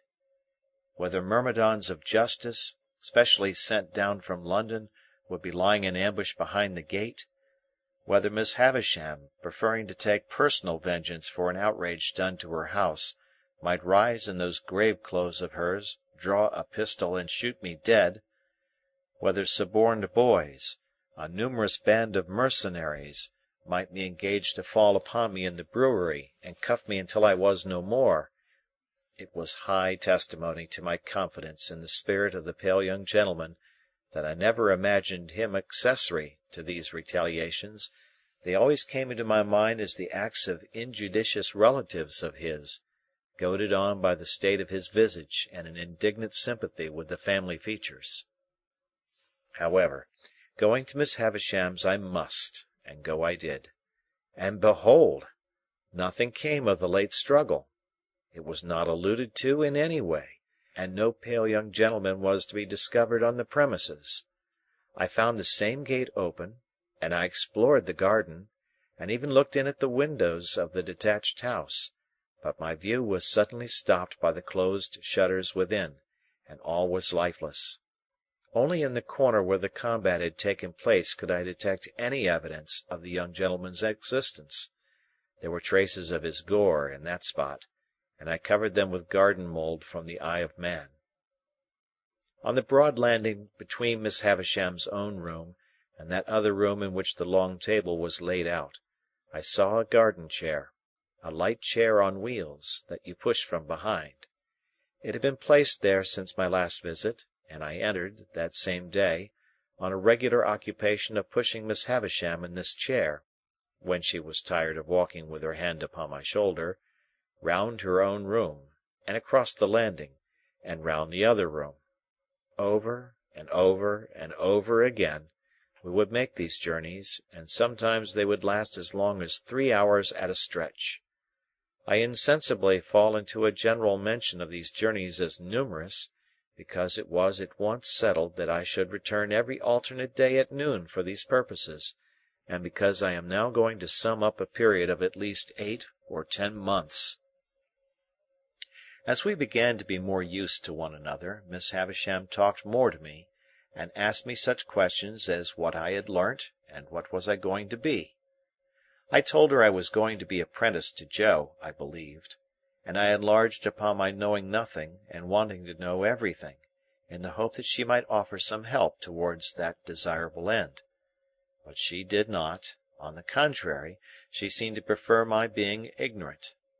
Neither did she ever give me any money, or anything but my daily dinner, nor ever stipulate that I should be paid for my services. Estella was always about, and always let me in and out, but never told me I might kiss her again. Sometimes she would coldly tolerate me, sometimes she would condescend to me, sometimes she would be quite familiar with me, sometimes she would tell me energetically that she hated me. Miss Havisham would often ask me in a whisper, or when we were alone, "Does she grow prettier and prettier, Pip?" and when I said yes, for indeed she did, would seem to enjoy it greedily. Also, when we played at cards, Miss Havisham would look on with a miserly relish of Estella's moods, whatever they were. And sometimes, when her moods were so many and so contradictory of one another that I was puzzled what to say or do, Miss Havisham would embrace her with lavish fondness, murmuring something in her ear that sounded like, "Break their hearts, my pride and hope, break their hearts and have no mercy." There was a song Joe used to hum fragments of at the forge, of which the burden was Old Clem. This was not a very ceremonious way of rendering homage to a patron saint, but I believe Old Clem stood in that relation towards smiths. It was a song that imitated the measure of beating upon iron, and was a mere lyrical excuse for the introduction of Old Clem's respected name. Thus you were to hammer boys around, Old Clem, with a thump and a sound, Old Clem, beat it out, Old Clem, with a click for the stout, Old Clem, blow the fire, Old Clem, roaring drier, soaring higher, Old Clem. One day soon after the appearance of the chair, Miss Havisham suddenly saying to me, with the impatient movements of her fingers, "There, there, there! Sing!" I was surprised into crooning this ditty as I pushed her over the floor. It happened so to catch her fancy that she took it up in a low brooding voice as if she were singing in her sleep. After that it became customary with us to have it as we moved about, and Estella would often join in, though the whole strain was so subdued, even when there were three of us, that it made less noise in the grim old house than the lightest breath of wind. What could I become with these surroundings? How could my character fail to be influenced by them? Is it to be wondered at if my thoughts were dazed, as my eyes were, when I came out into the natural light from the misty yellow rooms? Perhaps I might have told Joe about the pale young gentleman, if I had not previously been betrayed into those enormous inventions to which I had confessed. Under the circumstances, I felt that Joe could hardly fail to discern in the pale young gentleman an appropriate passenger to be put into the black velvet coach. Therefore, I said nothing of him. Besides, that shrinking from having Miss Havisham and Estella discussed, which had come upon me in the beginning, grew much more potent as time went on. I reposed complete confidence in no one but Biddy, but I told poor Biddy everything. Why it came natural to me to do so, and why Biddy had a deep concern in everything I told her, I did not know then, though I think I know now. Meanwhile, councils went on in the kitchen at home, fraught with almost insupportable aggravation to my exaggerated spirit. That ass, Pumblechook, used often to come over of a night for the purpose of discussing my prospects with my sister, and I really do believe, to this hour with less penitence than I ought to feel, that if these hands could have taken a linchpin out of his chaise cart, they would have done it. The miserable man was a man of that confined stolidity of mind, that he could not discuss my prospects without having me before him, as it were, to operate upon, and he would drag me up from my stool, usually by the collar, when I was quiet in a corner, and putting me before the fire as if I were going to be cooked, would begin by saying, "Now, Mum, here is this boy. Here is this boy which you have brought up by hand. Hold up your head, boy, and be for ever grateful unto them which so did do. Now, Mum, with respections to this boy." And then he would rumple my hair the wrong way, which from my earliest remembrance, as already hinted, I have in my soul denied the right of any fellow creature to do, and would hold me before him by the sleeve, a spectacle of imbecility only to be equalled by himself. Then, he and my sister would pair off in such nonsensical speculations about Miss Havisham, and about what she would do with me and for me, that I used to want, quite painfully, to burst into spiteful tears, fly at Pumblechook, and pummel him all over. In these dialogues, my sister spoke to me as if she were morally wrenching one of my teeth out at every reference, while Pumblechook himself, self-constituted my patron, would sit supervising me with a depreciatory eye, like the architect of my fortunes who thought himself engaged on a very unremunerative job. In these discussions Joe bore no part, but he was often talked at, while they were in progress, by reason of Mrs. Joe's perceiving that he was not favourable to my being taken from the forge. I was fully old enough now to be apprenticed to Joe, and when Joe sat with the poker on his knees thoughtfully raking out the ashes between the lower bars, my sister would so distinctly construe that innocent action into opposition on his part, that she would dive at him, take the poker out of his hands, shake him, and put it away. There was a most irritating end to every one of these debates. All in a moment, with nothing to lead up to it, my sister would stop herself in a yawn, and catching sight of me as if it were incidentally, would swoop upon me with, "Come, there's enough of you! You get along to bed. You've given trouble enough for one night, I hope." And as if I had besought them as a favour to bother my life out. We went on in this way for a long time, and it seemed likely that we should continue to go on in this way for a long time, when one day Miss Havisham stopped short as she and I were walking, she leaning on my shoulder, and said with some displeasure, "You are growing tall, Pip." I thought it best to hint, through the medium of a meditative look, that this might be occasioned by circumstances over which I had no control. She said no more at the time, but she presently stopped and looked at me again, and presently again, and after that looked frowning and moody. On the next day of my attendance, when our usual exercise was over, and I had landed her at her dressing-table, she stayed me with a movement of her impatient fingers. "Tell me the name again of that blacksmith of yours." "Joe Gargery, ma'am." "Meaning the master you were to be apprenticed to?" "Yes, Miss Havisham." "You had better be apprenticed at once. Would Gargery come here with you, and bring your indentures, do you think?"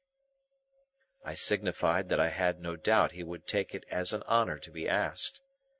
"Then let him come." "At any particular time, Miss Havisham?" "There, there, I know nothing about times. Let him come soon, and come along with you." When I got home at night, and delivered this message for Joe, my sister went on the rampage, in a more alarming degree than at any previous period. She asked me and Joe whether we supposed she was door-mats under our feet, and how we dared to use her so, and what company we graciously thought she was fit for. When she had exhausted a torrent of such inquiries, she threw a candlestick at Joe, burst into a loud sobbing, got out the dustpan, which was always a very bad sign, put on her coarse apron, and began cleaning up to a terrible extent. Not satisfied with a dry cleaning, she took to a pail and scrubbing brush, and cleaned us out of house and home, so that we stood shivering in the backyard. It was 10 o'clock at night before we ventured to creep in again, and then she asked Joe why he hadn't married a negress slave at once.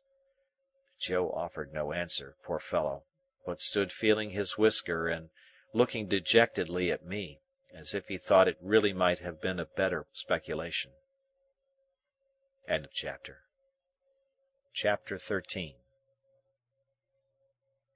It was a trial to my feelings, on the next day but one, to see Joe arraying himself in his Sunday clothes to accompany me to Miss Havisham's. However, as he thought his court suit necessary to the occasion, it was not for me to tell him that he looked far better in his working dress, the rather because I knew he made himself so dreadfully uncomfortable entirely on my account, and that it was for me he pulled up his shirt collar so very high behind that it made the hair on the crown of his head stand up like a tuft of feathers. At breakfast time my sister declared her intention of going to town with us, and being left at Uncle Pumblechook's, and called for "when we had done with our fine ladies," a way of putting the case, from which Joe appeared inclined to augur the worst. The forge was shut up for the day, and Joe inscribed in chalk upon the door, as it was his custom to do on the very rare occasions when he was not at work, the monosyllable HOUT, accompanied by a sketch of an arrow supposed to be flying in the direction he had taken. We walked to town, my sister leading the way in a very large beaver bonnet, and carrying a basket like the Great Seal of England in plaited straw, a pair of pattens, a spare shawl, and an umbrella, though it was a fine bright day.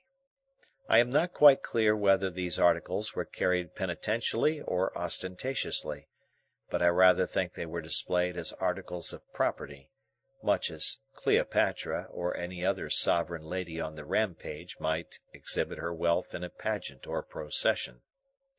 When we came to Pumblechook's, my sister bounced in and left us. As it was almost noon, Joe and I held straight on to Miss Havisham's house. Estella opened the gate as usual, and the moment she appeared, Joe took his hat off and stood weighing it by the brim in both his hands, as if he had some urgent reason in his mind for being particular to 1/2 of an ounce. Estella took no notice of either of us, but led us the way that I knew so well. I followed next to her, and Joe came last. When I looked back at Joe in the long passage, he was still weighing his hat with the greatest care, and was coming after us in long strides on the tips of his toes. Estella told me we were both to go in, so I took Joe by the coat cuff and conducted him into Miss Havisham's presence. She was seated at her dressing table, and looked round at us immediately. "Oh," said she to Joe, "you are the husband of the sister of this boy?" I could hardly have imagined dear old Joe looking so unlike himself, or so like some extraordinary bird, standing as he did, speechless, with his tuft of feathers ruffled, and his mouth open, as if he wanted a worm. "You are the husband," repeated Miss Havisham, "of the sister of this boy?" It was very aggravating, but throughout the interview Joe persisted in addressing me instead of Miss Havisham. "Which I mean to say, Pip," Joe now observed in a manner that was at once expressive of forcible argumentation, strict confidence, and great politeness, "as I up and married your sister, and I were at the time what you might call, if you were anyways inclined, a single man." "Well," said Miss Havisham, "and you have reared the boy, with the intention of taking him for your apprentice. Is that so, Mr. Gargery?" "You know, Pip," replied Joe, "as you and me were ever friends, and it were looked for'ard to betwixt us, as being calculated to lead to larks. Not but what, Pip, if you ever had made objections to the business, such as its being open to black and soot, and such like, not but what they would have been attended to, don't you see?" "Has the boy," said Miss Havisham, "ever made any objection? Does he like the trade?" "Which it is well beknown to yourself, Pip," returned Joe, strengthening his former mixture of argumentation, confidence, and politeness, "that it were the wish of your own heart." I saw the idea suddenly break upon him that he would adapt his epitaph to the occasion, before he went on to say, "And there weren't no objection on your part, and Pip it were the great wish of your heart." It was quite in vain for me to endeavour to make him sensible that he ought to speak to Miss Havisham. The more I made faces and gestures to him to do it, the more confidential, argumentative, and polite he persisted in being to me. "Have you brought his indentures with you?" asked Miss Havisham. "Well, Pip, you know," replied Joe, as if that were a little unreasonable, "you yourself see me put 'em in my hat, and therefore you know as they are here." With which he took them out and gave them, not to Miss Havisham, but to me. I am afraid I was ashamed of the dear good fellow. I know I was ashamed of him. When I saw that Estella stood at the back of Miss Havisham's chair, and that her eyes laughed mischievously, I took the indentures out of his hand and gave them to Miss Havisham. "You expected," said Miss Havisham as she looked them over, "no premium with the boy?" "Joe," I remonstrated, for he made no reply at all, "why don't you answer?" "Pip," returned Joe, cutting me short as if he were hurt, "which I mean to say that were not a question requiring an answer betwixt yourself and me, and which you know the answer to be full well no. You know it to be no, Pip, and wherefore should I say it?" Miss Havisham glanced at him as if she understood what he really was better than I had thought possible, seeing what he was there, and took up a little bag from the table beside her. "Pip has earned a premium here," she said, "and here it is. There are 25 guineas in this bag.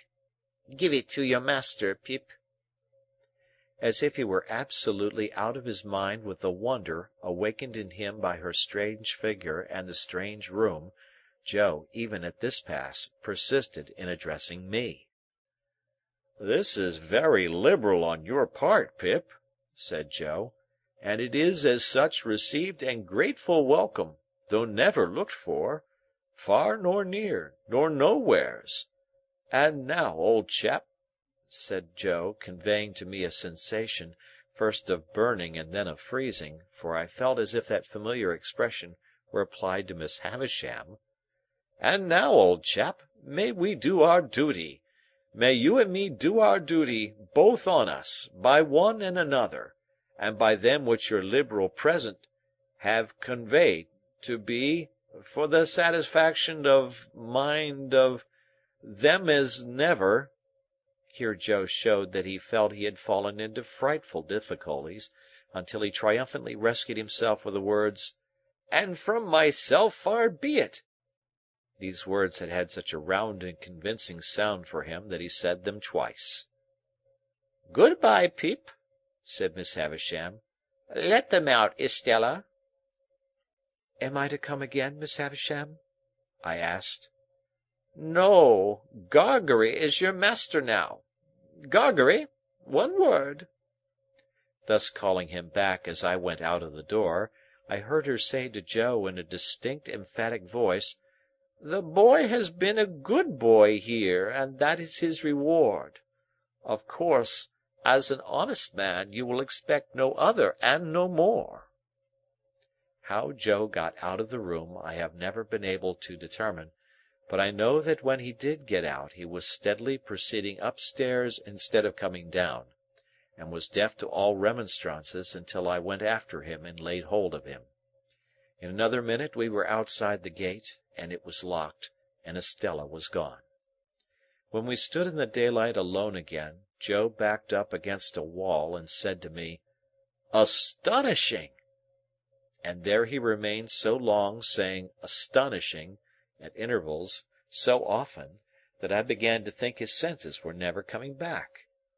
At length he prolonged his remark into, "Pip, I do assure you this is astonishing!" and so by degrees became conversational and able to walk away. I have reason to think that Joe's intellects were brightened by the encounter they had passed through, and that on our way to Pumblechook's he invented a subtle and deep design. My reason is to be found in what took place in Mr. Pumblechook's parlour, where, on our presenting ourselves, my sister sat in conference with that detested seedsman. "Well," cried my sister, addressing us both at once, "and what's happened to you? I wonder you condescend to come back to such poor society as this. I'm sure I do." "Miss Havisham," said Joe, with a fixed look at me, like an effort of remembrance, made it very particular that we should give her, were it compliments or respects, Pip?" "Compliments," I said. "Which that were my own belief," answered Joe. "Her compliments to Mrs. J. Gargery." "Much good they'll do me," observed my sister, but rather gratified too. "And wishing," pursued Joe, with another fixed look at me, like another effort of remembrance, "that the state of Miss Havisham's elth were sich as would have allowed, were it, Pip?" "Of her having the pleasure," I added. "Of ladies' company," said Joe, and drew a long breath. "Well!" cried my sister, with a mollified glance at Mr. Pumblechook, "she might have had the politeness to send that message at first, but it's better late than never. And what did she give young Rantipole here?" "She give him," said Joe, "nothing." Mrs. Joe was going to break out, but Joe went on.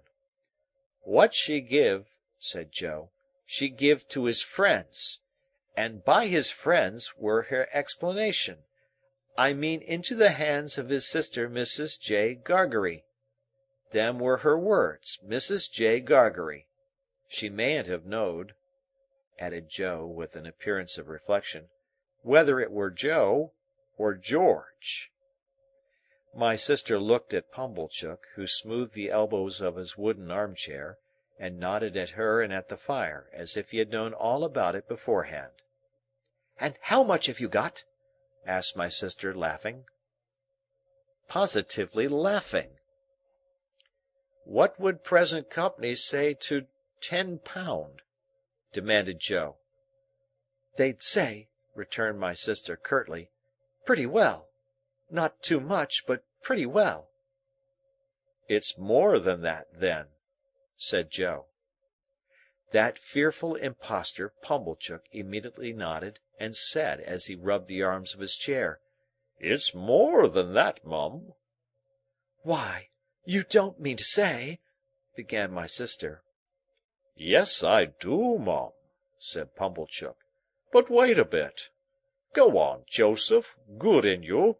Go on." "What would present company say," proceeded Joe, "to £20?" "Handsome would be the word," returned my sister. "Well, then," said Joe, "it's more than £20." That abject hypocrite Pumblechook nodded again, and said, with a patronising laugh, "It's more than that, Mum. Good again. Follow her up, Joseph."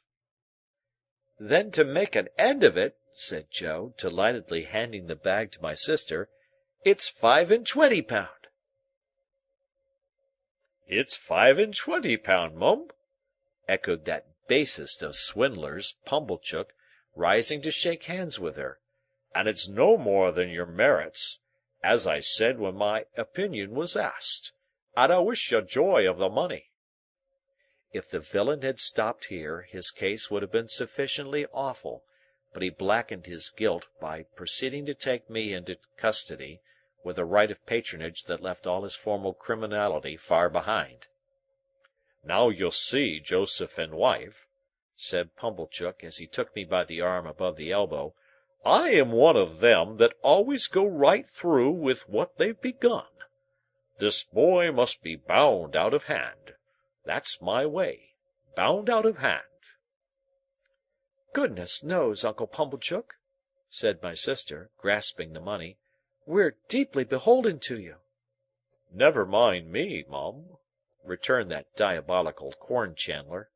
"A pleasure's a pleasure all the world over. But this boy, you know, we must have him bound. I said I'd see to it, to tell you the truth." The justices were sitting in the town hall near at hand, and we at once went over to have me bound apprentice to Joe in the magisterial presence. I say we went over, but I was pushed over by Pumblechook, exactly as if I had that moment picked a pocket or fired a rick. Indeed, it was the general impression in court that I had been taken red-handed, for as Pumblechook shoved me before him through the crowd, I heard some people say, "What's he done?" and others, "He's a young 'un too, but looks bad, don't he?" One person of mild and benevolent aspect even gave me a tract ornamented with a woodcut of a malevolent young man fitted up with a perfect sausage shop of fetters, and entitled, "To be read in my cell." The hall was a queer place, I thought, with higher pews in it than a church, and with people hanging over the pews looking on, and with mighty justices, one with a powdered head, leaning back in chairs with folded arms, or taking snuff, or going to sleep, or writing or reading the newspapers, and with some shining black portraits on the walls, which my unartistic eye regarded as a composition of hardbake and sticking plaster.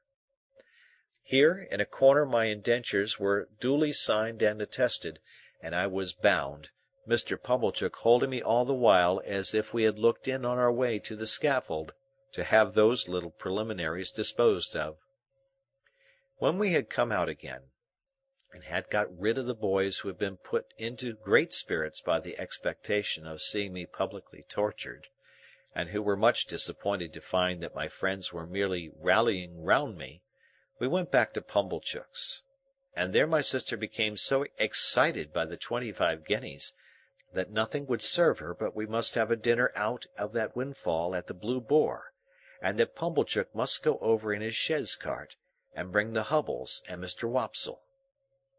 It was agreed to be done, and a most melancholy day I passed, for it inscrutably appeared to stand to reason, in the minds of the whole company, that I was an excrescence on the entertainment; and to make it worse, they all asked me from time to time, in short, whenever they had nothing else to do, why I didn't enjoy myself. And what could I possibly do then, but say I was enjoying myself, when I wasn't? However, they were grown up and had their own way, and they made the most of it. That swindling Pumblechook, exalted into the beneficent contriver of the whole occasion, actually took the top of the table, and, when he addressed them on the subject of my being bound, and had fiendishly congratulated them on my being liable to imprisonment if I played at cards, drank strong liquors, kept late hours or bad company, or indulged in other vagaries which the form of my indentures appeared to contemplate as next to inevitable, he placed me standing on a chair beside him to illustrate his remarks. My only other remembrances of the great festival are, that they wouldn't let me go to sleep, but whenever they saw me dropping off, woke me up and told me to enjoy myself; that, rather late in the evening, Mr. Wopsle gave us Collins's Ode, and threw his blood-stained sword in thunder down, with such effect that a waiter came in and said, "The commercials underneath sent up their compliments, and it wasn't the Tumblers' Arms." That, when they were all in excellent spirits on the road home, and sang "O Lady Fair," Mr. Wopsle taking the bass, and asserting with a tremendously strong voice, in reply to the inquisitive bore who leads that piece of music in a most impertinent manner, by wanting to know all about everybody's private affairs, that he was the man with his white locks flowing, and that he was upon the whole the weakest pilgrim going. Finally, I remember that when I got into my little bedroom, I was truly wretched, and had a strong conviction on me that I should never like Joe's trade. I had liked it once, but once was not now. End of chapter. Chapter 14. It is a most miserable thing to feel ashamed of home. There may be black ingratitude in the thing, and the punishment may be retributive and well-deserved, but that it is a miserable thing I can testify. Home had never been a very pleasant place to me, because of my sister's temper. But Joe had sanctified it, and I had believed in it. I had believed in the best parlour as a most elegant saloon. I had believed in the front door, as a mysterious portal of the temple of state, whose solemn opening was attended with the sacrifice of roast fowls. I had believed in the kitchen as a chaste though not magnificent apartment. I had believed in the forge as the glowing road to manhood and independence. Within a single year, all this was changed. Now it was all coarse and common, and I would not have had Miss Havisham and Estella see it on any account. How much of my ungracious condition of mind may have been my own fault, how much Miss Havisham's, how much my sister's, is now of no moment to me or to any one. The change was made in me, the thing was done. Well or ill done, excusably or inexcusably, it was done. Once, it had seemed to me that when I should at last roll up my shirt-sleeves and go into the forge, Joe's 'prentice, I should be distinguished and happy. Now the reality was in my hold, I only felt that I was dusty with the dust of small coal, and that I had a weight upon my daily remembrance to which the anvil was a feather. There have been occasions in my later life, I suppose as in most lives, when I have felt for a time as if a thick curtain had fallen on all its interest and romance, to shut me out from anything save dull endurance any more. Never has that curtain dropped so heavy and blank as when my way in life lay stretched out straight before me through the newly entered road of apprenticeship to Joe. I remember that at a later period of my time I used to stand about the churchyard on Sunday evenings when night was falling, comparing my own perspective with the windy marsh view, and making out some likeness between them by thinking how flat and low both were, and how on both there came an unknown way and a dark mist and then the sea. I was quite as dejected on the first working day of my apprenticeship as in that after-time, but I am glad to know that I never breathed a murmur to Joe while my indentures lasted. It is about the only thing I am glad to know of myself in that connection. For though it includes what I proceed to add, all the merit of what I proceed to add was Joe's. It was not because I was faithful, but because Joe was faithful, that I never ran away and went for a soldier or a sailor. It was not because I had a strong sense of the virtue of industry, but because Joe had a strong sense of the virtue of industry, that I worked with tolerable zeal against the grain. It is not possible to know how far the influence of any amiable, honest-hearted, duty-doing man flies out into the world, but it is very possible to know how it has touched one's self in going by, and I know right well that any good that intermixed itself with my apprenticeship came of plain, contented Joe, and not of restlessly aspiring, discontented me. What I wanted, who can say? How can I say, when I never knew? What I dreaded was, that in some unlucky hour I, being at my grimiest and commonest, should lift up my eyes and see Estella looking in at one of the wooden windows of the forge. I was haunted by the fear that she would, sooner or later, find me out, with a black face and hands, doing the coarsest part of my work, and would exult over me and despise me. Often after dark, when I was pulling the bellows for Joe and we were singing Old Clem, and when the thought how we used to sing it at Miss Havisham's would seem to show me Estella's face in the fire, with her pretty hair fluttering in the wind and her eyes scorning me, often at such a time I would look towards those panels of black night in the wall, which the wooden windows then were, and would fancy that I saw her just drawing her face away, and would believe that she had come at last. After that, when we went in to supper, the place and the meal would have a more homely look than ever, and I would feel more ashamed of home than ever in my own ungracious breast. End of chapter. Chapter 15.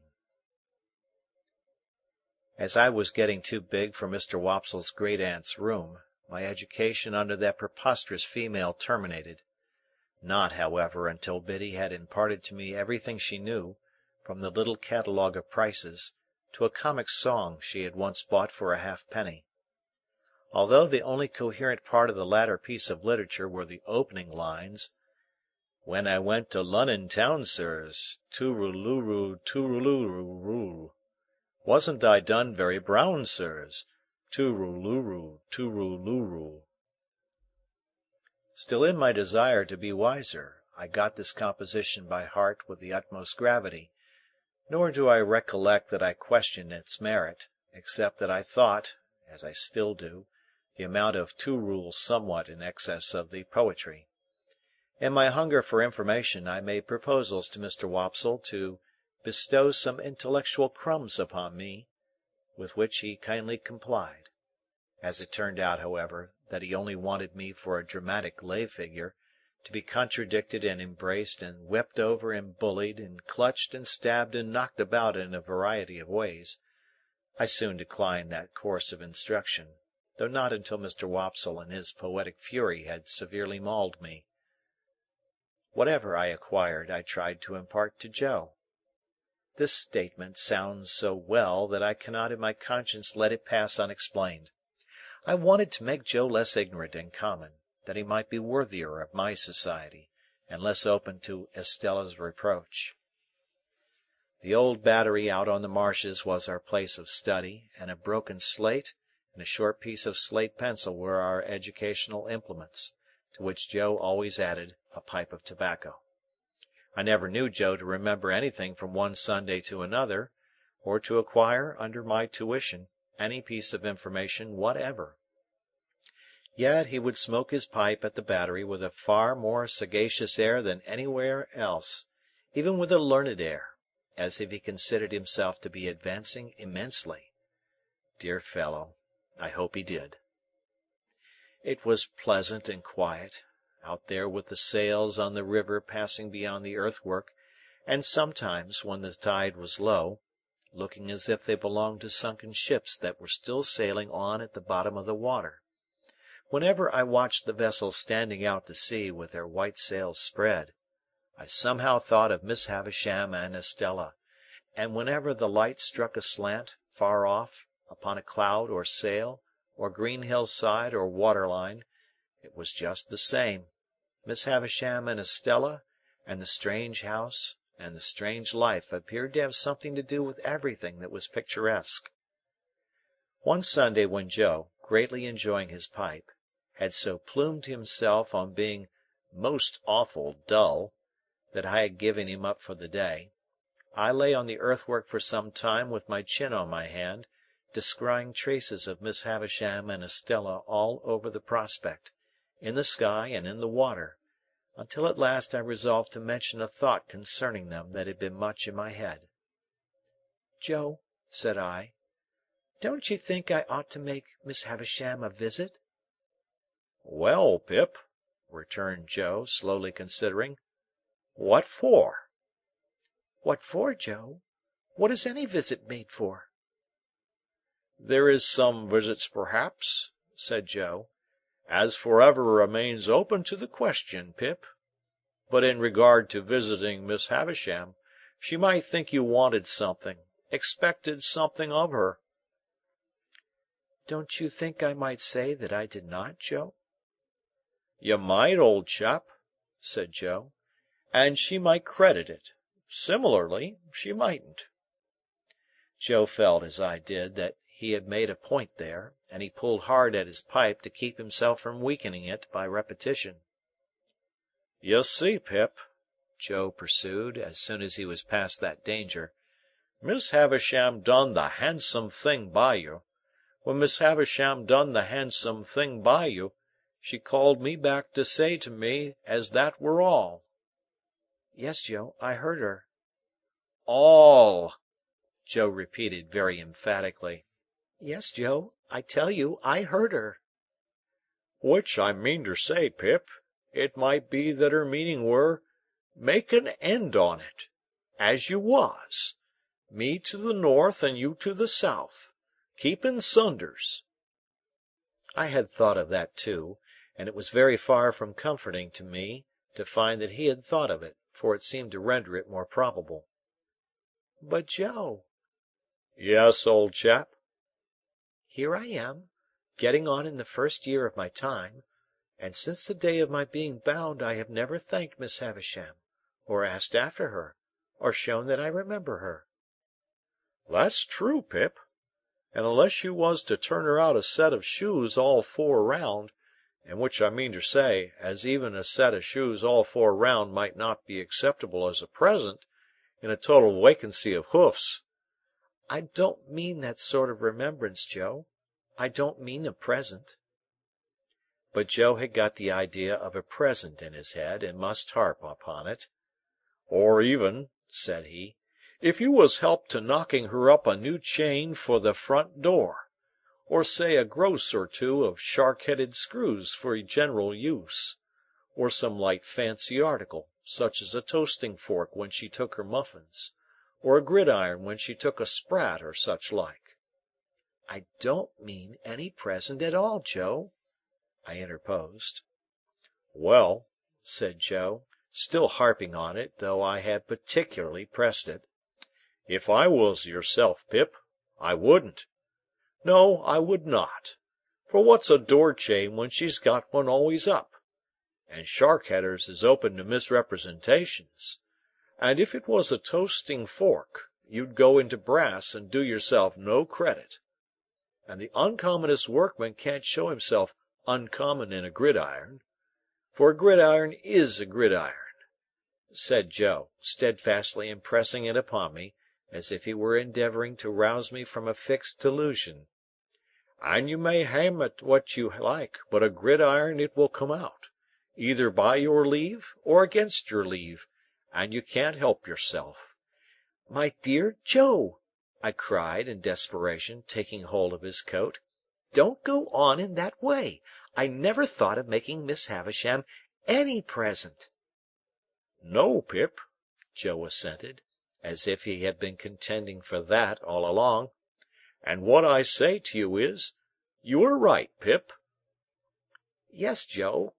But what I wanted to say was, that as we are rather slack just now, if you would give me a half-holiday to-morrow, I think I would go up-town and make a call on Miss Havisham."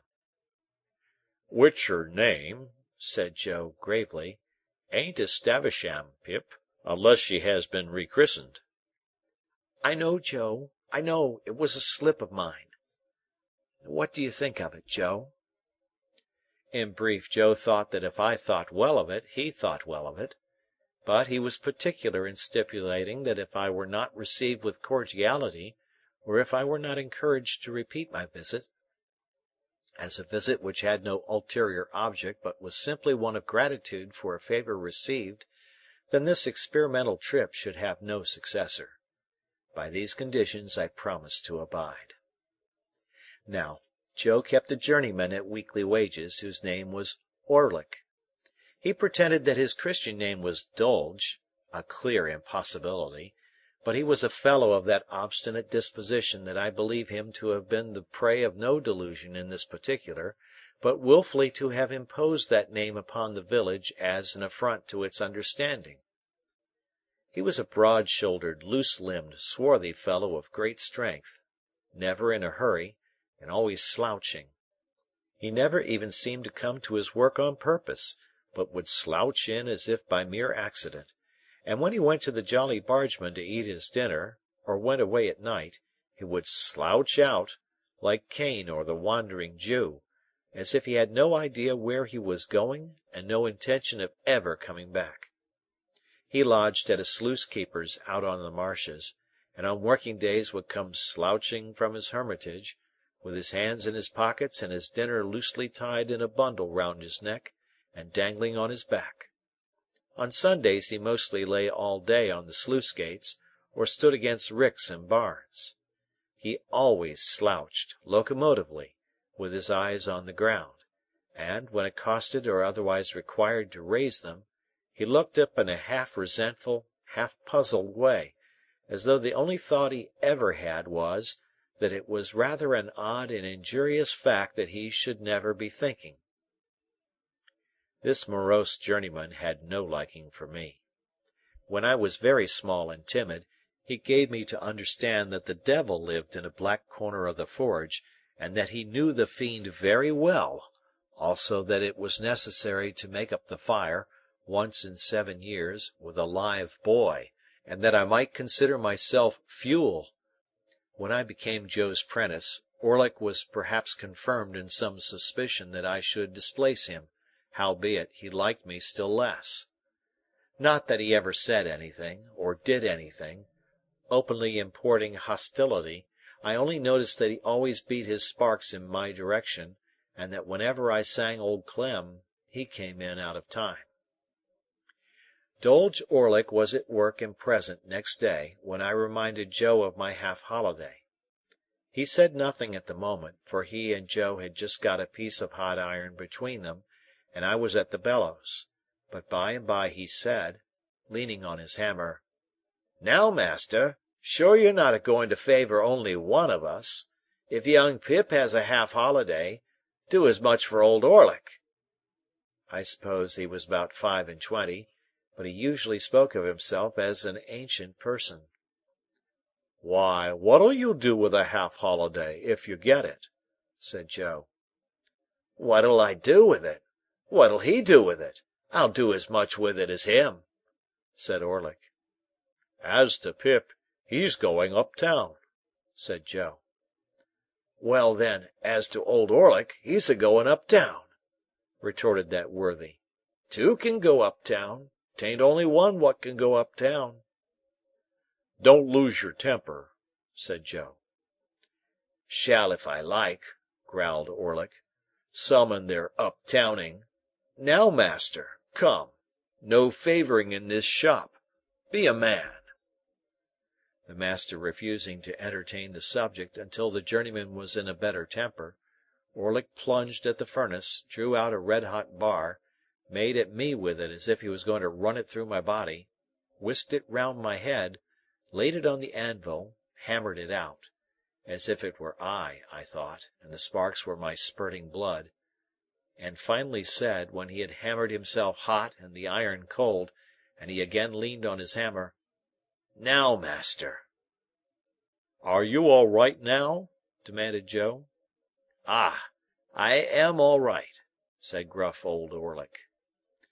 "Then, as in general you stick to your work as well as most men," said Joe, "let it be a half-holiday for all." My sister had been standing silent in the yard, within hearing. She was a most unscrupulous spy and listener, and she instantly looked in at one of the windows. "Like you fool!" said she to Joe, "giving holidays to great idle hokers like that! You are a rich man, upon my life, to waste wages in that way. I wish I was his master." "You'd be everybody's master, if you durst," retorted Orlick, with an ill-favoured grin. "Let her alone," said Joe. "I'd be a match for all noodles and all rogues," returned my sister, beginning to work herself into a mighty rage. "And I couldn't be a match for the noodles without being a match for your master, who's the dunder-headed king of the noodles. And I couldn't be a match for the rogues without being a match for you, who are the blackest-looking and the worst rogue between this and France. Now!" "You're a foul shrew, Mother Gargery," growled the journeyman. "If that makes a judge of rogues, you ought to be a good 'un." "Let her alone, will you?" said Joe. "What did you say?" cried my sister, beginning to scream. "What did you say? What did that fellow Orlick say to me, Pip? What did he call me, with my husband standing by? Oh, oh, oh!" Each of these exclamations was a shriek, and I must remark of my sister, what is equally true of all the violent women I have ever seen, that passion was no excuse for her, because it is undeniable that instead of lapsing into passion, she consciously and deliberately took extraordinary pains to force herself into it, and became blindly furious by regular stages. "What was the name he gave me before the base man who swore to defend me? Oh, hold me! Oh!" "Ah!" growled the journeyman between his teeth. "I'd hold you, if you was my wife. I'd hold you under the pump, and choke it out of you." "I tell you, let her alone," said Joe. "Oh, to hear him!" cried my sister, with a clap of her hands and a scream together, which was her next stage. "To hear the names he's giving me! That Orlick, in my own house, me a married woman, with my husband standing by! Oh, oh!" Here my sister, after a fit of clappings and screamings, beat her hands upon her bosom and upon her knees, and threw her cap off, and pulled her hair down, which was the last stages on her road to frenzy. Being by this time a perfect fury and a complete success, she made a dash at the door which I had fortunately locked. What could the wretched Joe do now, after his disregarded parenthetical interruptions, but stand up to his journeyman and ask him what he meant by interfering betwixt himself and Mrs. Joe, and further whether he was man enough to come on? Old Orlick felt that the situation admitted of nothing less than coming on, and was on his defence straightway, so, without so much as pulling off their singed and burnt aprons, they went at one another like two giants. But if any man in that neighbourhood could stand up along against Joe, I never saw the man. Orlick, as if he had been of no more account than the pale young gentleman, was very soon among the coal dust, and in no hurry to come out of it. Then Joe unlocked the door, and picked up my sister, who had dropped insensible at the window, but who had seen the fight first, I think, and who was carried into the house and laid down, and who was recommended to revive, and would do nothing but struggle and clench her hands in Joe's hair. Then came that singular calm and silence which succeed all uproars, and then, with the vague sensation which I have always connected with such a lull, namely, that it was Sunday and somebody was dead, I went upstairs to dress myself. When I came down again, I found Joe and Orlick sweeping up, without any other traces of discomposure than a slit in one of Orlick's nostrils, which was neither expressive nor ornamental. A pot of beer had appeared from the Jolly Bargemen, and they were sharing it by turns in a peaceable manner. The lull had a sedative and philosophical influence on Joe, who followed me out into the road to say, as a parting observation that might do me good, "On the rampage, Pip, and off the rampage, Pip. Such is life." With what absurd emotions, for we think the feelings that are very serious in a man quite comical in a boy, I found myself again going to Miss Havisham's, matters little here. Nor how I passed and repassed the gate many times before I could make up my mind to ring, nor how I debated whether I should go away without ringing, nor how I should undoubtedly have gone, if my time had been my own, to come back. Miss Sarah Pocket came to the gate. No Estella. "How then, you here again?" said Miss Pocket. "What do you want?" When I said that I only came to see how Miss Havisham was, Sarah evidently deliberated whether or no she should send me about my business. But unwilling to hazard the responsibility, she let me in, and presently brought the sharp message that I was to come up. Everything was unchanged, and Miss Havisham was alone. "Well," said she, fixing her eyes upon me, "I hope you want nothing. You'll get nothing." "No, indeed, Miss Havisham. I only wanted you to know that I am doing very well in my apprenticeship, and am always much obliged to you." "There, there," with the old restless fingers.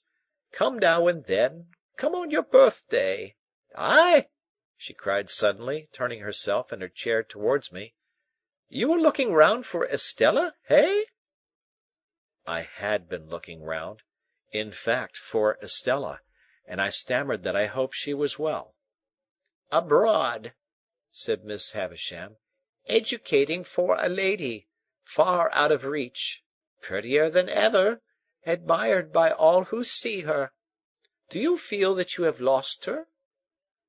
There was such a malignant enjoyment in her utterance of the last words, and she broke into such a disagreeable laugh, that I was at a loss what to say.